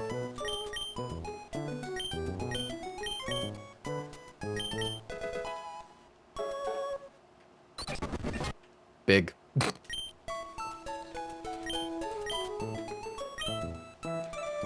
Okay. Well, back into the PC.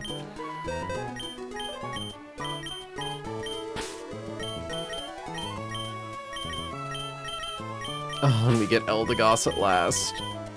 Oh, how I miss you, Eldegoss. I actually didn't check what ability our horsey was. Swift Swim, so it's still Poison Point. That's fine.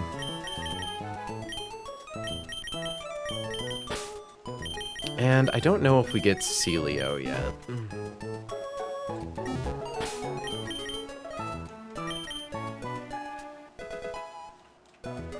And I believe Kethri should evolve into a Hitmonchan. Big. Comet Punch. Repeatedly punches the foe 2 to 5 times. We like Fake Out. We like Helping Hand. We get rid of Tackle. We probably get rid of Comet Punch really good. I don't know, it's like, we have Iron Fist. So Comet Punch is like kind of strong, even though it has a chance to miss. We get... I thought you got Mach Punch. There we go. I'm like, hold on, where the fuck's Mach Punch? There we go. We now have good damage stat move.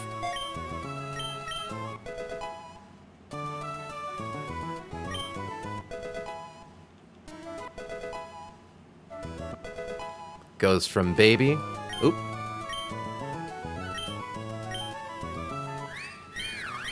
Probably get rid of Sing finally.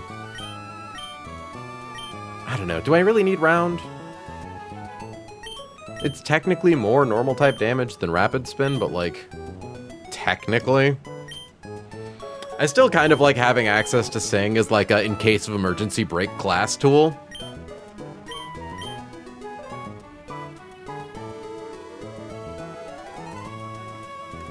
Thoughts, Chief?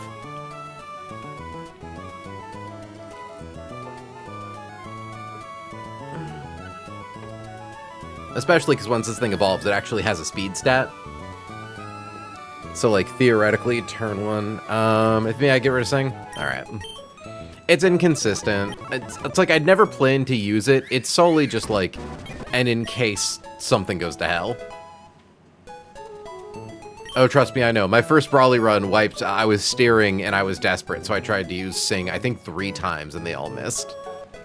I was doomed anyways, but, like, that was rough.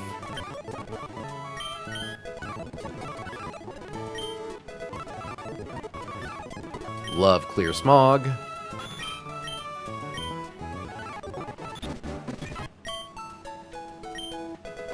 Wait. Okay, cool, we do get Celio. We like Aurora Beam more than Powder Snow.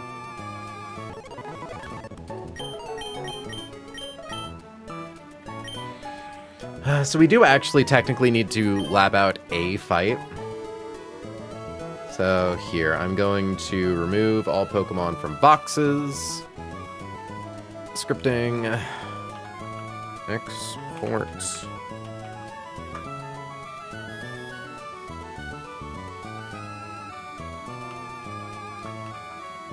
Imports.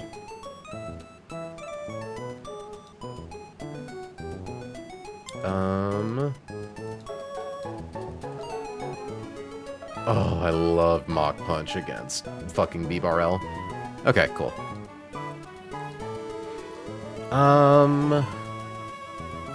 So let's do some numbers. Do I bother pausing the game music? I think I do. So we're gonna go for just a little longer, friends, because we want to see if we finally get Togedemaru. If we get it long last, it's still only a 40% chance. We have to lab out a fight. Okay. But it shouldn't be too hard of a fight. It's basically just a play down the line type fight.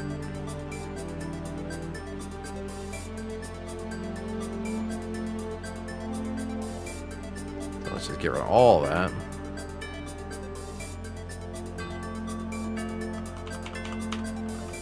Camper Gavi.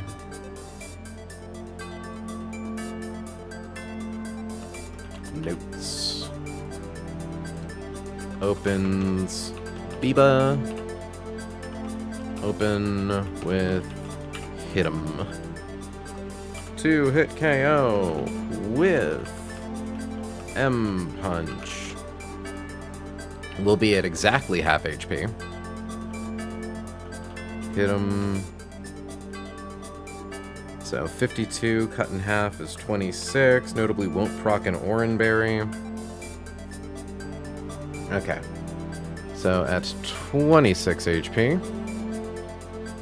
What does it see coming next? Probably Pony, right? Pony's the only thing that outspeeds, and it does see a KO with Play Rough.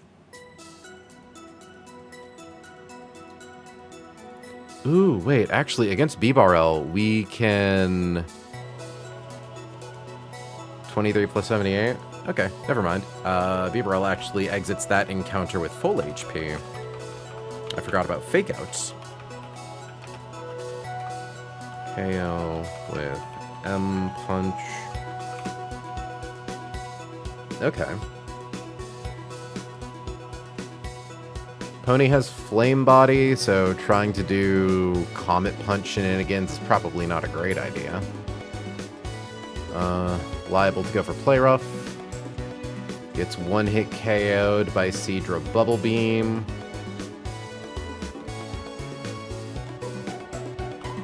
Swamp to Pony.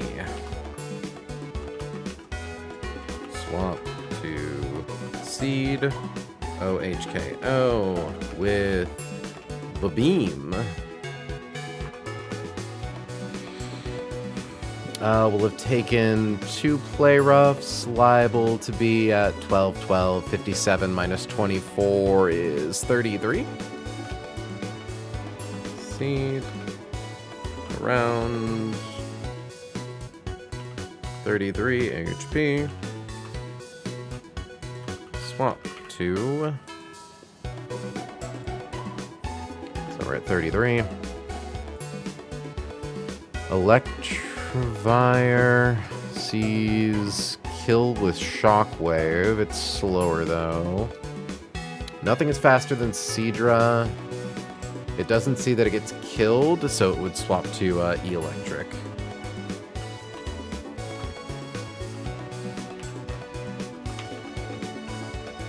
Thankfully, though, it KOs with Shockwave.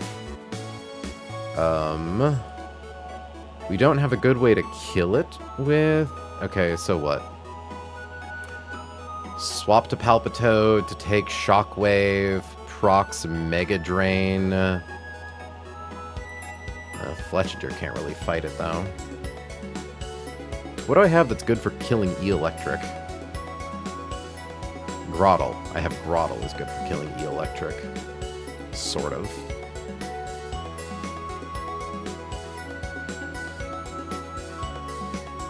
You truly are the most frustrating part of this team. I hope you know that.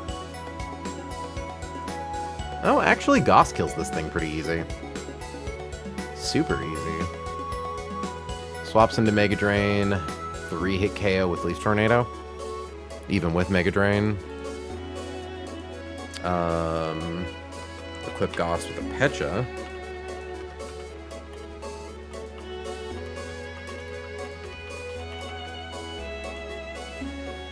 Swap to Goss. 3-hit KO with El Tornado.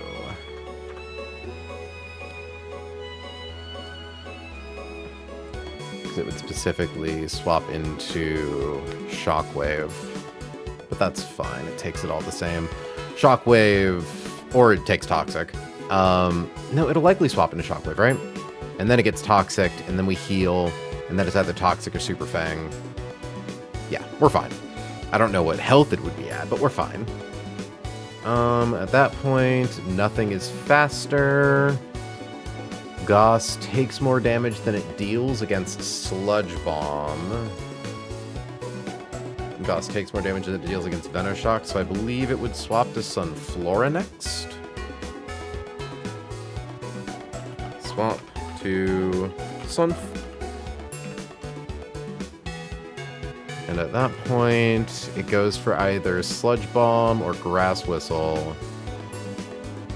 Fletchinger 2-hit KOs with Aerial Ace. It would need to take 2 Sludge Bombs, which is a little sketchy. Yeah, we can't risk swapping to Seadra. Growlithe also needs to risk 2 hits. Energy Ball obviously kills.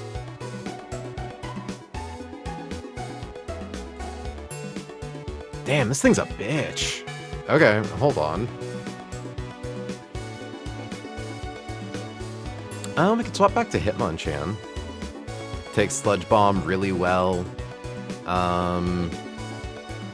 If we equip it with a Chesto Berry, we're safe from Grass Whistle. Fake Out softens it up. And then we can get the KO with Fletchinger. I like that. Equip Goss with Pecha Berry. Equip... Hit him. And Flet with Chesto Berry. Swap to hit him. Use F out. Swap to Flet. KO with a Ace.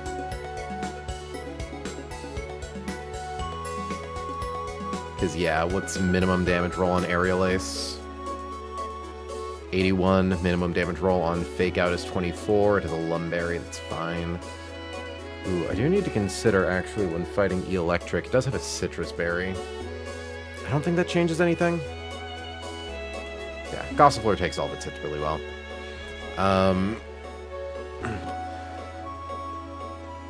It always goes for Shockwave, never Mega Drain. Well, okay, that's untrue. If it sees minimum roll for Shockwave, then there's a chance it goes for Mega Drain.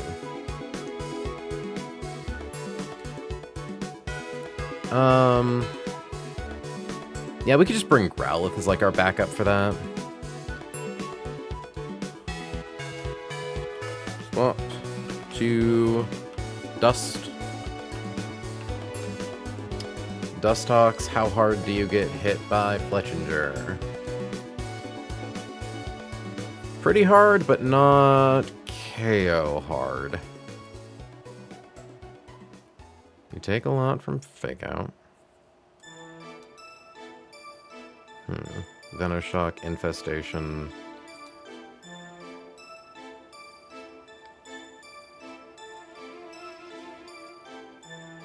I mean, Growlithe outspeeds you.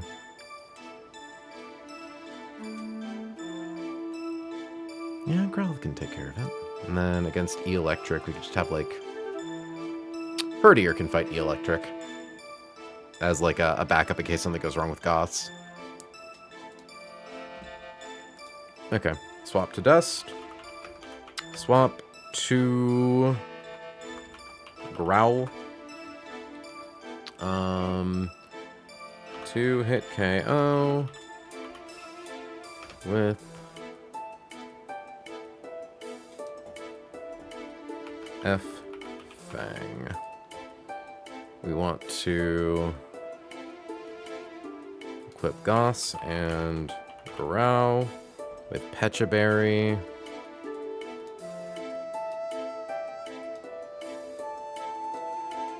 I don't think we need to equip Herdier. Yeah, we can just leave Herdier with Silk Scarf.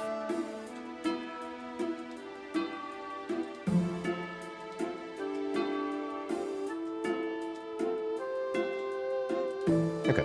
I think this team should work. So Gossifleur and Growlithe have Pecha Berry. Hitmonchan and Fletchinder have Chesto Berry. Seadra and Herdier, or Seadra has Orin. Herdier has frickin' Silk Scarf. Okay, so step 1, Hitmon. Step 2, Seadra. Goss. Fletch. Growl. Bow wow wow wow. Herd.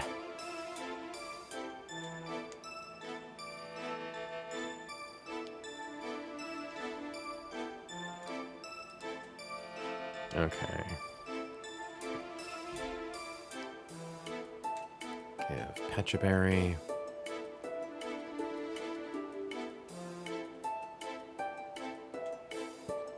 Give Pecha Berry.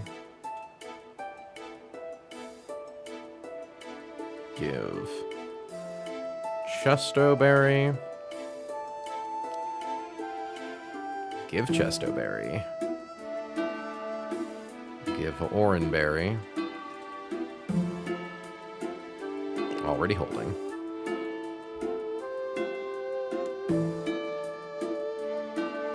Team heal for safety.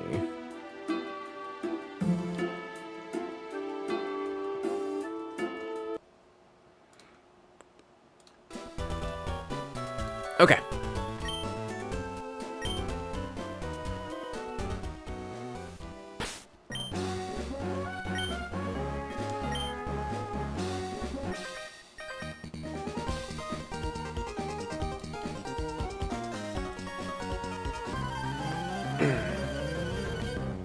So, first up, we have Kethri versus Bibarel.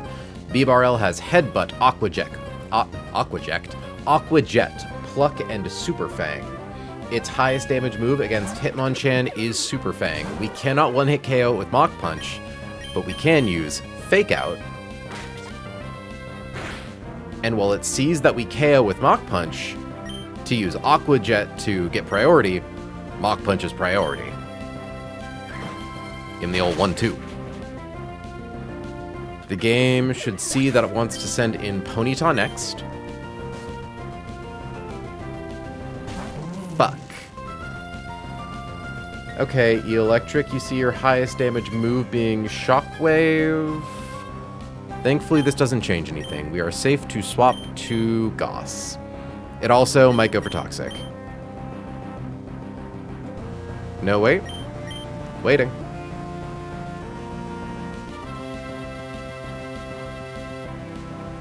Oh, it sees Super Fang's highest damage. You're right. It's fine. Thankfully, it's planning to use either Super Fang or Toxic.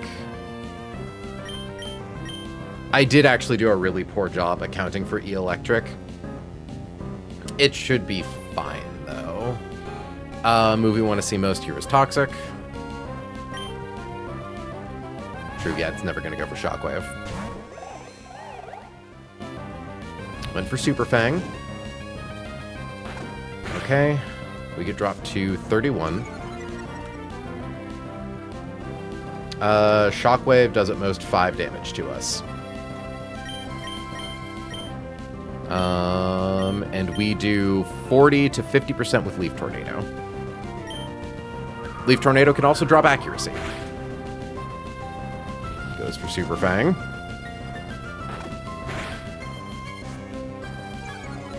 Shockwave's highest damage range is still 5.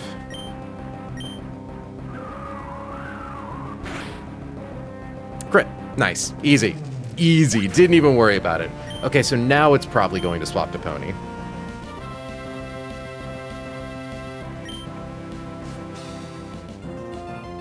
Yep, swaps to Pony.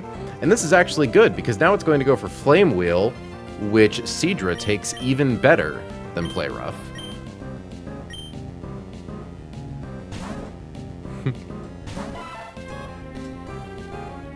Goes for Flame Wheel. Burn would be unfortunate, but not game-ending. We one-hit KO with Bubble Beam. We don't outspeed, though.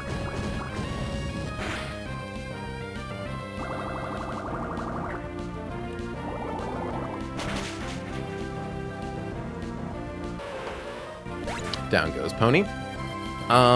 So I'm actually not sure. I assume it's going to send out Sunflora.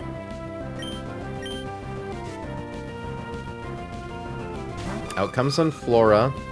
It's going to see its highest damaging move here, Energy Ball KOs. Thankfully, Hitmonchan is at full health. We only need to live 1 hit from Sunflora.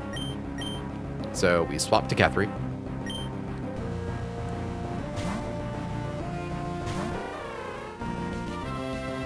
Went for Energy Ball. Does less damage anyways. Go for Fake Out. Just to get some chip damage. Now any range on Aerial Ace kills. Against Hitmon, it does see that Energy Ball is its highest damaging move, which Fletchinger takes really well. So actually, sorry, we did want it to Sludge Bomb, but that's fine. There's also a chance it goes for Grass Whistle, which is fine. That's why we have Chesto Berries. Leech Seed is interesting. I don't think it changes anything. Even if it lives Aerial Ace, the turn it's spent using Leech Seed means we can survive either getting hit by something or a Grass Whistle. Or we can just crit. You know, sometimes you don't even need to worry about doing complicated math. You can just say, actually, I crit. And, you know, sometimes that works. Out comes Dustox. It's going to see Venoshock as its highest damage move. Which still does a good bit to Growlithe, but only max at 29%. Although, against Fletchinger... Yeah, because we don't... Well, I mean, so what if it lands Infestation? Because we didn't get Toxicked. No, we have a Chesto, not a Pecha. Okay, yeah. But even then, we outspeed. Aerial Ace does minimum 69%. Yeah, we can just stay in and 2-hit KO with Aerial Ace. Even with Leech Seed, like... Yeah, goes for Venoshock, does damage. Starting Laundry Gun show up in a bit proper, though. Hi, Tamaru. Welcome to stream. Love that these late streams have been catching you as you're waking up in the morning. And I love that you're always doing laundry when they happen. I just think that's fun. Okay. Down goes Dustox. So, friends, you know how this goes. We are hoping to see either Mareep or Electric. Tynamo is the biggest miss here, I think. We already have Pari in the party to use Sing. We already have hella Pokeballs. Personally, I would love to see Mareep, if only because we've gotten Electrike the past couple times, and it's just... The problem with Electrike is that it takes too long to evolve. Electros is my favorite Pokemon. Well, I love that for you, Socially Awkward Peacock. Electros is very cool. I just don't think it's very useful for the point in the game we're at right now. Repellent has been deactivated. We want to see one of the static mons. Had to happen eventually. Well, time to see if, like, Tynamo is still good in its own way. Oh, we don't have Sting anymore, that's right.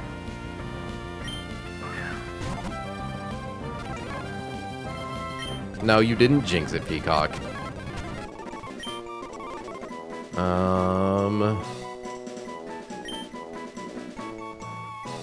Dynamo's still very interesting, because it's a Pokemon that has no weaknesses. Unfortunately, that doesn't help us during Roxanne, because fucking 1,000 waves. But, it still probably has some neat tech.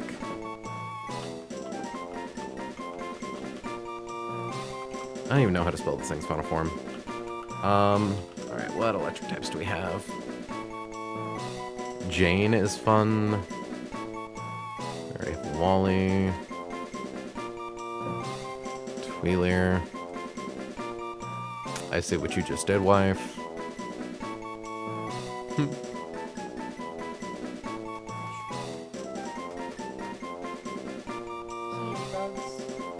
Chat, say hello to Bugs.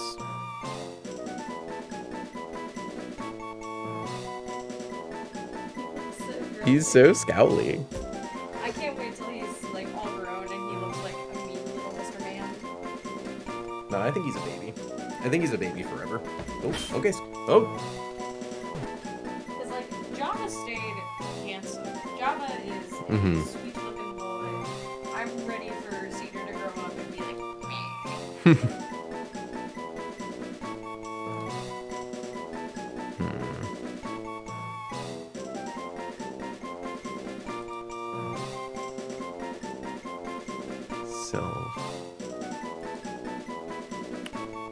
I'm gonna go with Jane. I think Jane's fun. Specifically because it's...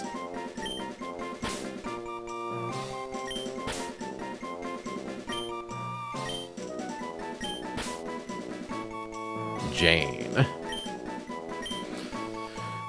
Okay, chat. Now we have to ask ourselves an important question. Do we try to rip it on the Togedemaru encounter anyways? And if we do we go for the room that has the higher odds to have Togedemaru but has worse overall encounters, or the room that has better encounters but Togedemaru is only a 5%?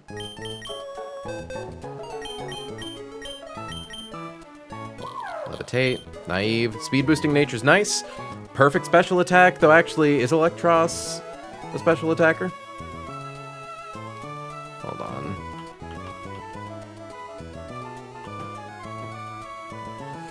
It's a mixed attacker.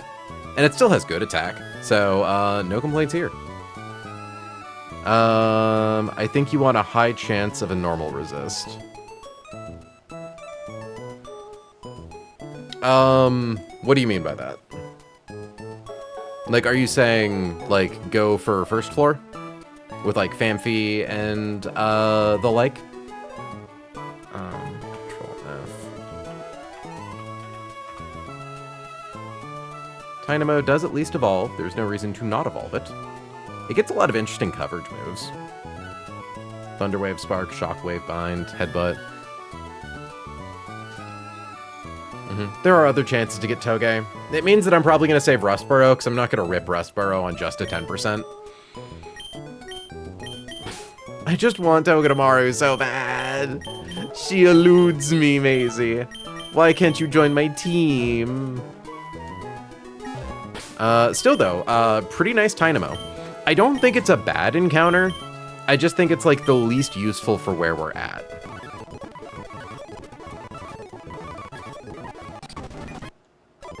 Learn Crunch. And it evolves by Thunderstone. Oh yeah, Electros gets Superpower, Iron Tail, Aqua Tail, Seed Bomb, Drain Punch, Grass Knot. Yeah, this thing gets crazy coverage moves. It just requires a lot of heart scales to get. I love that it gets Drain Punch for some fucking reason. Okay. And who knows, we could potentially get lucky and get the 1 in 20.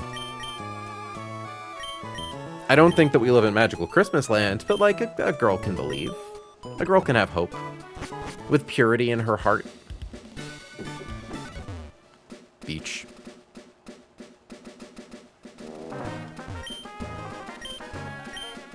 And honestly, look, getting E-Electric and then not getting Togedemaru anyways is still probably better than our previous strategy of getting Electrike and not getting Togedemaru anyways.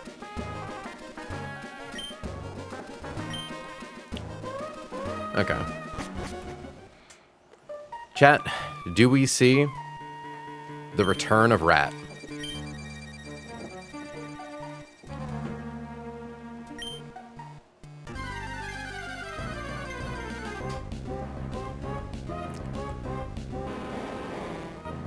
I don't know if Onyx is very good here. Honestly, you know what? Onyx is probably really good at taking Retaliate, and if we can get it to Steelix, it's interesting, but I don't know if that's very good. Onyx is solid? Okay. Still evolves via Metal Coat. It gets either Rock Head or Weak Armor. Weak Armor is interesting, actually. Oh, Weak Armor becomes Sheer Force on Steelix anyways. Okay. Yeah, I don't think we want Rock Head.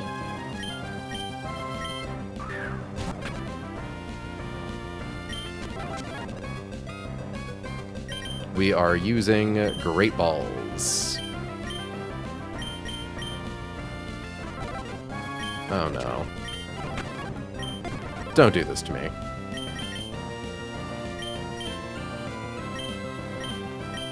Oh, don't do this to me.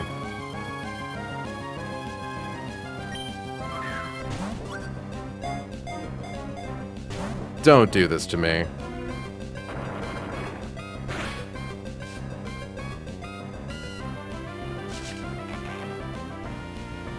$23 to 16, it does 7 damage. How long until we're free from bind?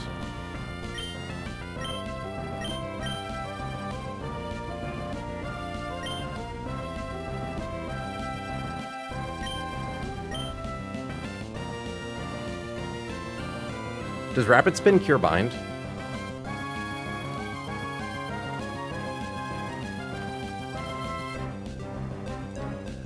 Freeze users from... Okay.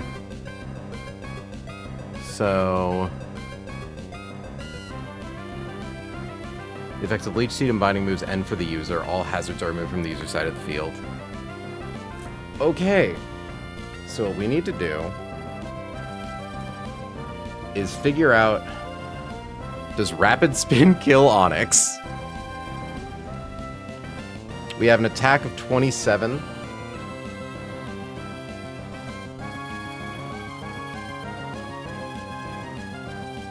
You doubt Rapid Spin kills? Okay. This has gotten a little sus. Okay, that does nothing. Please don't use bind again. Okay, tackle. Also checks for weak armor, which is a plus. It is not weak armor.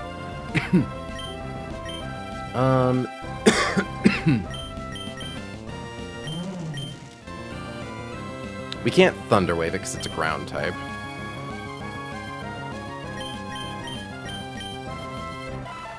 We don't want to risk it proccing Poison Point, but we could spam Smokescreen at least.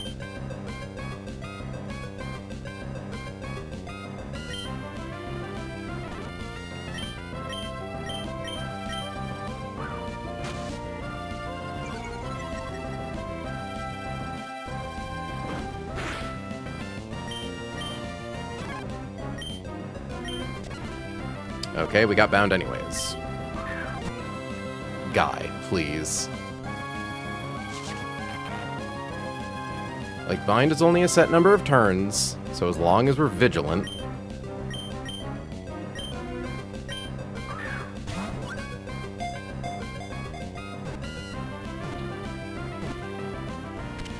Jesus Christ, okay.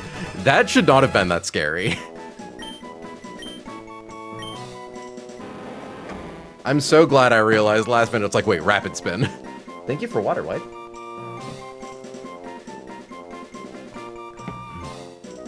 You good?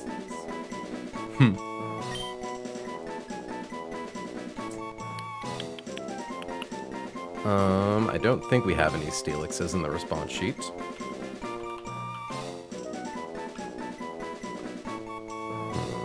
Okay, so what do we have for Steel types? Or, I guess, for rock types.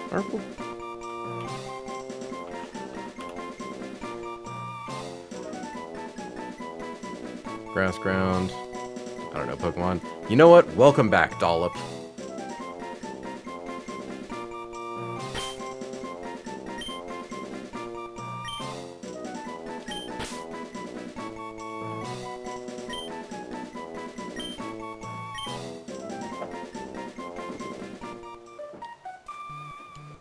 I hated that. I hated everything about that. That was awful. That was scary. It's just the Onix nearly killed Gossifleur. We could have, in theory, killed Onix, which we would have done because Gossifleur is a probably better encounter. But, like, it used Bind, and Bind does set damage every turn, and I realized last minute that Rapid Spin could free us from Bind because you can't switch.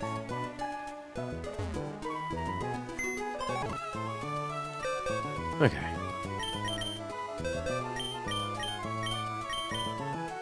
It is, in fact, Rocky Head. Prevents recoil damage. That means that Rocky Head still isn't bad. It means that we can use some reckless moves. Defense boosting nature. Honestly, 0 speed decreased nature. If I'm correct, Onix's speed is hot shit anyways. Like, hot shit in a bad way. It is a base... Oh, no, actually, that's a base speed of 70. Crazy. Steelix, however, has a base speed of 30. Okay.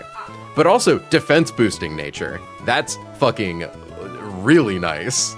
It's not like the greatest IV in the world, but 26 special defense is nice to see. 16 HP.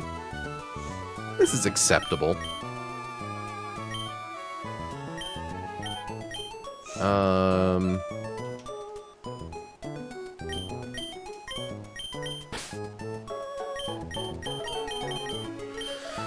I don't know how helpful it is for Brawly, but it's definitely, like, a guy.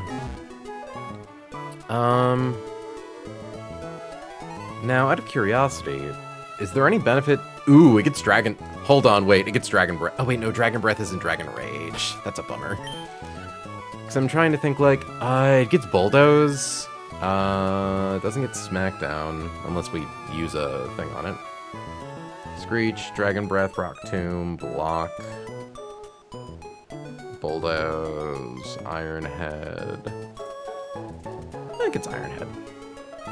Honestly, it's late for me, so I think I'm gonna go. Love y'all. Don't worry about it, Rose. Thanks for hanging out. We're gonna be calling it pretty soon anyways, because it is past 10 p.m. over here. Yeah. Learn Screech. Honestly, Screech ain't bad. Dragon Breath is a special move. Onix has a base special attack of 30. So I don't think we're going to lose. I don't think we're going to learn Dragon Breath. Yeah, I think there's genuinely 0 reason to learn it.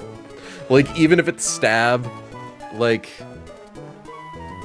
What, it maybe has a chance to paralyze? Yeah, 30% chance to para. It's, like, kind of neat, but I would rather just use Screech.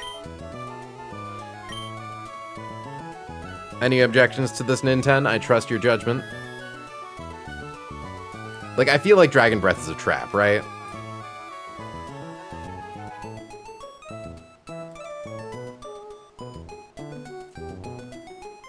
Yeah, Steelix gets a base special attack of 55.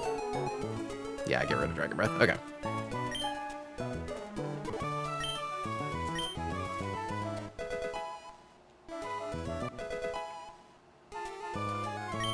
Rock Tomb. I believe Rock Tomb is a guaranteed speed drop.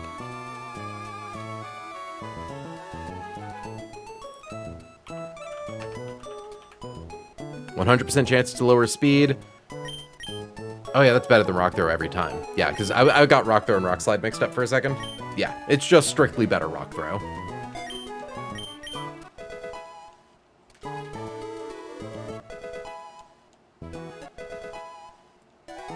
Wants to learn Block. Blocks foes, way to prevent escape. Pokemon can't switch out anyways, basically. Because, like, by the time we swap this thing in to use Block against something that's, like, Encore or Choice locked into something, like an electric type, like, by the time... We can't out-prioritize their switching, so we can't block them in.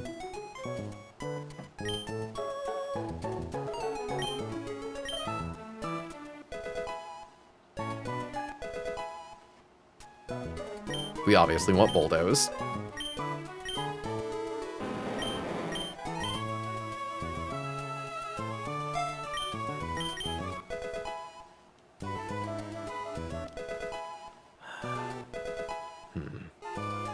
Wants to learn Iron Head.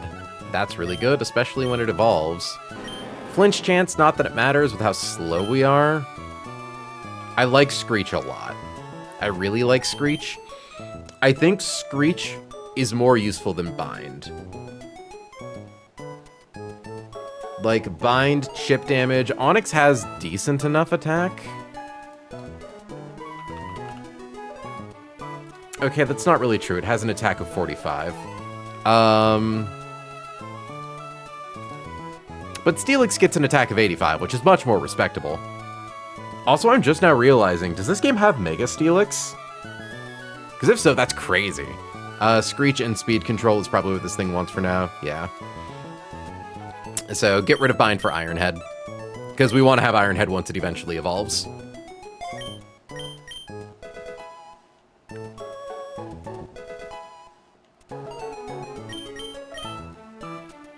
And if I'm correct, Rockhead remains when it evolves. It does. That's such a shame. Sheer Force would have been really cool. Well, actually, no. Because Sheer Force would prevent moves from doing speed control. Maybe actually I do prefer Rockhead, if only because we're not using this thing for damage, we're using it for a bunch of utility.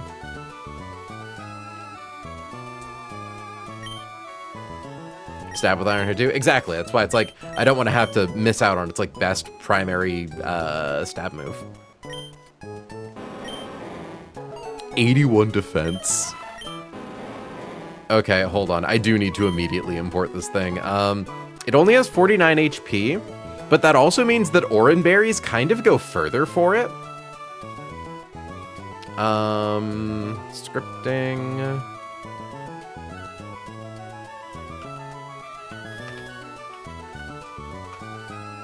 The other guys are 21. Seadra, Onyx.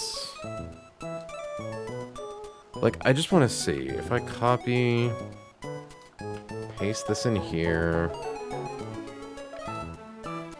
Onyx, jump all the way ahead to Brawly. Against Lopunny, boosted Retaliate.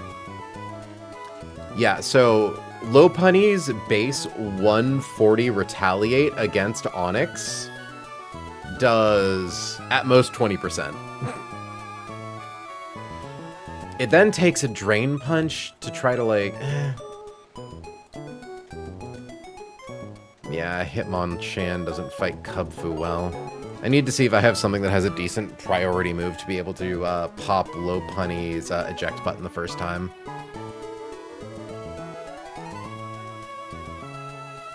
I suppose in theory I could swap in Onyx to tank the Retaliate, swap into Fletchinger to tank Drain Punch, Quick Attack to proc Button.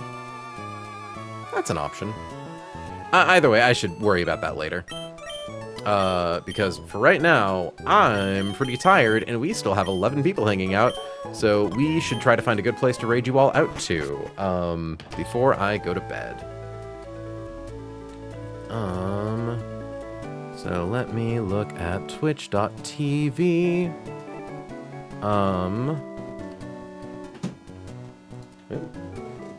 Cat attack. Shockingly, none of my people are live right now.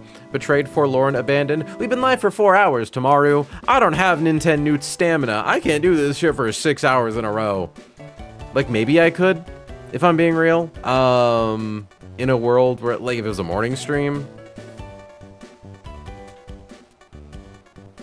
I don't suppose anyone has anyone for me to raid into right now, do they?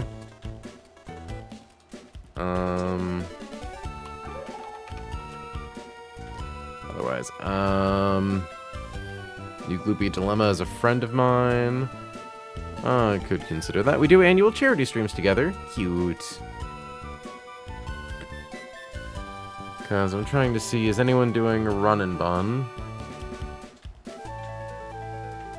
Got someone named Ultramelon who's doing just an Emerald Nuzlocke. Oh shit, Von Harley's currently... Okay, yeah, no, absolutely. I was gonna say, like, yeah, Han Von Harley has been popping in a bunch over here. So we run a bun for a run a bun. We help our little baby streamers get big and strong, get their vitamins. Raid Han underscore Von underscore Varley.